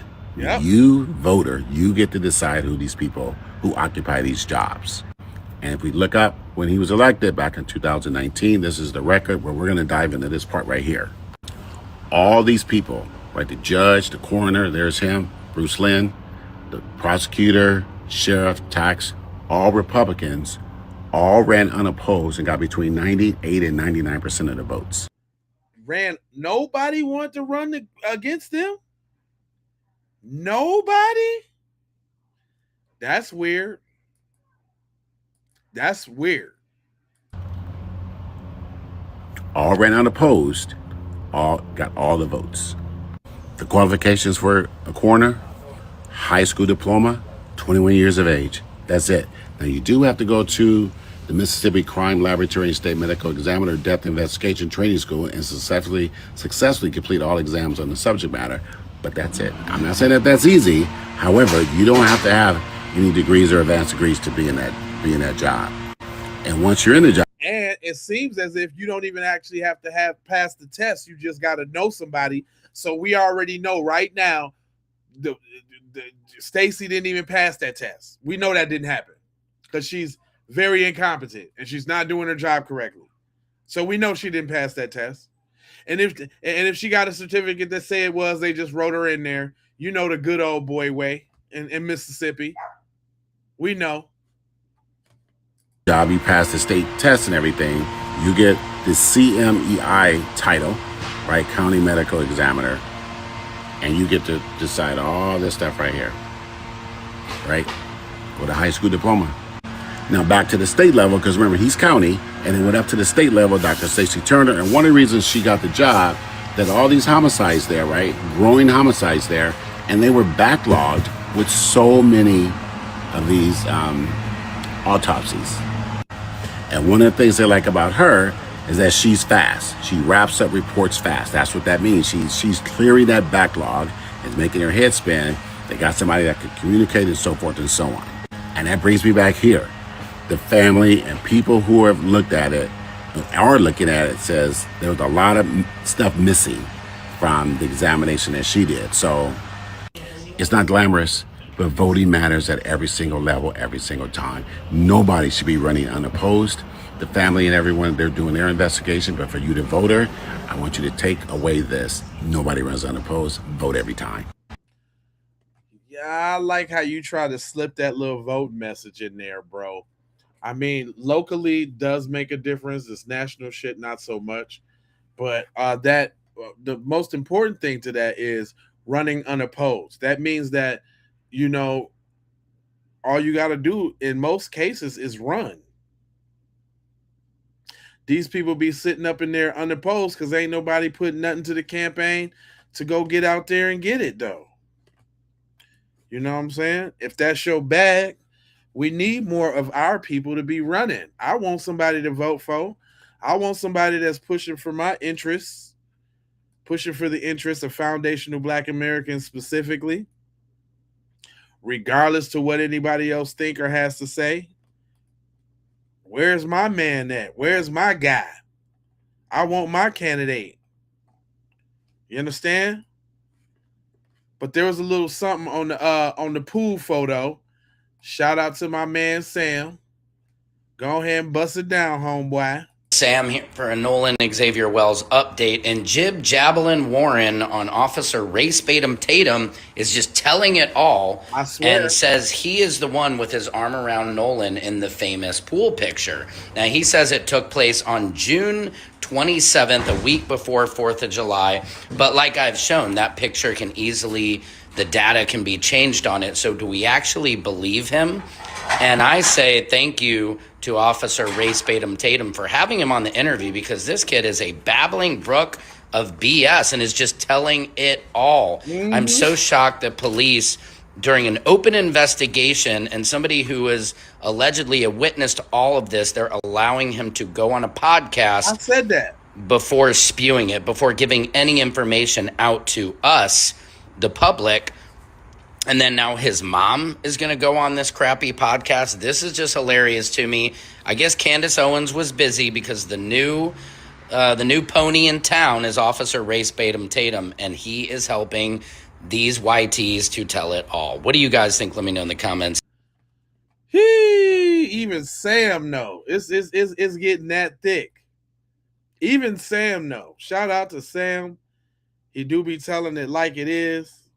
That's my man's 50 grands and all that. But we ain't done with this interview yet, because everybody got something to say with this interview. That interview is getting picked apart. Nolan's friends exposed on recent interview. Wait, this interview that Warren did, Nolan's quote-unquote best friend, which I don't get that, this is about to put them in prison. Watch this video clip and tell me what you noticed. And I'm going to tell you what I noticed. This is unbelievable. You can't believe what you see all the time online. You know that better than anybody. But, I mean, there was boats lined up all the way down the island. And there was rows. There was a first row, there's a second row. We were in the third row where it drops off. And then there was even boats in front of us. And this went all the way down towards the east end of the island. And then there was people on the east tip. And we're on the north side now, but there was people on the south side too, lined up all the way down. And if you talk to anybody on the coast about this, they know that. Yeah. I mean, 4th of July, this is the hot spot. This is where people want to be. This is where people want to come out, hang out with their family and friends. And people say that you guys just left Nolan behind. I've seen reports of people saying that you just left him. I see reports of people saying that you asked him to get on the boat. Now, two main things I noticed. He didn't. First thing is, what's the truth in that? they keep talking about how many people there, million boats, million people. Well, the more you tell me how many people was there, the more I'm asking you, why the fuck nobody know nothing and don't know what happened to Nolan? Right. Second thing is, no emotion. Your friend just passed away in a mysterious circumstance, your best friend, and you are walking the last pieces of sand. You're walking on the last piece of sand that he witnessed. You are where he passed away at. Right. And you're not crying. You're not choked up. You just talking like it's nothing. Like niggas die every day, B. This shit stinks and I don't like it. Listen, we all on the same thing. We watched it together, y'all. So don't think you crazy. Don't let them gaslight you like you tripping. That's why I be playing what the people be saying, because no. As far as telepathy, we're all thinking the same thing. You're not crazy. You are not alone. You know what I mean? This is so deep when you really stop and you think about it. Nolan Wells was with people in the interview that, the reel I made about Warren. Nolan Wells and he have been friends. I don't know exactly how long, but he does allude to 8th grade. So think about all those years that Nolan Wells and these young white men had been friends, that he had loved them and cared for them as friends with his whole heart, that he had trusted them and felt 1000% comfortable with them and felt that they saw him as an equal, only to find out on the day that he died, allegedly, they didn't see him the same way, that their love for him was not reciprocated. Imagine finding out that the people that you thought rolled with you, that you thought had your back, that you thought were your boys, were truly not. And then imagine, after you've died, these people who, like he was part of he was part of the family, and that spent all this time on a daily basis with you, they don't speak up. They don't defend you. They don't explain themselves. They don't ride for you after your death. Mm-hmm. They don't show up to your funeral. Nope. They don't reach out and comfort your mom. when you stop and think about the circumstances of this case, and as they are, it is really, really, really deep. And it makes me ever that much more profoundly sad for Nolan Wells, because things were not as they appeared. And everybody was in on it except for him. Okay, so we're going to get up on the bank right here, and then we're going to go see the waterfall. So I'm like, oh, okay, so but what we going to do at the waterfall? You know what I mean? Because I'm vibing, but at the same time, I'm not stupid. And they was like, we're just going to look at the, sit there, light a fire, smoke some more, drink some more. And I'm like, oh, okay. So we get to the little spot where we pull up the canoes, we anchor them off and whatnot, and then they tell us, okay, so this little piece of water right here, we got to swim across that to get to the waterfall. So I get halfway through the water, and I realize that, and I'm losing my strength slowly but surely. And at this point in time, I am calling out for help. No music is playing at this time. You know what I mean? None. Yeah, everybody was rambunctious, excited, whatever, but you could clearly hear me out there in the woods. It's still daylight. So I am screaming that I can't make it. Somebody please help me. They turn around, several of them look at me, say, you can do it, come on, let's go. And they continue to walk off. At this point in time, I have already said my prayers and have already decided that I'm going to meet my maker. I scream one more time, I am going to drown, and I went down. I don't know who, can't remember who it was and what made them decide to change their mind and come back, but one person jumped in that water, grabbed me, pulled me up onto the bank, and mind you, they didn't do anything else after that and continued on their way. As young black children, the same lesson that I'm sure you're telling all your children now, do not be the only one. And it really doesn't matter how people feel about that, because the concern is preservation of life. So for some reason, God saw fit to not allow me to lose my life that day. And for some reason, God called Nolan home. So I will say that despite what anybody feels about how you feel about the situation, please have that conversation with your children. And that's all I'm going to say. Rest in peace, Nolan. This is... Man, that's deep. That's deep. It's happening everywhere, y'all, all the time. And I think that's most of the problem of the people that's in my chat.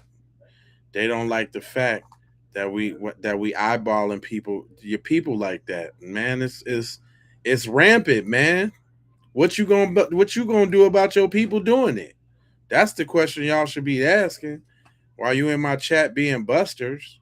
Not send the throat, the most important part of the doggone autopsy, because we're trying to rule out a drowning.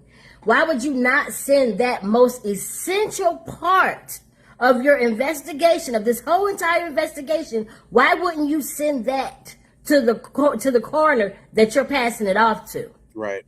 This ain't no different than in nursing or doctors or whatever. Whenever you hand off a patient to the next doctor or to the next nurse, if I hand up my patients off to you, I have to tell you those important things. And if there's anything that you need that's going to help you do your job a lot easier, or that's going to help you get to the bottom of it to try to figure something out, then I'm going to send you with that. So why didn't you send them with the throat when you know that's the most essential part of this investigation? That was purposely done, and I don't care what you say.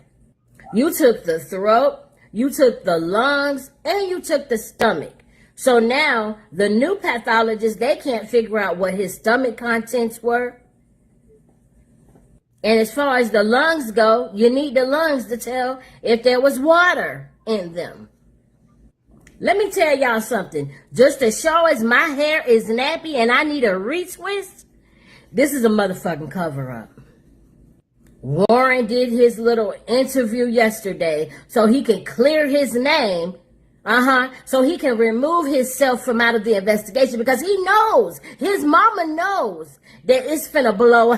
She knows that this case is finna crack itself wide up, but she knows that. Because she didn't know what the autopsy was gonna say. But so she just did like a little soft launch with putting her son out there. Okay, so let's see how many more interviews he's going to do after this. And not only that, the first medical examiner, she conveniently left out the part that about the back of his head, that he had something red pooling in the back of his head. Yeah, she conveniently left that out. So the second medical examiner, he's the one that found it. Y'all do the math, because baby, apparently 1 + 1 don't equal 2 no more, because the math is not mathing. Why would you not send the throat, the most important part of the doggone autopsy? You know what I'm saying? Come on now. Yeah, she was cooking. She was cooking straight up. That's why I let her cook on out. But we got to get back on that interview, though, because everybody talk about that interview. I'm going to need y'all to tighten up. I cannot understand why y'all keep platforming somebody who is a known antagonist to the black community while we're watching two black parents grieve the loss of their black son. Come on now. I cannot understand why y'all keep replaying parts of an interview from someone who claims to be Nolan Wells's brother and best friend, but walked the same shoreline where Nolan Wells's body washed up and did not shed one tear. I seen real gangsters on the stoop screaming, crying at the loss of their homies. And y'all telling me that old buddy from Mississippi ain't shed not one tear?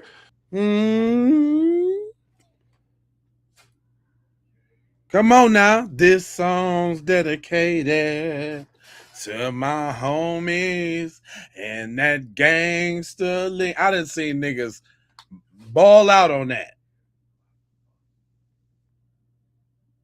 Snotting it all. Come on, man. Tell him. And that's on the dead homies. While he's on a shoreline where a black body washed up. Sounds familiar, don't it? I'm confused about why y'all got more questions about how attorney Ben Crump is pronouncing medical terms, meanwhile he's an attorney, than y'all do about why we still don't have the original autopsy. Right. And they had the body first. I'm confused. I'm confused about why we're listening to someone who claimed to be Nolan Wells's brother, but instead of going to talk to his attorney, y'all keep asking why he didn't talk to police. Bump that. Why you ain't talk to the attorney for the family about what you supposedly know? That's weird. That's suspicious. If that was my best friend, I would be standing anywhere his parents is at, crying with them, demanding answers. But instead, you're doing interviews trying to prove your innocence with somebody who you know is a known antagonist to the black community?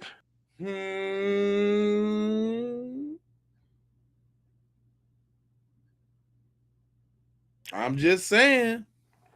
Make it make any type of sense, some type of sense, a little bit, halfway, something.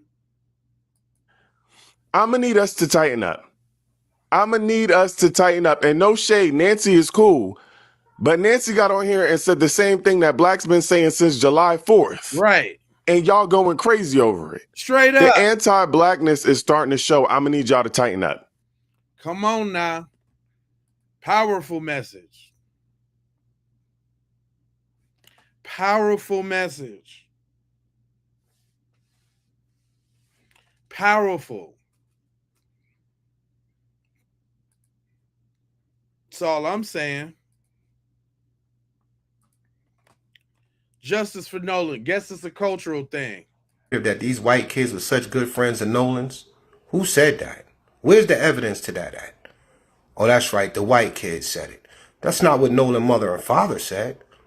Where's the evidence that they were such good friends? Because they didn't act like good friends. I don't have any good friends if we go to an isolated island. Yeah, it was a lot of people there, but they went together.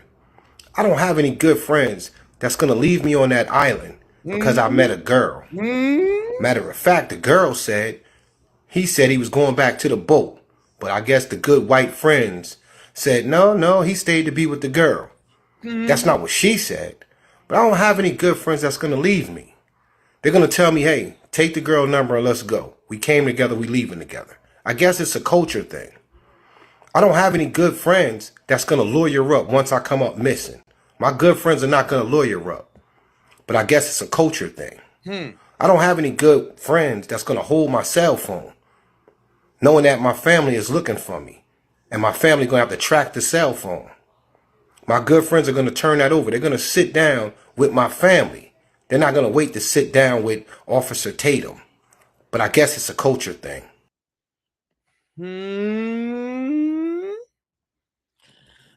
I think that's what we're dealing with, the discrepancies in this chat. It's a culture thing. We over here on this regular, what we think is common sense stuff, and they don't think like that. They don't think like that. They ain't on that, dog. Just leave him. He said he with a girl. Well, I got to go now. I got your phone, but I'll holler at you later. I'll call the Coast Guard about you later. I think you're missing later. I'll be so freaked out later that I just call the Coast Guard.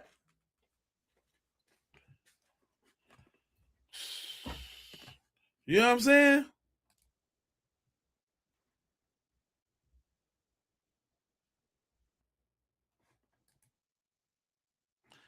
And then Officer Tater going around to black people's posts, jumping in their posts, starting beef with him. And he ain't got no respect in the community. Officer Tatum decided to leave a comment under my video about him yesterday, right? And it's cool. I think people owe these boys an apology. It's very sad and unfortunate what happened to Nolan Wells. I don't know if there was something that was foul play that happened to Nolan Wells. I think you do, because you spilled it almost in the interview. And what the hell do we owe them an apology for?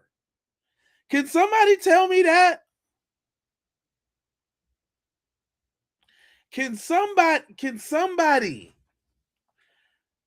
I looked up the apology book, and I don't see shit in there for this. I don't think this nowhere in the apology book. Are you serious? This ain't in the apology book. Anyway, go ahead. So it's funny how you know nothing about Nolan Wells or what happened to him, right? But you proceed to leave this comment under my video on Graham over there. Yeah, they were not involved. You better watch what you say. What are you saying, Mr. Officer Tatum? What do I better watch what I say means, Officer Taylor? Right. Tatum, I meant turd tapper, meat gobbler. So y'all see my response. Or what, Tapper? Yes, I'm Massam. Yes, I'm Massam. I'm tapping. I'm gonna get him, Massam. Now, it's funny how you say you don't know what happened to Nolan Wells or it was his foul play, right? But you turn around and fly all the way to Mississippi to sit down with one of Nolan Wells' best friends. This the same exact thing happened with Carmela Anthony. The best friend claiming that they were best friend with the black guy, but they wasn't best friend with them. Either you were friends with Nolan Wells or Carmela Anthony, or you wasn't, or you ain't fuck with them. Just take a look at him.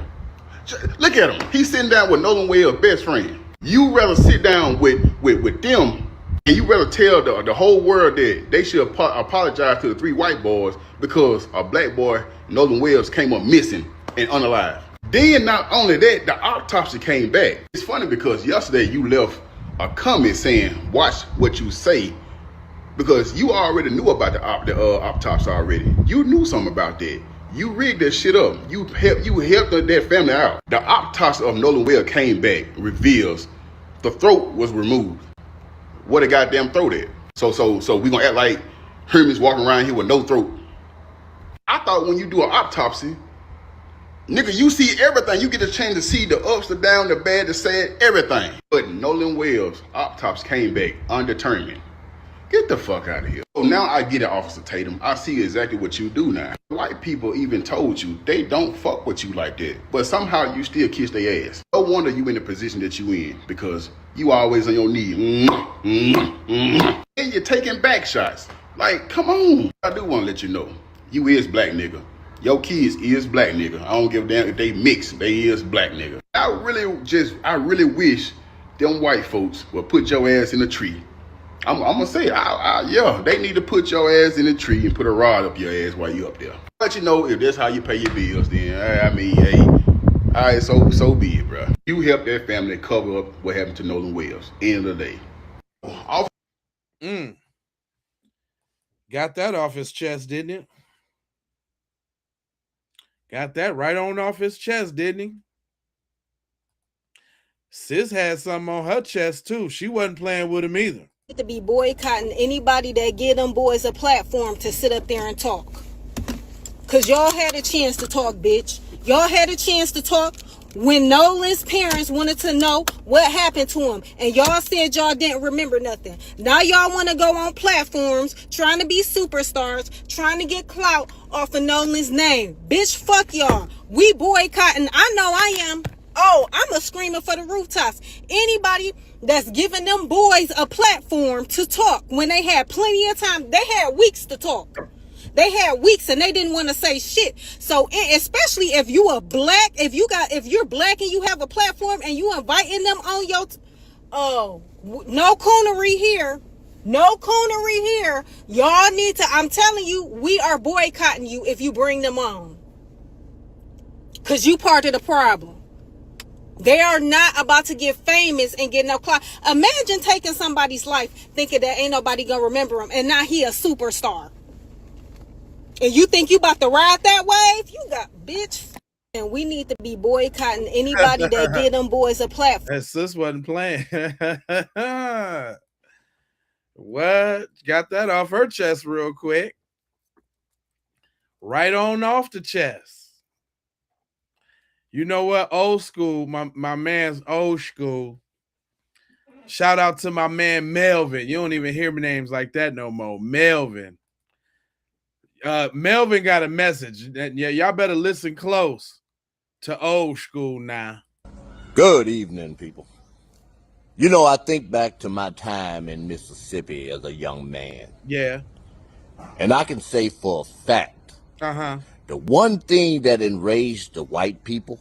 What? What's that? Was when a black man in Mississippi started sleeping with a white woman. Dun, dun, dun. Uh-oh. Melvin about to tell it, y'all. What white woman he talking about? He ain't talking about Katie, is he? Is he talking about Katie McCormick, y'all? Y'all better listen to old school tell it to you now. Old school about to tell it to you now. You better listen now. On the word up side of the game, boy. That enrages them. That turns them into bulls. That turns them into murderous monsters. It kind of like this. It kind of turned them into murderous monsters. That guy's over there with Katie. I love Katie, man. Katie, take my heart and my ugly blue bow tie with this suit that I got on. Katie, I love you. We can't let Nolan get you. Katie, you my girl. I love you, Katie. These little dweebs. You think cuz Morgan ain't mad? He's Morgan. He got a name. His name is Morgan Seymour. You think that guy ain't mad at Nolan? You better tell him, Unc. You better tell him, Uncle. And all those white boys seeing that black man dating white women and They didn't say it to us. Knocking that thing, knocking the bottom out that thing. Over there cradling Katie. That's what he said earlier, y'all. Warren was like, yeah, last time I see him, he was cradling Katie. Cradling. Knocking that thing out the bottom. Cradling. His face, but you can believe they talked about it behind his back. Yep. Damn N-word, sleeping with our women, Yep. thinking he better than us. Yep. We gonna get him one of these days. Yep. Yep. Even if you just act like you his friend for a while. Don't go to his house. Don't go meet his parents. That's gonna be too personal. They'll get to know you too much. Just let him come over here. Let him think he down with us. And they got him. That's the mentality of Mississippi. And for all you people that say I don't know what I'm talking about, I was born in a damn evil place. Come on now. During the Jim Crow time of all now. times. Of all time. I seen Jim Crow. He's seen up it close and personal. On your mama head. So don't tell me. Don't tell him. I don't know what I'm talking about. Nazis. I'm out of here. What? Don't tell him he don't know what he talking about. I believe him. I'm going to tell you right now. I believe him.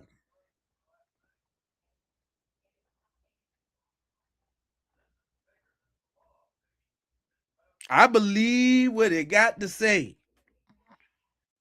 When the knowledge come down.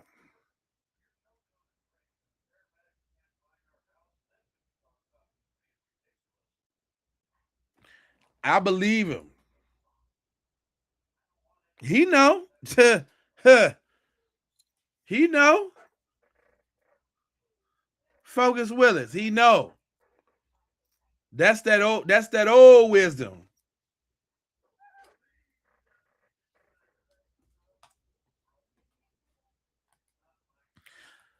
Little Swiss Miss, little sis. Tanisha Dancer, she wanted to break it down with you real quick. Man, when it comes to this Nolan thing, like, y'all can't tell me that racism doesn't exist and that black people are just making things up and nobody's out to get you and blah, blah, blah, blah, blah. But we have to understand that we know for a fact that if this was a white girl or a white man that was known to be hanging out with nothing but black people, a group of black people, you already know that all of them will be charged. Every last one of them. To the third degree. I mean, I don't know how the degrees work, but we all know what would have happened had this been the opposite and the victim was white and the people that are supposed to be in question are black. And they all would have been locked up. All would have been locked up. No questions asked, actually. They are guilty until proven innocent. And even then, they're going to find a way to prove them all guilty and say that they all did it. You'd have the organs of it. You would have everything that you would need when the body was found. They'd show you every single thing that they did to this said white person. You know every detail of what happened. They paint you a story. But, you know, it's a black kid and everybody's working together. Everybody, all of them, the judge, the lawyers, all of them, all in the KKK. You wouldn't know. That's what the masks are for. That's what the hoods are for. You wouldn't know. Do you know how many racist people are on the force and in the courtrooms? You don't. Me neither. We don't know, but we know. It's called like intuition. It's like we all have it, but it's like sometimes we want to ignore that shit because she's saying the absolute truth. Man. Absolutely, honey. You wouldn't know. Do you know how many racist people are on the force and in the courtrooms? You don't. Me neither. We don't know, but we know. It's called like intuition. It's like we all have it, but it's like sometimes we want to ignore that shit because it's just like, nah, I don't want to believe that to be true. But your gut is telling you that it's true. It's true. It's true. Because like I said, if it was the other way around, they would have got to the bottom of this. Everybody would have been persecuted. But no, in this scenario, Everybody just gets to say they don't know and get to go home. They just get to say they don't know and they get to go home. And mommy and daddy's gonna take care of it. And we know Connor and Steven, they would never do anything to hurt him. They really loved him. Get the fuck out of here. Straight up and down. I can't argue with anything she said. They would have confiscated the phones. They would have brought in special detectives. They would have seen what type of fuel was in the boat, what kind of synthetic oil was used. Boy, you would know everything. You would know it all. Oh, that's a good point. What you say? We have to just raise a generation of whiners and weak people. Oh, really? Okay. When you all look for is racism, all you can see is racism. It keeps rearing its ugly head. Do you see this? Y'all must don't understand. This is what we see when we see y'all. When we heard the story, we was like, oh, them dudes left with Nolan. Oh yeah, they devils. Them dudes, Warren and them dudes, oh, them is straight certified devils. My friend Nolan, man, my buddy, my friend Nolan. My friend. Wasn't no damn friend. Stop playing. Matter of fact, we're going to go back to the OGs. Because the OG got a strong message. This is his thoughts on Nolan Wells situation. Black people, please wake up. Talk about the Nolan Wells situation. Go ahead. Now I've been quiet about it. Now I'm going to tell you the truth. Uh-oh.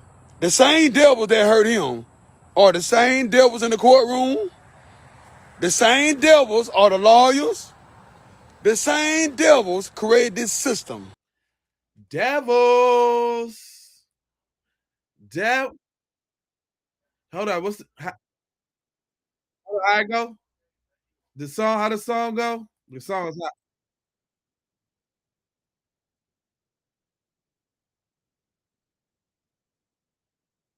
No other way.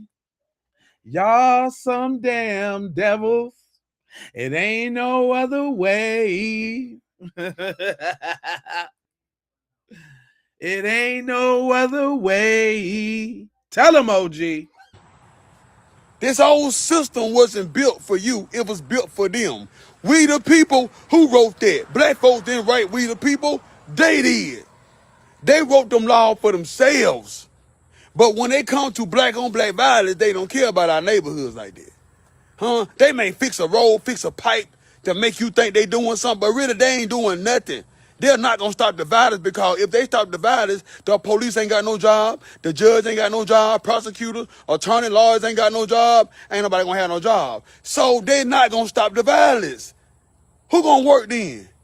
What the police gonna protect if everybody doing good? Okay then. So when they hurt him, they figured they could get away with it. They really showing us what they'll do to us. They showing you what they really want to do to us. And they doing it through their children. Come on. Generational curse. Now, yeah, come on now. Y'all better listen to what the OG said now. I told y'all it was a setup. I told y'all these lynchings ain't went nowhere. They only got a little bit more sophisticated. I told y'all. I told you. All them Klansmen, all them hateful people back in the day, their generation is right here. I told y'all. It's right there in your face now. It's right there in your face now. All of a sudden, don't nobody know what's going on. Thousands of people lined up on the island, but ain't nobody see nothing.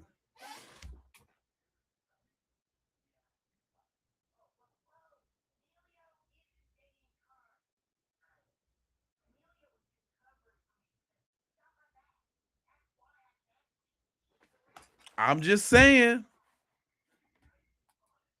Tell them, OG. Their young generation is right here. Their young generation will take out our generation. We trying to be cool with these devils, but it ain't no cool with them, man. I'm just, dude. Is OG on to something? Y'all better take heed to what OG's saying now. All we can do is stay away from them and protect ourselves from them. That's what you can do. Because that generation of curse from the Klansmen, all them people, man, all the way back from the 1700s, from all these centuries, them kids still here. I told y'all.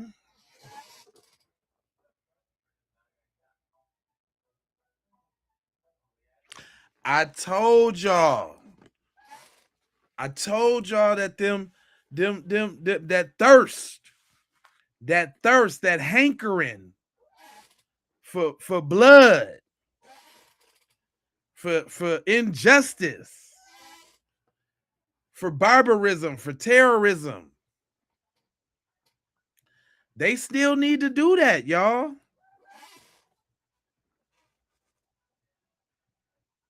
They still need to do it. It's got to get done. They need it.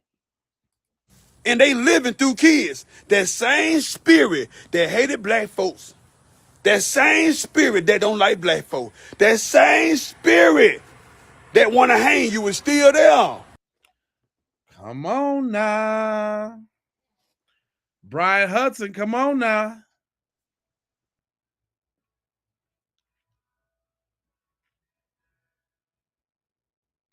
I'm just saying, when he start lying, I'm gonna tell you about it. But I ain't heard no lies yet now.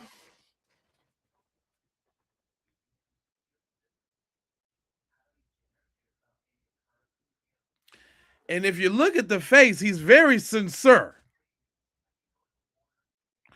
He ain't telling you no lies. He ain't telling you what he heard or what he found. He telling you what he know now.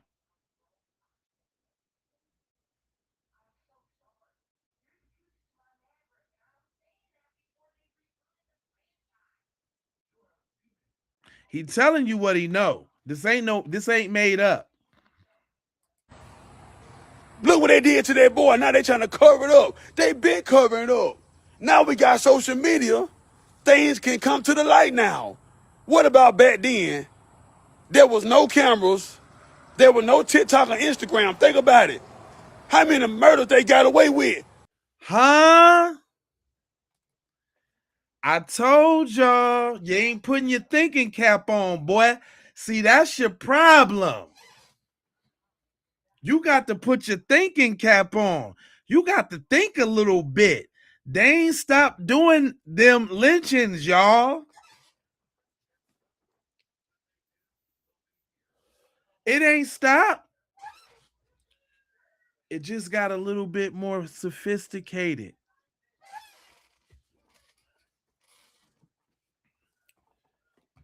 Come on now. Remember, Warren? That's my buddy. That's my pal. That's my buddy. That's my pal. We love Nolan. He was welcome to go anywhere with us. He used to tag along with us everywhere. We love Nolan.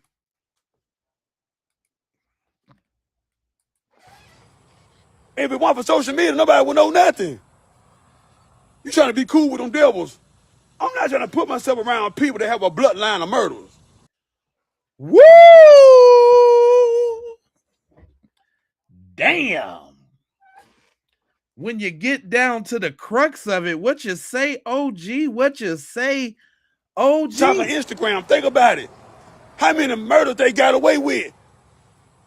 If it weren't for social media, nobody would know nothing. You trying to be cool with them devils. I'm not trying to put myself around people that have a bloodline of murderers. God damn. Did he go there? Sheesh. That was heavy.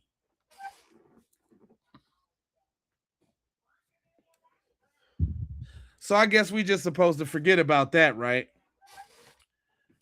So I guess we just supposed to forget about that. Forget about the history. Forget about the bloodline. Forget about the place. Forget about the time. 4th of July, 250th anniversary of YT supremacy, a colonization.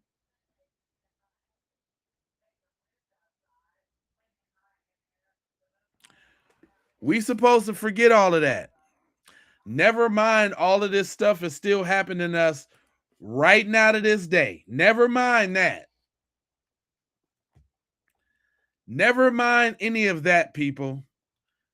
Don't worry about the history of them folks. Don't worry your little head. Don't worry your little head about that.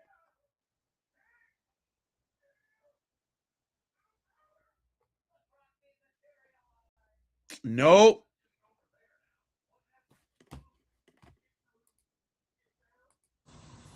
I ain't trying to hate nobody, but I'm worried right now. I'm worried for all black children, black men, black women, young men, young women. Y'all out here parading yourself around here twerking and throwing your butt out there. Y'all men want to sleep with a snow bunny. But all she got to do is say, you violated her. Yeah, and touched her the wrong way. You going to prison. Huh? All they got to do is say you stole something, you slapped them or put your hands on them. You going to prison. Tell them, OG. They gonna take her for their own. Yeah. Because they want to make an example out of y'all. Yeah. Stop kissing up to these folk. I never do, OG. You better believe that. I don't do that. I'm telling the devils just like it is to their throat. I don't do that. You got my promise, OG. I ain't never gonna do that. I ain't doing it. He probably didn't know they were going to do something to him. But this shows us that no matter how nice we are, we will die around him. Damn. It's a harsh reality. It just take OG to come bring it to you. You know, y'all can talk about his diction and how he talk and all of that, but OG spitting the facts. It's the facts.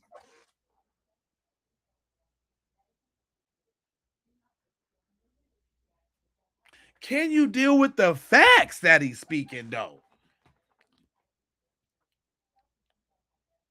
Say it again, OG.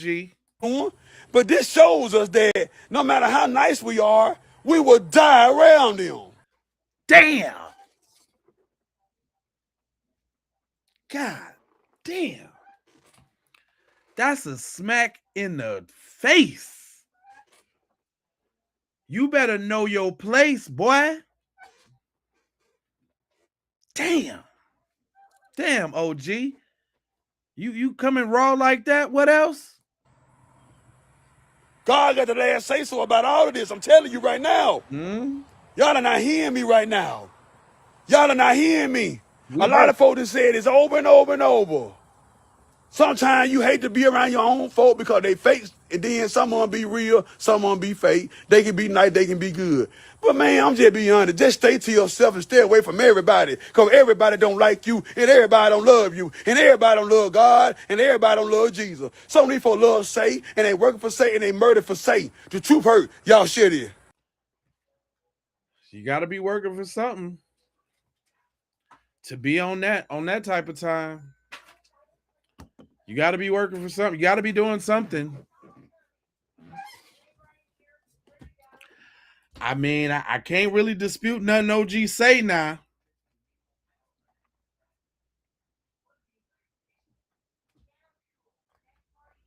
I'm just saying.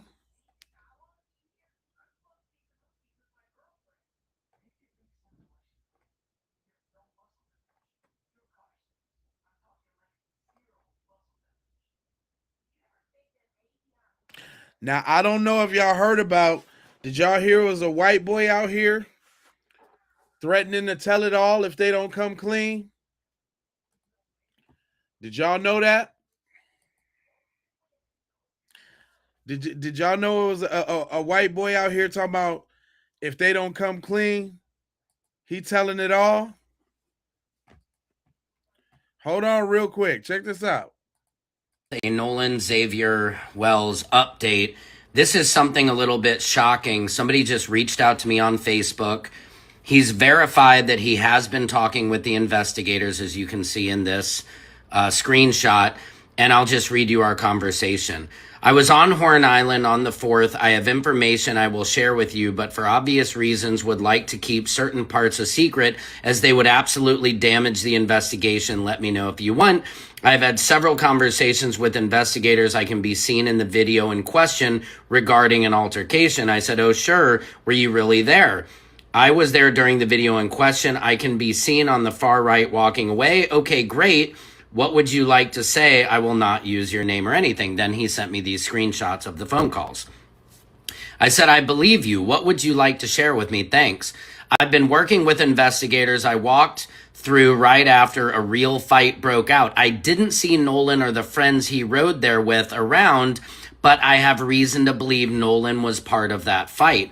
What do you think happened to Nolan? Why do you think he was part of the fight?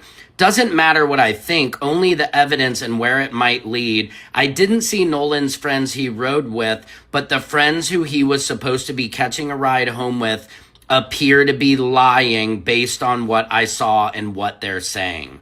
The investigators had been following up with me for new details as new evidence emerges. Between you and me, they believe to have identified the suspect if what I witnessed was connected. So I know they're working hard to get to the bottom of it. Wow, can you say what you witnessed? I can't. They would use it to build their story and taint the investigation. And I told him, I really appreciate you sharing this information with me. And he said, I wouldn't have told you if I didn't feel like your heart was in the right place. Then he says, you're welcome. Yes, I'm trying to get transcripts of Javon and Trayston's interviews to show you contradictions and errors. Will follow up. Yes, don't go so far into detail, but let people know that they're working on it, that if the information got out, it would taint the investigation, and start focusing your investigation towards his ride home, since at least one of his friends admitted he stayed behind and was now with his other friends. Javon and Trayston, it only makes sense to follow an alternative investigatory route, which assumes his ride to Horn is telling the truth. He also made sure to let me know that the investigators are handling this like pros, and that is very reassuring. What do you guys think about this? This potentially is a huge break in this case, and it's good to hear that the investigators are doing their job, and it seems like they might have an idea of a suspect. Secret Service. Yeah, we'll see. Yes, we'll see. But we're going to get back to this interview. Nolan's best friend gets interviewed by Awesome Tatum, Black MAGA conservative. Shout out to my boy CJ. What was your relationship like with Nolan? Who was he to you?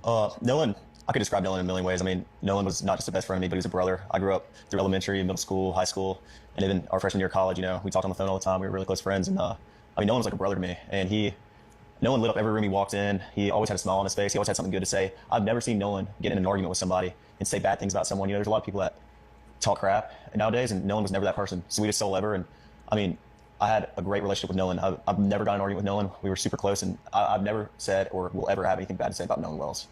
Yeah, and you guys, you said you kind of grew up together.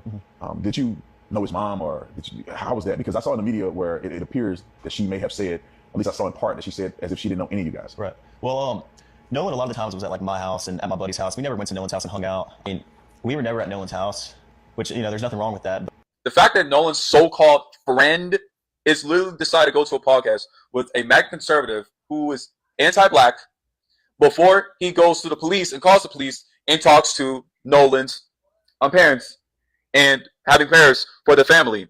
And that's weird. That doesn't make any sense. You're saying, oh, we were best friends, but you never went to his house? Come on, bro. This is such cap, man. They deactivated their accounts. One of their moms are lawyers. You had Nolan's phone. Nolan was the only kid that came back missing on that group. You didn't go to the police. You didn't call the police. You didn't try to get help. Y'all all deactivated your accounts. But you decided to go to a podcast. Wait, I thought y'all don't want any media attention. I thought y'all don't want drama. Come on, bro, this is not adding up. Make it make sense. And Officer Tatum has the audacity to say this. I think people owe these boys an apology.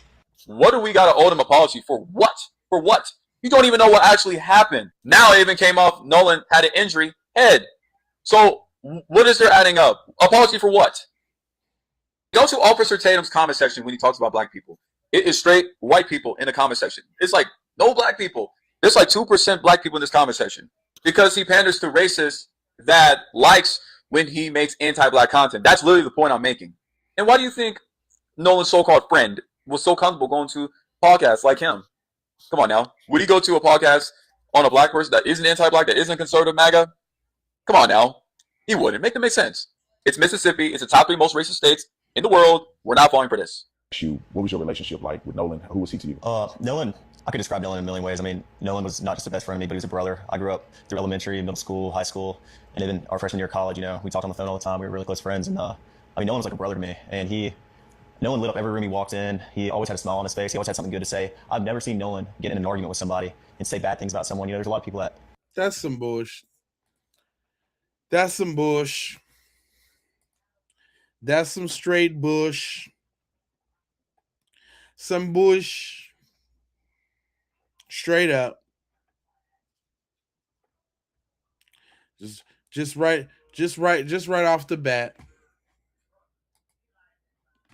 And there's certain things that we can't accept. And we ain't never gonna accept it. Go ahead, bust it down for us. Now we see in the Nolan Wells case that when his body was delivered to DC, that it wasn't his complete body, right? Vital organs was missing, the throat, lungs, things like that. Even in death, we can't get a fair shake. And this system wants us to be quiet and accept that. This system wants us to just go along and get along and hope that we're not next. And as long as we keep that type of mentality, we don't know which one of us will be next. So now we see in the Nolan Wells case. That's kind of deep. As long as we keep that mentality, we ain't gonna know who else is next. That's crazy. That's crazy. Well, listen here, man. I ain't gonna hold you, but I'm gonna mold you, fold you, and scold you about being on code. And I got 4 words for you. For everybody watching right now on the vertical feed, if you got the video above me and the chat below me, I need y'all to go over there and start watching the big feed, right?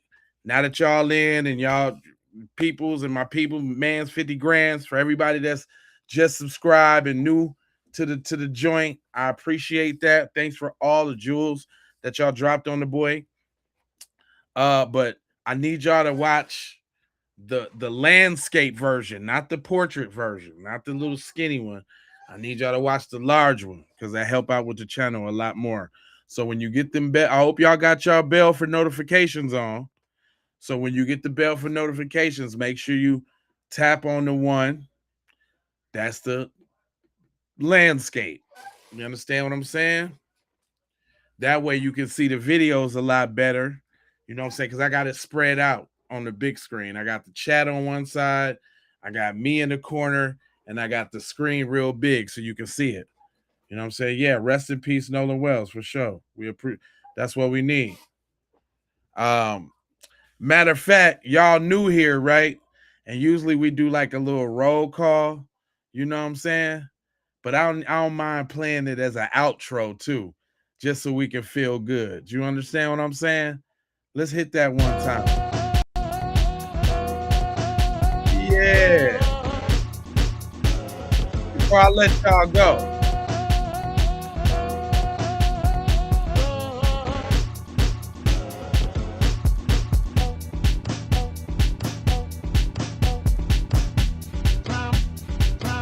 gonna end it on a good note. Usually when we do this, we have y'all flood the comments with the city that you come from, so we can get the bluff out the chat. So we had a very successful stream. We got through a lot of good business. We chopped it up. But I want to leave y'all on a good note.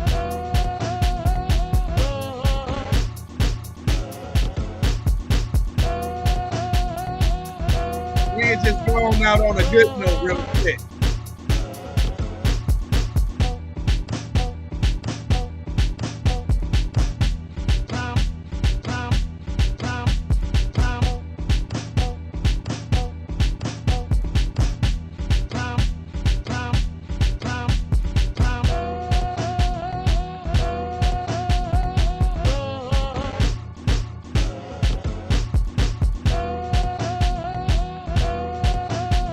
Philly, Houston, good night, baby.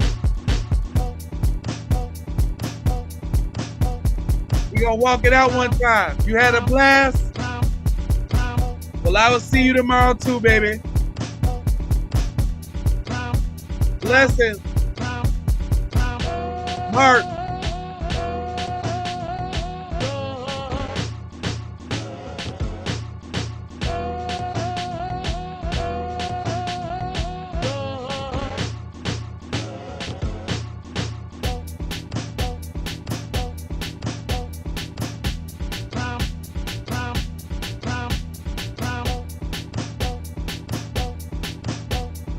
Hey! Hey, Demeter, yes sir. Downtown, signing out. Baltimore City, signing out.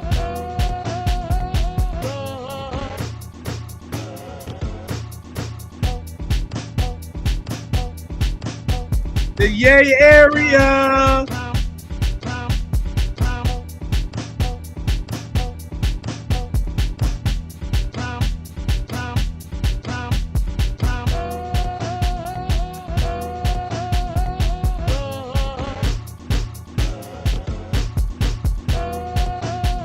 ATL in the house.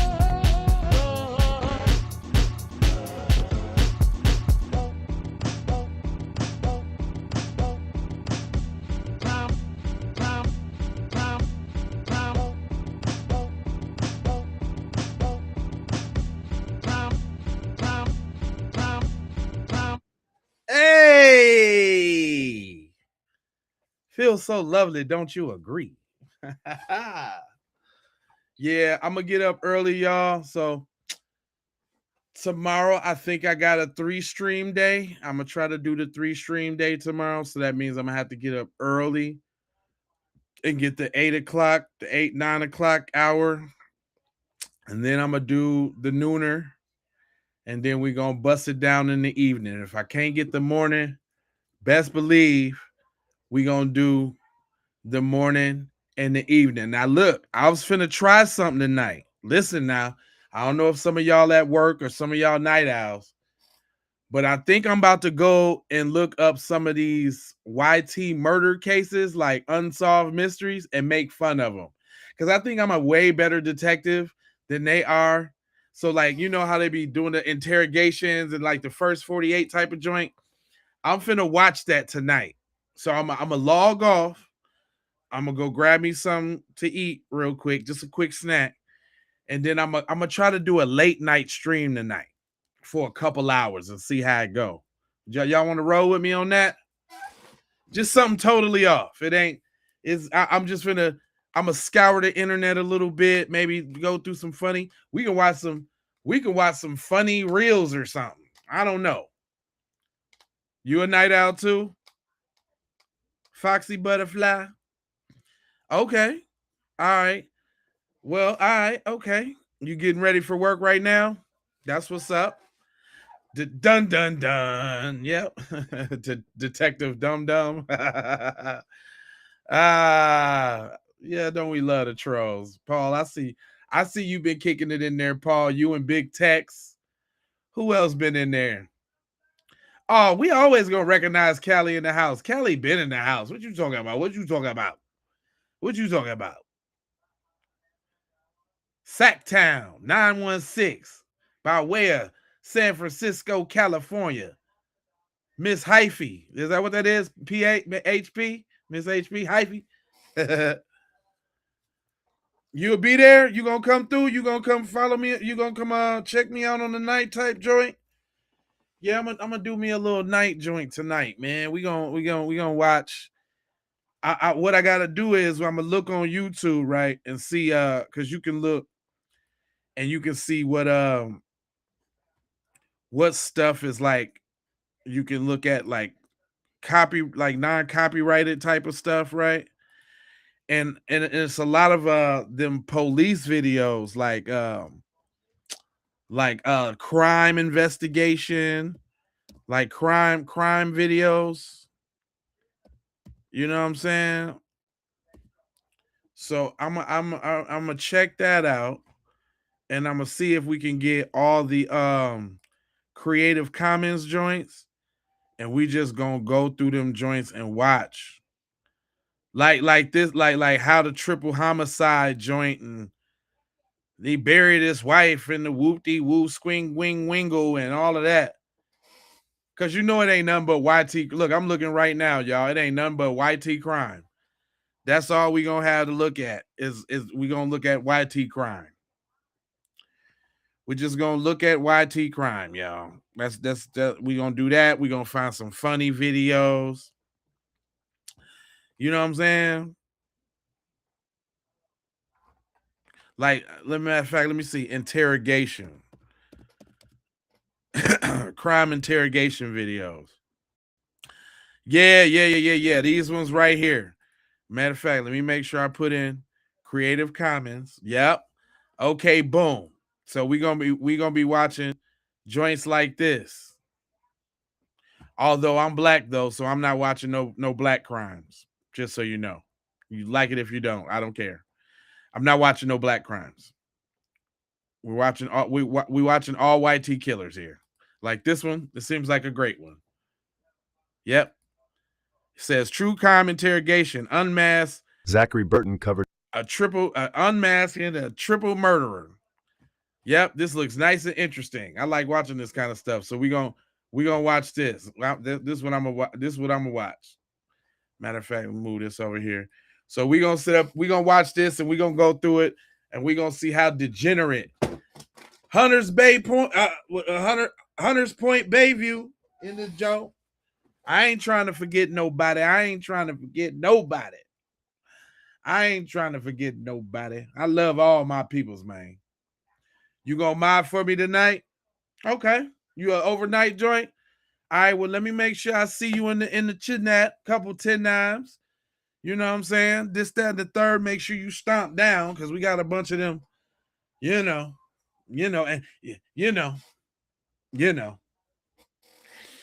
But anyway, I ain't gonna hold y'all. Let me look you in your optical retinas real quick and talk to you real quick. I ain't gonna hold you, but I'm a moja, foja, and scoja about being on code, and you know, I got 4 words for you, right?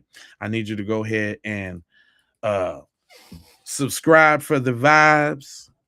I need you to like for the spike in the algorithm. Also, come back and hype that thing. And let's get some black empowerment on the hype. It's always a lot of cooning, buffooning on the hype thing. I'm trying to get up there on the hype thing. I need you to go ahead, comment your vomit, say what you need to say if you ain't said it already. Sometimes it's actually cool to come back and comment on the post if you like, because that'll just boost the post in the algorithm. And please, again, make sure that y'all watching the portrait. The landscape, the long video. So like right now, if you can't see all the words, like, share, and subscribe. If you can't see all the words, then you're on the wrong one. You got to be on the other one.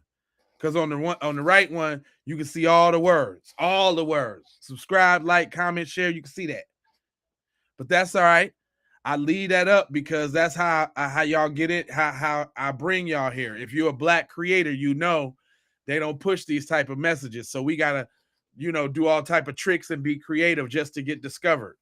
So I appreciate all y'all coming in, on the vertical joint, but it really helps the channel out if y'all when you tap in, go to the, I can't stress that enough, the big joint.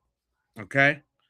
And you usually know which one that is because it usually has the one with the least amount of views because they don't, for some reason, they don't push the landscape. They push the portrait, but not the landscape. But we know why. We know why because I'll be over here cooking devils and all that. Well, go ahead and send this. Well, you know what? Don't send the super chat because YouTube takes 30% of everything we bring in. I don't know if y'all knew that. But I do gotta I think my PayPal actually is what it is though. And my Cash App. My cash, maybe I should put links out for that because I never do that.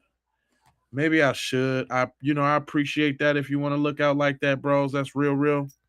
On some real deal, holy feel. I don't really, what I mean, I be feeling like people, get down, based off my work and what I do. But obviously you was moved to say that you want to deal with me. So yeah, matter of fact, if super chat is easy, you could super chat. That'd be the highest super chat I ever got, $80. I'd be so grateful and appreciative of that. Matter of fact, I would have to send you a t-shirt or two. You send me $80, you're gonna have to email me so I can email you, so I can mail you out a t-shirt or something. Keep P Podcast t-shirt, so and some magnets. We got some magnets and some stickers and t-shirts. So Keep P Podcast t-shirts. So I appreciate that, man. That just says that I'm out here doing the work, man. I appreciate that. Anybody else, if y'all want to sprinkle some jewels, you know what I'm saying? Couple super chats. Y'all see I got the super chat goals up. But I think if you on the vertical one, you can't see the super chat goals. If you on the wide one, you can't send the jewels because the jewels is only for the wide one.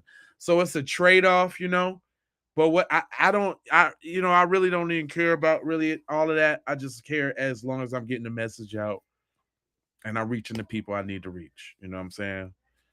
As long as y'all looking at it and sharing it and doing all of that good stuff, man, that's pretty much. Thank you, Forsaken. I appreciate that, man. All that count.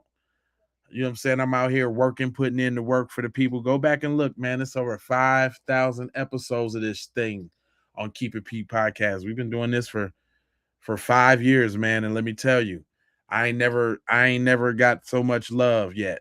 I done been in the game with this particular podcast for 5 years, and it just started to pop off. So, man, I tell y'all, man, they say consistency. They say keep going because I done plenty of videos, man, with 1 view, 2 views, 10 views, 12 views, 15 views, 20 views, 25, 20. I remember when we was getting to 50 and 100. Doggy. I remember when I got 1,000 views on a video. I was like, oh my gosh. What's up, Nicole? How you feeling, Poops? How you feeling, baby? Just chopping it up with everybody after a great stream. You know what I'm saying? It's only great because I got great people watching me and engaging with me.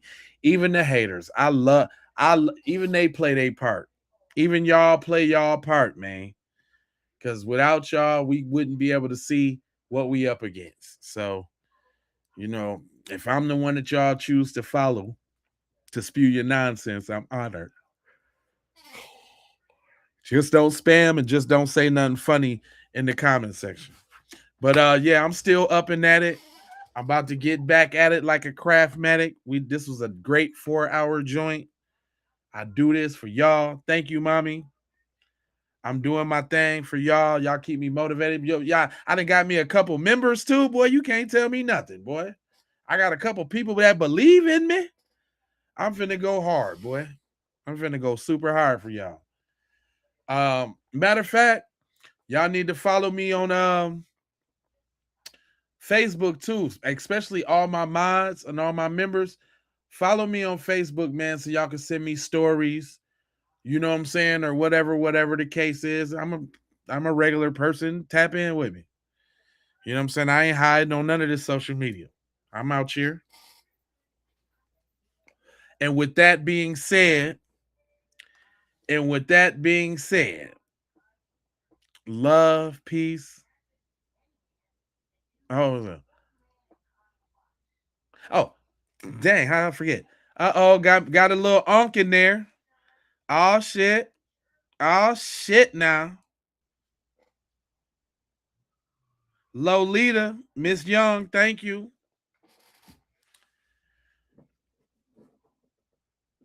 You said America's dumbest criminals. You know what? Let me see if they got some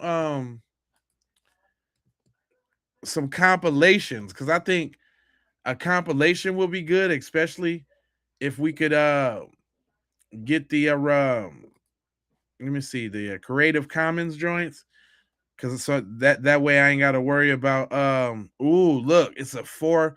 I doubt that we got to watch the whole thing, but viewer discretion is advised. It's a 4-hour a true crime.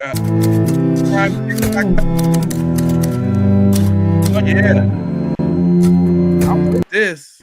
But there is potentially some very breaking news. Vehicle. In his vehicle, they found dirt and vegetation that match. Oh yeah, I'm definitely with that. We can rock that out.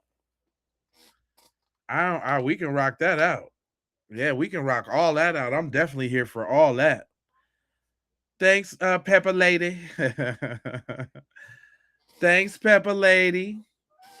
You know what, DMT? You sound stupid using fatigue when black people made fatigue, talking about white people.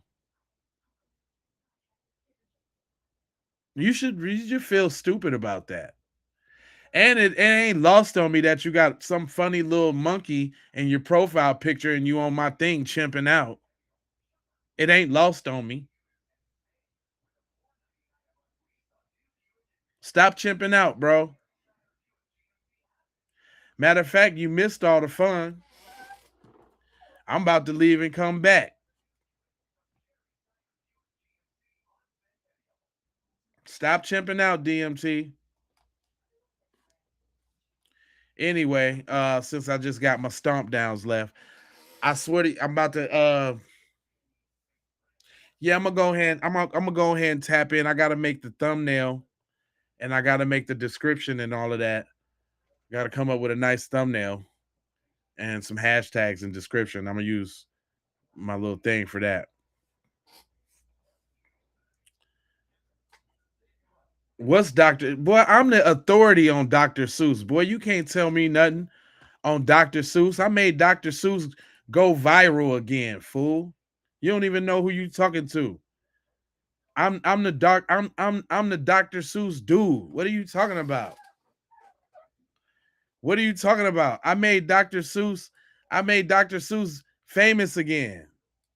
What you talking about? On this here channel, J Live, you see that walking in my pocket, boy? I'm the one that put Dr. Seuss back on. What you talking about? Yeah, I do.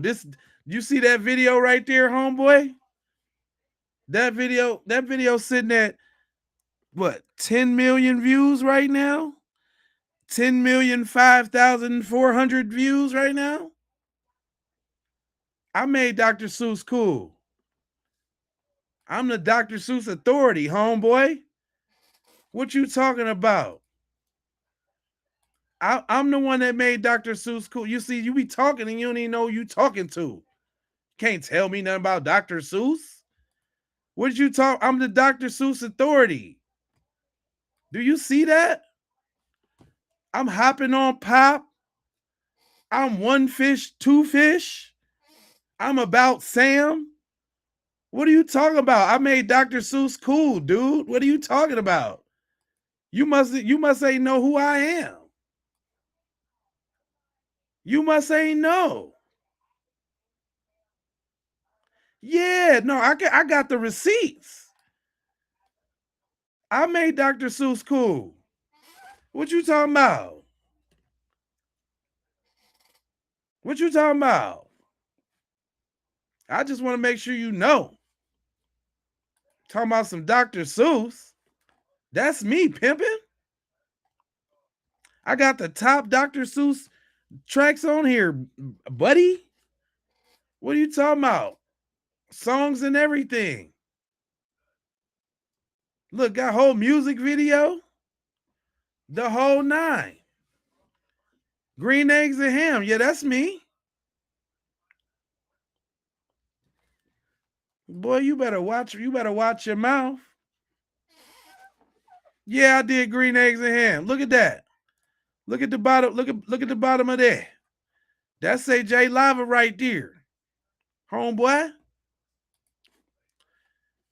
That's AJ Lava. You can go look me up on Spotify right now, boy. Can we be friends? Of course we can be friends. I'm cool with everybody that's cool with me. That still don't mean I ain't got my eye on you, though. That don't mean I ain't got my eye on you. Damn, it's a bunch of more people that's just got in the house. What up, y'all? Y'all damn near coming in on the end of the stream. I damn near feel like I need to keep going. YouTube keeps sending me more people. You know, I noticed that they do that around the 20 to 30 minute in the hour when you're streaming.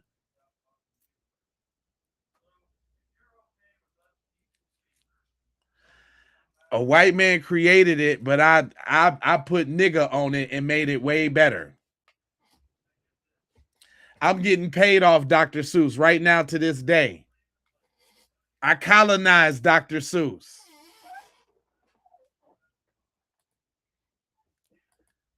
I colonized him.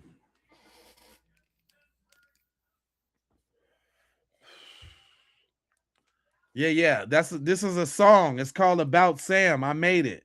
I can't play it because you know they'll try to take my revenue. But hold on, I'll let you hear a little piece of it.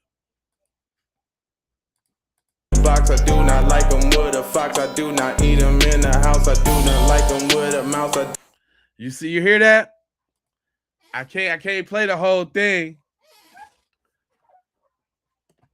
I can't play the whole thing. I can't play it because they take my revenues from my vitrios. You know what I'm saying? They be out there getting my paper for me. So if I play it, they gonna take the paper from the whole ad revenue and give it to me on the music, and the music don't pay as much as the ad revenue. So I'd rather have the ad revenue. Thanks. Listen. Pup cup, cup on pup, mouse house, mouse on house. What?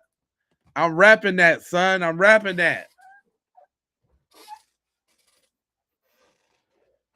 I'm rapping that. You see that? Holding that book, rapping that. I started that. I'm the internet. I went viral for that. That's me. I started that. You see anybody rapping Dr. Seuss, it started here first. I started that. I done a lot of things. I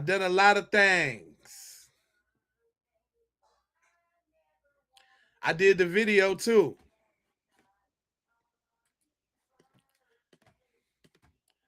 Yeah, I did a lot of things. I killed that.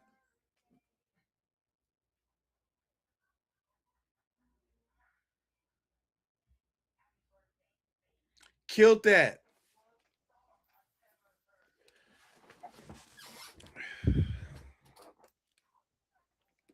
Yeah, I know y'all think it's lame. I done had y'all kids dancing into it in school. Y'all kids done watch this video. Y'all kids love me. Ha ha. Y'all kids done watch this video. Trust me. Y'all kids done watch one of these videos. Trust me. Yes. Y'all kids is banging is saved my joint on Spotify. I got thousands of monthly listeners.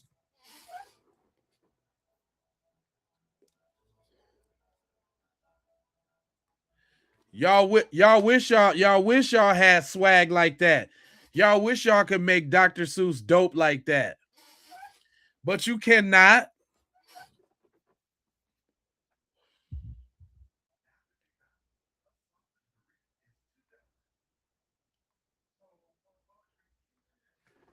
Yeah. That's terrible. Your kids listen to Pantera. I watched a 3-hour documentary on them guys. Them and some regular little dweeb guys that make some really hardcore death metal. But in real life, they're just real dweebs. You look like you listen to Pantera. I could see that for you, Paul. That's why y'all over here be raging out in my damn chat, huh? Is that why y'all be raging out in my chat?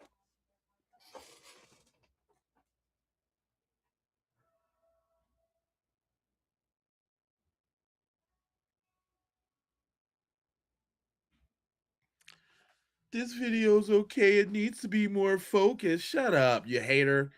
Go make a video like that. Have you ever produced anything in your life?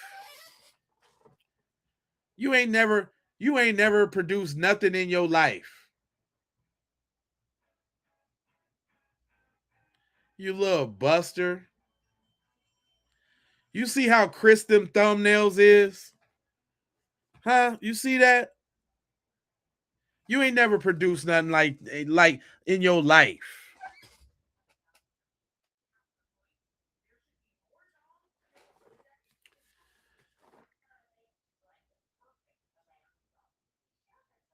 That's cold as hell. I'm proud of that. I'm proud of that. I did something for the cheering. I'm proud of that. And you can't take that away from me. It's dope.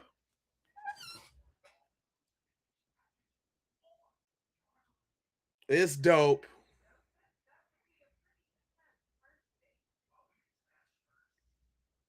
We about to hop on Pop. We about to hop on Pop. We about to hop on Pop.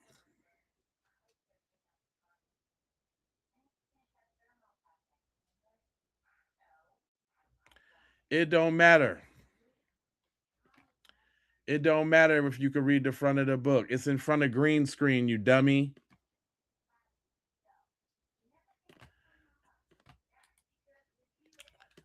All right, let me go ahead and close this down so I can open up the other live, man. Love, peace, blessings, and aloha. I'm out the Doha for Shoha. Yeah, already